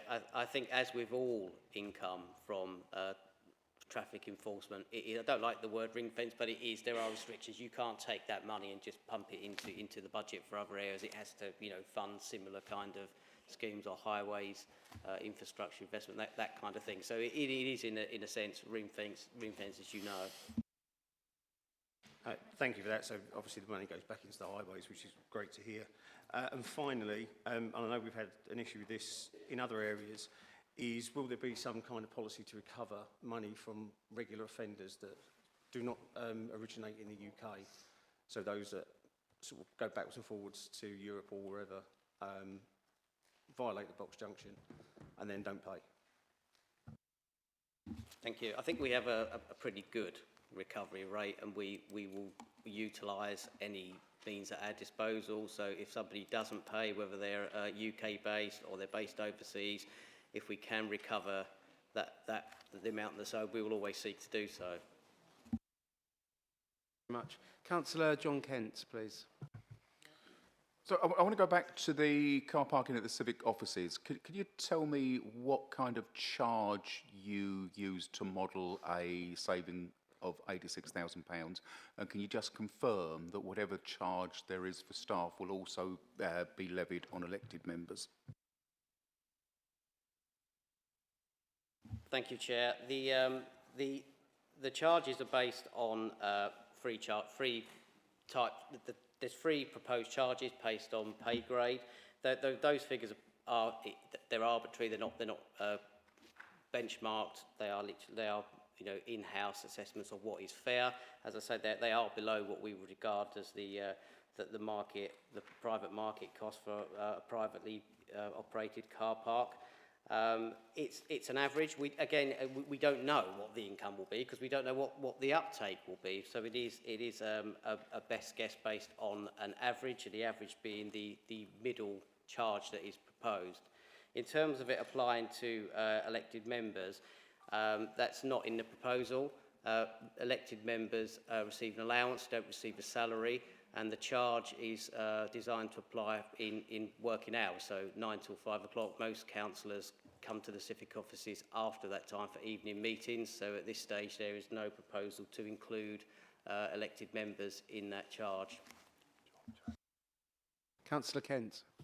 Yeah, I think it sends a dreadful message to the workforce if we're charging people who work here, some of them on a pretty low wage, to park and then take kind of a special circumstance for ourselves and don't charge. I would be totally against that. Thank you very much. Do you want to say anything on that, or are you okay? I don't think I can really add much more. I understand that it's not going to be a popular proposal with staff, but I do think there are reasons why members should be exempt from that. As I say, we're essentially carrying out civic duty, and the allowance we receive is not a salary. You can argue whether it's generous, it's not generous enough, but the idea of a member's allowance is to basically cover the cost of you carrying out your civic duties. And so I think it's fair that members are exempt from that. Brilliant. Thank you very much. And thank you to all members who spoke on that and all points related to specific proposals. Thank you. We now go transformational change, communications and governance, and we head to Councillor Deb Arnold. Thank you, Chair. As the slide says there, the initial savings in this portfolio will come from deletion of vacancies, continuing to drive automated processes and reviewing operating models. I don't know whether someone's changing the slide, are they, to the figures? Yeah. So from this one, the customer services, 83,000 will be saved from removing an unfilled staff vacancy and not reapplying for the call centre accreditation. But I know that's only a small part at 6,000, and I know earlier it was said about why we're looking for such small amounts, but I think as we do this sort of deep dive and deep clean, we should be looking at the back of the sofa and for low-hanging fruit and putting anything that we find into this budget. So that's why that's there. The senior team structure, 58,000, again involves removing a post that's been vacant since January and deleting that post. Removal of specialised agency budget from the Performance Quality Business Intelligence Department. In the past, when this area's been short-staffed for specialist report writing, they've temporarily employed via an agency. And then when no longer required, the agency contract was terminated, but the department kept the agency budget as a provisional budget in case they might need it. So now what they will need to do is, like other areas, going forward, if departments need to increase staffing levels, they'll need to follow correct procedures and measures and justify any need when they have it via a proper business case. And then there's 10,000 from reducing the campaign budget by making the most of digitalising campaigns wherever possible, but still recognising that we must keep other avenues of communication available for vulnerable residents and those without access or the skill set for digital avenues. That's that one. Did you want me to stop there? Or? Yeah, thank you. I'm going to go to Councillor Duffin first. Regarding agency spend, it seems to be one that it's always a large number on the budget every single year. Since this administration's been in, has any year it successfully been delivered to the numbers that were promised? Sorry, that's on like the next section. Do you want me to, do you want me to do all of the slides and then go through all of it? Because it's on the cross-cutting ones on the next lot, but... Yeah, no, apologies. I'd rather do cross-cutting as its own item. Just on here, Councillor Duffin. Okay. Anybody else from corporate who'd like to ask Councillor Arnold questions on transformational change, communications? No? Okay. I'm sorry, Councillor Spate, sorry. Okay, well, first I should start by declaring a non-pecuniary interest in this matter, because as people will know, part of my professional life is working with Thurrock Council's communications department, and God forbid they were ever any good, it would actually be a pecuniary interest at some point in time. I'm absolutely staggered. I've seen a lot of things tonight that have shocked me, but nothing that has amazed me as much as this ridiculous attempt to look at the communications department and come up with some savings. 10,000 quid. I don't know the full budget, but the cost of staffing is around £600,000. The associated costs that go with it, things like a contract with Getty's agency, so they're paying for pictures and artwork, despite the fact they employ 2 graphic artists. It's a service that is not fit for purpose. It's a service that is massively overstaffed. It doesn't do what it says on the tin. And that could be a good argument for saying we should spend a lot more money on it. But quite frankly, the number of people you've got who actually don't do anything like a half-decent job of work, there should be a radical change in this department. There should be a restructuring. There should be a slashing of its costs. It is utterly ridiculous to come to this budget meeting with a suggested saving of £10,000 on this particular department. A reduction in central communications budget, it is absolutely ridiculous, and it undermines the veracity of everything that you've said in this about how we've looked at proper cost cutting and doing things and doing that and whatever. I can quote a phrase from somebody who came to this council for a job a while ago, and he said, I could cut £100,000 or £1 million or this in a stroke of my pen in a day. I could walk into your communications department and I could save you 200 grand in a day. And it's just ridiculous. And I'm speaking as a person who's had 45 years dealing in the communications industry. It is an absolute crass joke and an insult to everything else that you've talked about. That's not a question, it's a statement. Councillor, obviously, it's, as Councillor Spate said, that's not a question, but if you'd like, you can respond to the statement if you wish. Yeah, I'll respond to the statement. If Councillor Spate felt that he could manage this department better than anyone else, perhaps he should have applied for the job rather than becoming a councillor, which makes him exempt from being able to apply. But to actually sort of like come back on some of them points, it's under review. The whole department is under review. It will continue to be under review. That's for this year. What there will be next year, I don't know until officers finish that review and we can have a proper look at that. He's got the budget wrong. It's 436,000. The number of staff, on average, you have 14 members of staff on a similar size local authority. We've got 11, so we're already down on staff. The department has had is seeing and has had a lot of changes, so wait for the benefits of those changes, give them time to settle in and to finish this review. One of the things that we were picked up on by the commissioners is that there's a real need for communications through this part. So to actually diminish the team even more right now when they've got so much work on their plate would not be the right move. We've got 2,500 members of staff to communicate with, 175,000 residents and over 700 services that they communicate on.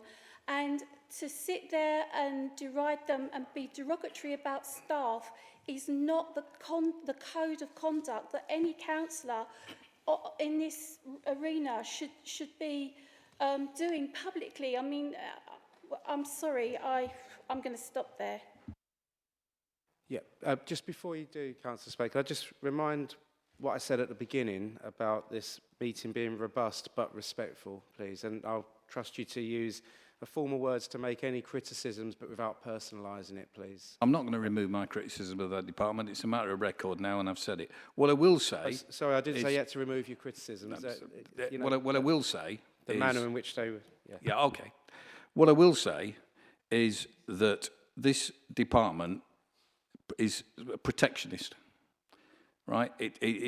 And I disagree with Councillor Arnold over the jobs, and the reason I can disagree with it is because I had a statement from the department with the exact position in the number of people were there, the salaries that they earn, and then you add in pensions, national insurance and whatever, and you end up with a wage bill of around 600,000. You know, we can't forget things like national insurance when we're looking at budgets. It's no good just adding up the basic wages that are paid. That's not economic policy. In terms of, you know, we were challenged, and I go back to Ian Parry. I go back to it. We were challenged to come here tonight, to come up with ideas, to be thorough, to speak our minds, and to challenge. And I'm sorry, it's not good enough just to sit there and say, well, what you're saying is not right, and we're under review, and we're doing this, and we're doing that. Everything that this council does is under review. That's the whole purpose why we're here. And I'm sorry, I'm just, you know, this is the, you know, we've seen 10s, 20s, 30s, 40s, hundreds of thousands chopped from really crucial services that affect the day-to-day lives and well-being of our residents. People who are ill, people who are old. And yet we've got a soft underbelly here, and in my view, we're refusing to look at it. And you know, you've just said it's under review, wait and see till next year. Well, I'm not really interested in next year. We're interested in a budget that comes into force on the 1st of April this year. That's what we're here to talk about now, and it's our job to challenge. And I absolutely challenge that this council can't save more than £10,000 out of its communication budget. Honestly. And in terms of if you want me to do the job, if you want to offer me it, I'll resign as a councillor and I'll do it for you. What I would suggest, Councillor Arnold, is that you address the original challenge, not the job offer. If you could, if you could respond to that part, please. Well, he's already declared a pecuniary interest, so, you know. You've put me off my track now. You know, you say that we're taking budgets away from seriously ill people, but if you look at this budget, 55% of the council's budget is spent on children's services and adult social care. The savings come to about 15% of that budget. The other 45% of the budget, which is backroom operations, if you want to call it that, I don't know what you want to call it, is finding 85% of the savings that you were seeing in these proposals tonight. So I think we're doing our utmost to protect the most vulnerable residents of this borough. This is a starting point, as I've said. You've got to allow the council to be able to focus down onto the proposals that we've put in front of you tonight, because if they can't have focus, if they've got to keep running over to this one and that one and, oh, there's another bit more there and a bit more here, they'll lose focus and we won't realise those savings from these areas, and then we'll start to attack areas that we want to protect. So, because as they measure this budget going across the performance of it, if they're not meeting those targets, they'll come to us and they'll bring other proposals for saving them.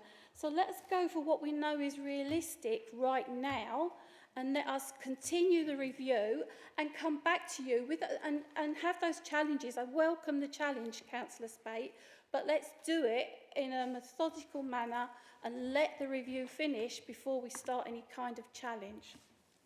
I've tried to have those conversations, but never mind, because I've tried to give good advice freely, because that's the nature of the person that I am.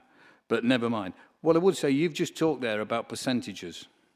And the average cut across budgets across this council, and yet the communications department's average cut is, if I'm going to take you up on your figures, is at best 2%. So we're looking at cutting buses, we're cutting this, we're cutting that, we're slashing here, we're slashing there, but we can only take 2% away from communications because it's sacrosanct. It's nonsense. Yes, I think we'll move on from that, unless you want to. Well, if I come back, I'll be breathing fire, and we'll get another statement and another statement and another statement, and we're coming up to midnight. Yeah. And okay. Chair, I know you want questions, so I'll end it. But and perhaps we could, have this as a more substantive item so where, like some other of the items, like the time could be given to it fully. But thank you very much, Councillor Duffin. So we promised earlier that there's support available to go into more detail on items and come forward with proposals. And while I might not agree with the manner in everything that Councillor Spate said, I fully agree. The idea that we have 11 people working in the comms team, which I accept is 14's the standard for our size, is less. I worked in a national press team for a political party with 4 people when the oppositions were having 60, 70 people. So the idea that it can't be done isn't there, and it's innovation, it's transformation, what we can change and do. So if the only route we have is to bring it to corporate ONS and have a full dialogue that you would expect to have with a portfolio holder, which is what we've been promised earlier in the meeting, I think that is the best route forward on how the comms team works, what the costings are on every single level, and I'm happy, since it is our corporate ONS committee at the end of the day tonight, to put that on the working plan for not next week, but the meeting after that, and have that full conversation. Because, yeah, I agree, 10,000 is not good enough. You want proposals, we're happy to have that conversation. Thank you. Would you like to comment on that, or you? No, you're the Overview and Scrutiny Chair. You choose your work plan, and obviously we'll do whatever we can to support that. Thank you. As Chair, I'm happy for it to come as an item and to invite other members to come along. Okay, thank you. Councillor Redsell. Thank you, Chair. Yeah, I was going to suggest that anyway, it comes to corporate, but I thought that's what we was here tonight for, to find some changes we can make. If we've got ideas to find these changes and these savings, I thought that's what we was here tonight. I really don't, we've had a good debate and a really strong debate, but I don't think we've really come to the conclusion that we've made some signs to ideas of what to put forward and what I don't think it's worked out that way. I don't know how everybody else feels, but I really don't feel that I have not enjoyed the evening, because I have. There's been a good debate, but I think I thought we was here to find some savings and to give some ideas, but I don't think it's actually worked out like that. It's more of a debate we've had than finding ideas and money saving for tonight. Thank you. Thank you, Councillor Red. So I think comments are noted, and not noted as in put aside, but I think we, to look at again at how we run these sort of sessions and these extended meetings, but it's definitely taken on board. Thank you. I think if that's it in terms of comms, I will move back to Councillor Arnold now for cross-cutting. Thank you, Chair. I've gone in the original order of the slide, so I'm out of sync with this, but I'll go through it as I've got it. So fees and charges, I think most of us understand fees and charges. Whilst we do need to consider the cost of living crisis, our most vulnerable residents and those on income support, it's only right that this council should aim for cost recovery wherever possible. There needs to be further review and a look into introducing things like potentially tiered systems and look at benchmarking against similar local authorities, examine other discretionary services that sit within statutory services. The print and mailroom review, that 39,000 is from reducing the number of multifunctional devices to give them their full name, photocopiers and printers to you and me, that are underutilised. By looking at the data that you can collect off them, you can see that some are being used less than 1% of the time, and you can see the locations they're in. So by rationalising the stock and reducing the volume, we can bring down the cost. Stationery, I think during lockdown, we went round and collected all the stationery, and there's a little Eiffel Tower model of paper clips in a corner, and I don't think anyone's had to order envelopes for several years. So it's the right thing to do is centralise stationery and look at how the ordering and have one point for it, and to reduce that cost.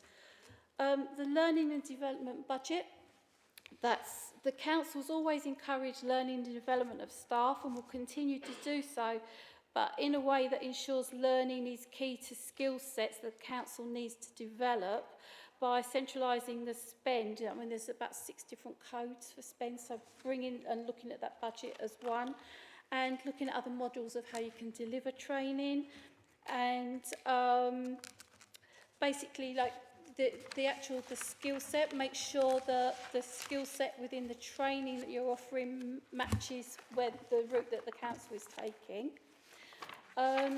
The other, it'll be the top 3 that you've got on your slide there. For years, this council's talked about digital transformation, and it has pockets of transformation across various services, leading to disjointed digitalised systems that can't talk to each other and aren't compatible. And there's no joined up, fully transformational system that will radically transform this council unless we invest some money in it to realise year-on-year savings in the future. Something that is a must to get this council to a point of financial stability and bring it up to the present day with its technology. Currently, the council has about 119 web forms, but they're not intelligent. Not all of them are intelligent forms. So at some points, residents have to actually print them off and post them back. And they're not automated, and they land into a variety of about 180 different email addresses, and then they're manually transcribed into an email to be sent on to a service area. And there are over 70 public telephone numbers and 41 different ways of face-to-face contact, we need to invest to slimline processes and bring this council into our modern world. Whilst we always have a need for face-to-face talks and telephone conversations for the difficult and complex cases, we can no longer deny the efficiencies and savings that come from voice-automated options and payment methods that will cover a lot of the everyday tasks that this council deals with. It's just like when you contact your utilities bill operator, thus giving more time for quality face-to-face and phone conversations when we need them. And I must stress this work excludes both MASH, which is the multi-agency safeguarding, and Thurrock First, which are vital emergency services for our most vulnerable. This council often averages about 10% of its staff being agency workers, and benchmarks similar to other authorities on volumes of agency staff. But where it goes wrong is that the cost of agency staff is disproportionately higher than those authorities, meaning that we pay more than others for what we receive. And we have a lack of strategic workforce planning. We've got over 70 staff that have been on agency for over a year, and they've not been converted to full-time employees, further hindered by onboarding processes and protocols that don't incentivise managers to do the work to fill the position, and the use of off-contract spend rather than using agencies on the framework, which also increases the cost further. That's further exacerbated by the term exceptional circumstances being liberally interpreted, leading to overtime payments where potentially they don't need to be applied. And improvements to processes amalgamated with cautious vacancy factors could realise efficiency savings of £2.5 million. And a further 1.8 million could be realised through a redesign of how corporate services operate by looking at crossover and duplication of work by the various service sectors. Now, I will try and answer all of the questions, but please bear in mind this is cross-cutting, so I might have to call on other areas to help me. Thank you for that. And just before I do, just for one last time, because I'm fond of saying it, in order to finish this item and to allow any exempt to come through, I'm going to propose one more time to suspend standing orders for half an hour. Can I have agreement from my committee? Thank you very much. Okay, thank you very much. I'm going to go first. I'm going to go firstly to Councillor Duffin, then other members of corporate, and then we'll go from there. Sorry for jumping the gun earlier. So 100% welcome the digitalisation, the move there, because when I was in the role, we got rid of quite a lot of emails and other stuff, but there is still a very, very long way to go in terms of just making it. It will never be one perfect system, but less systems. In terms of agency, I've sat in those meetings where you hear the number come out, and I know everyone in Cabinet will agree, the groan of like, is that ever deliverable? How close have they got over the time of the administration? Is there sort of numbers on the target was 2 million and actually we got to 1.5, just so we can actually have confidence in that 2.5 rather than it's actually 1.5, it's actually 2 because it regularly gets missed. Like you, Councillor, the agency stuff, I think I personally feel that in the past I've looked at it wrongly. I've looked at the percentage of agency workers versus the volume of staff and not really delved into those figures. So this piece of work is where PwC have been helping us. I haven't got HR here. I'm more confident about this, but if you don't mind, I'll ask Dave to talk about those figures to give you that more in-depth, what's the word I'm looking for, confidence in figures. Sorry, it's getting late, 16 hours and nothing to eat. I'm getting a little bit rambly here, I'm sorry. Thank you, Chair. The figure is very modest against the level of spend on agency staff, so we're quite confident the figure is deliverable. The issue is about how you go about and enforce it. So the work that we're doing at the moment, which is why we're leading into the second level of a business case, is to allocate the figure out on a cost code basis against which we can monitor, deliver through the spending departments. Obviously, the time we're taking is to make sure that the allocation out to the various departments is fair and balanced against their use of agency staff, and specifically excludes social work staff from that equation. So I guess just against delivery, how is it tracked? Because I could ask you for the numbers on the past and they don't seem to have been very close to what's been promised. It's great hearing it's different this time, but are we going to measure this across the year? Is it kind of, if we get to the first month of this and we're not getting anywhere close, are we jumping into the contingencies, or is it when we get to the end of the year and we just hope that we get there? No, we'll be measuring it month by month against actual spend and against the cost codes it's been allocated to in each of the departments. We'll be doing that at officer level, and we've set up the governance to do that as part of the overall implementation of all the budget things. And of course, it goes from there through commissioners and onto members. So there'll be various tiers of monitoring, not just this item, but across all the budgets, but including this item. And I said it will be managed and measured at cost code level, not as a global figure, so that we can hold managers to account against their individual budgets and restrict the use of recruiting agency staff to obviously to ensure that they're not using that budget, with the exception of social workers. I won't be a councillor next year to hold anything to account, but is it one that maybe even all of these things we've gone through can be something that comes back to corporate ONS on a every meeting basis of like what percentage of delivery has actually been achieved, and put if you're saying it's 2.53, when that meeting happens, it is 40% through the year. Are we on track for 40%? I would say across every single one of these deliverables. So it is measured and we're held to account, not just in a year's time where we don't know what's been delivered and it's kind of like, hey, we actually need to cut an extra $1 million, but knowing that we have got 40% of that delivered by whenever that meeting might be. Yeah, you'll remember the old corporate performance report, KPI led, and that was percentage of agency staff, which is where I'm saying we're coming from the wrong angle. In Governance Board, we've been discussing exactly that subject, that the corporate performance report needs to change. What we report, how we report, will all feed in with the enhanced recovery plan, budget, savings, are they on track? That will all form part of that. Risk management, where that sits, of if you're not meeting your targets, then your RAG rating is going to change. That's all going to start appearing on reports. Thank you both for your answers. Anyone else from corporate who'd like to speak? Anyone who's not on corporate? Councillor Morris-Cook. Thank you.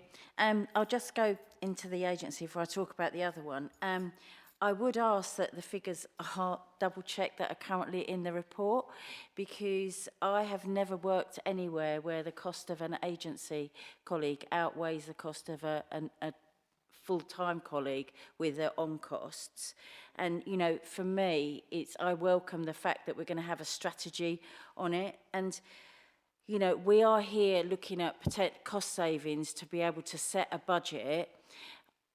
I would question why we haven't engaged with our agency partners to say, okay, what are you guys going to bring to the table? Where I've worked before, we've worked collaboratively, I can't say it now because I'm tired, with our agency to say, how can we support with it? So I would welcome, we can look at the strategy on how we deal with agency, because it should only be for seasonal trends. It should be for mat and long-term sick. It shouldn't be just a reason why you're not recruiting. We'll just get an agency staff in. And to have them for over the sort of 12, 16 weeks is unforgivable without using the correct one. So what I do want to talk about is learning and development. And a mistake that is often made in times of real cost challenge is everyone reduces their learning and development. Now, having read the business case, I would suggest that looking for 25% reduction, again, another one from our HR department that there's a zero plan currently against, which I think is extremely poor. What I would say is if we start looking at where the actual attrition is, and at 15%, we should hold our heads in shame, because that really is indicative of a very poor culture in the council. If we start looking at the culture and we reduce the attrition, naturally your learning and development costs will reduce because you're not doing so much onboarding. And, you know, we should be looking more forward to a digital solution for our learning and development. So it does remove the need for people delivering because you can just do it virtually. So I'd like to know, obviously, what the portfolio holder is going to do with the HR teams to look at the learning and development. Thank you. Thank you. Can I just cover off a little bit of what you said with the agency, because I don't disagree with what you're saying there at all. But contracts are being reviewed, that is part of it. I just want to sort of like reassure you that is part of it, because some of them have got a 44% markup, and we do need to be looking at that. Some of the specialised agency costs can be like £400 or £500 a day. So there is a time and a place for having a permanent member of staff rather than an agency. And you're right, to have people, 70 members of staff that have been on agency over a year is just beyond comprehension, really. It's just wrong. So that is why there's a deep dive going on. That's why we're looking at this. Learning and development is always important, and I totally agree with you. And the bit that we're looking at is exactly that, is looking at ways to change how the learning and development is delivered, because there's not enough digital stuff going on. It is heavily relying on other workforces to supply that. So I'm sure Dave can add to this, but staff's skill set and knowledge and development is of utmost importance, because that's how you keep staff as well. That's how the council becomes more competent in what it's doing. But there are situations where perhaps the council has paid for learning development that doesn't necessarily enhance the skill set of the person around the particular job that they're in at the time. And so maybe there is a piece of work to be done around that too. Hence, that's why we're looking at it. But I'll let Dave chip in. Thank you. Thank you very much. Sorry, Councillor Howden, please.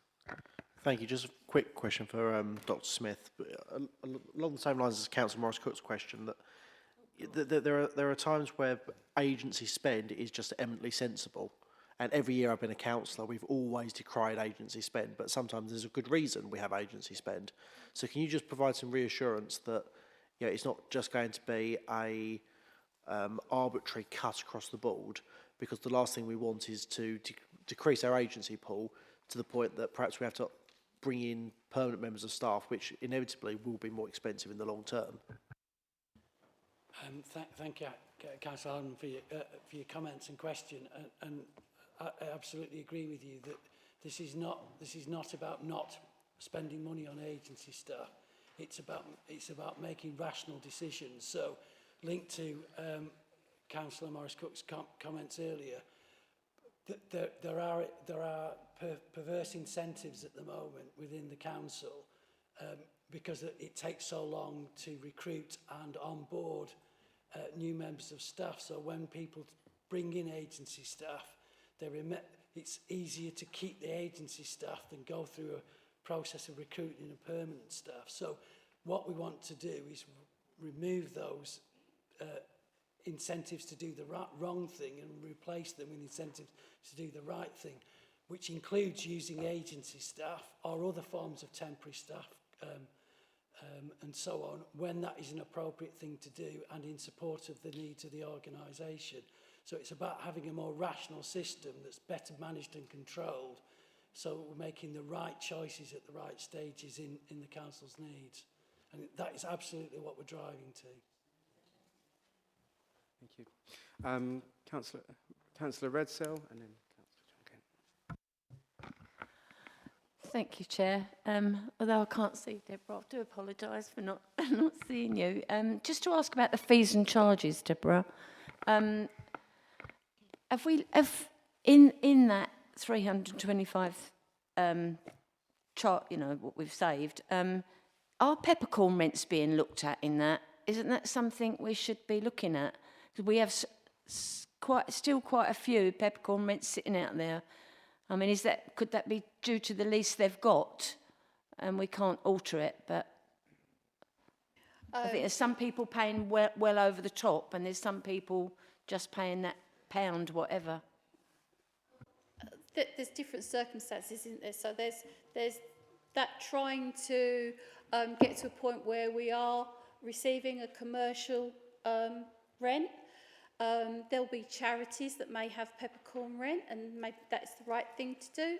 There might be instances, as you say, of long-term contracts, but like I said, this is cross-cutting. That falls into place. So if you don't mind, I'll ask Mark Bradbury to answer that.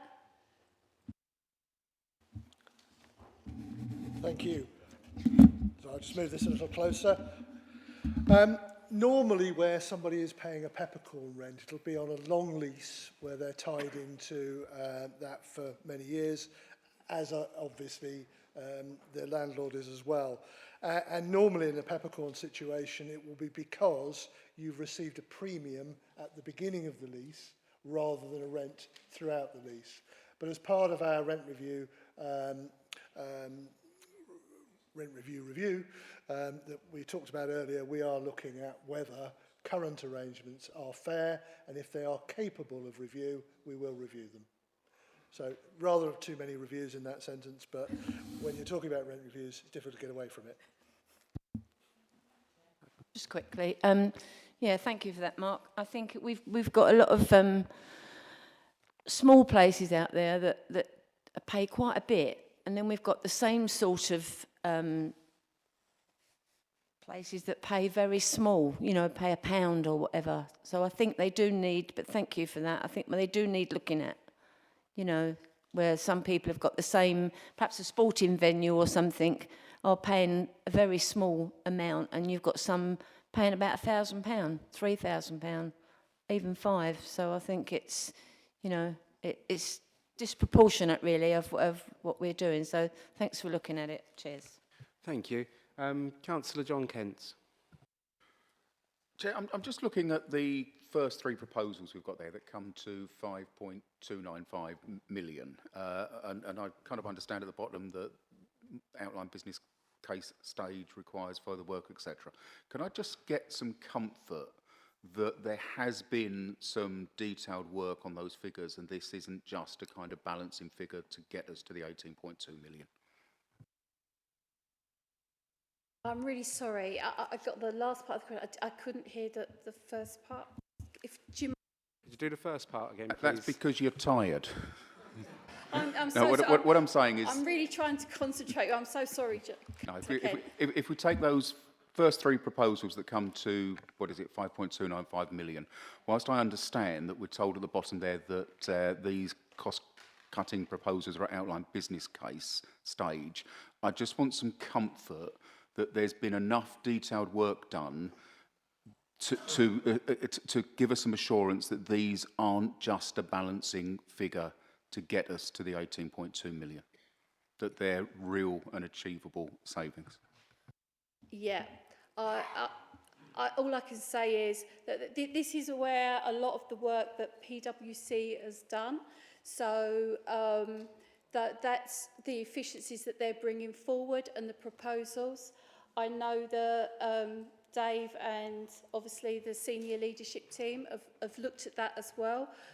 I wouldn't be comfortable in bringing them forward as being achievable today if I didn't think they were. So yes, they're a proposal. If they're not on target, then Dave will come to me and he'll be telling me, and then he'll be telling me where he'll be finding it so that we do get there. Come back at that, Councillor Ken? Okay. Thank you, everyone, and thank you very much.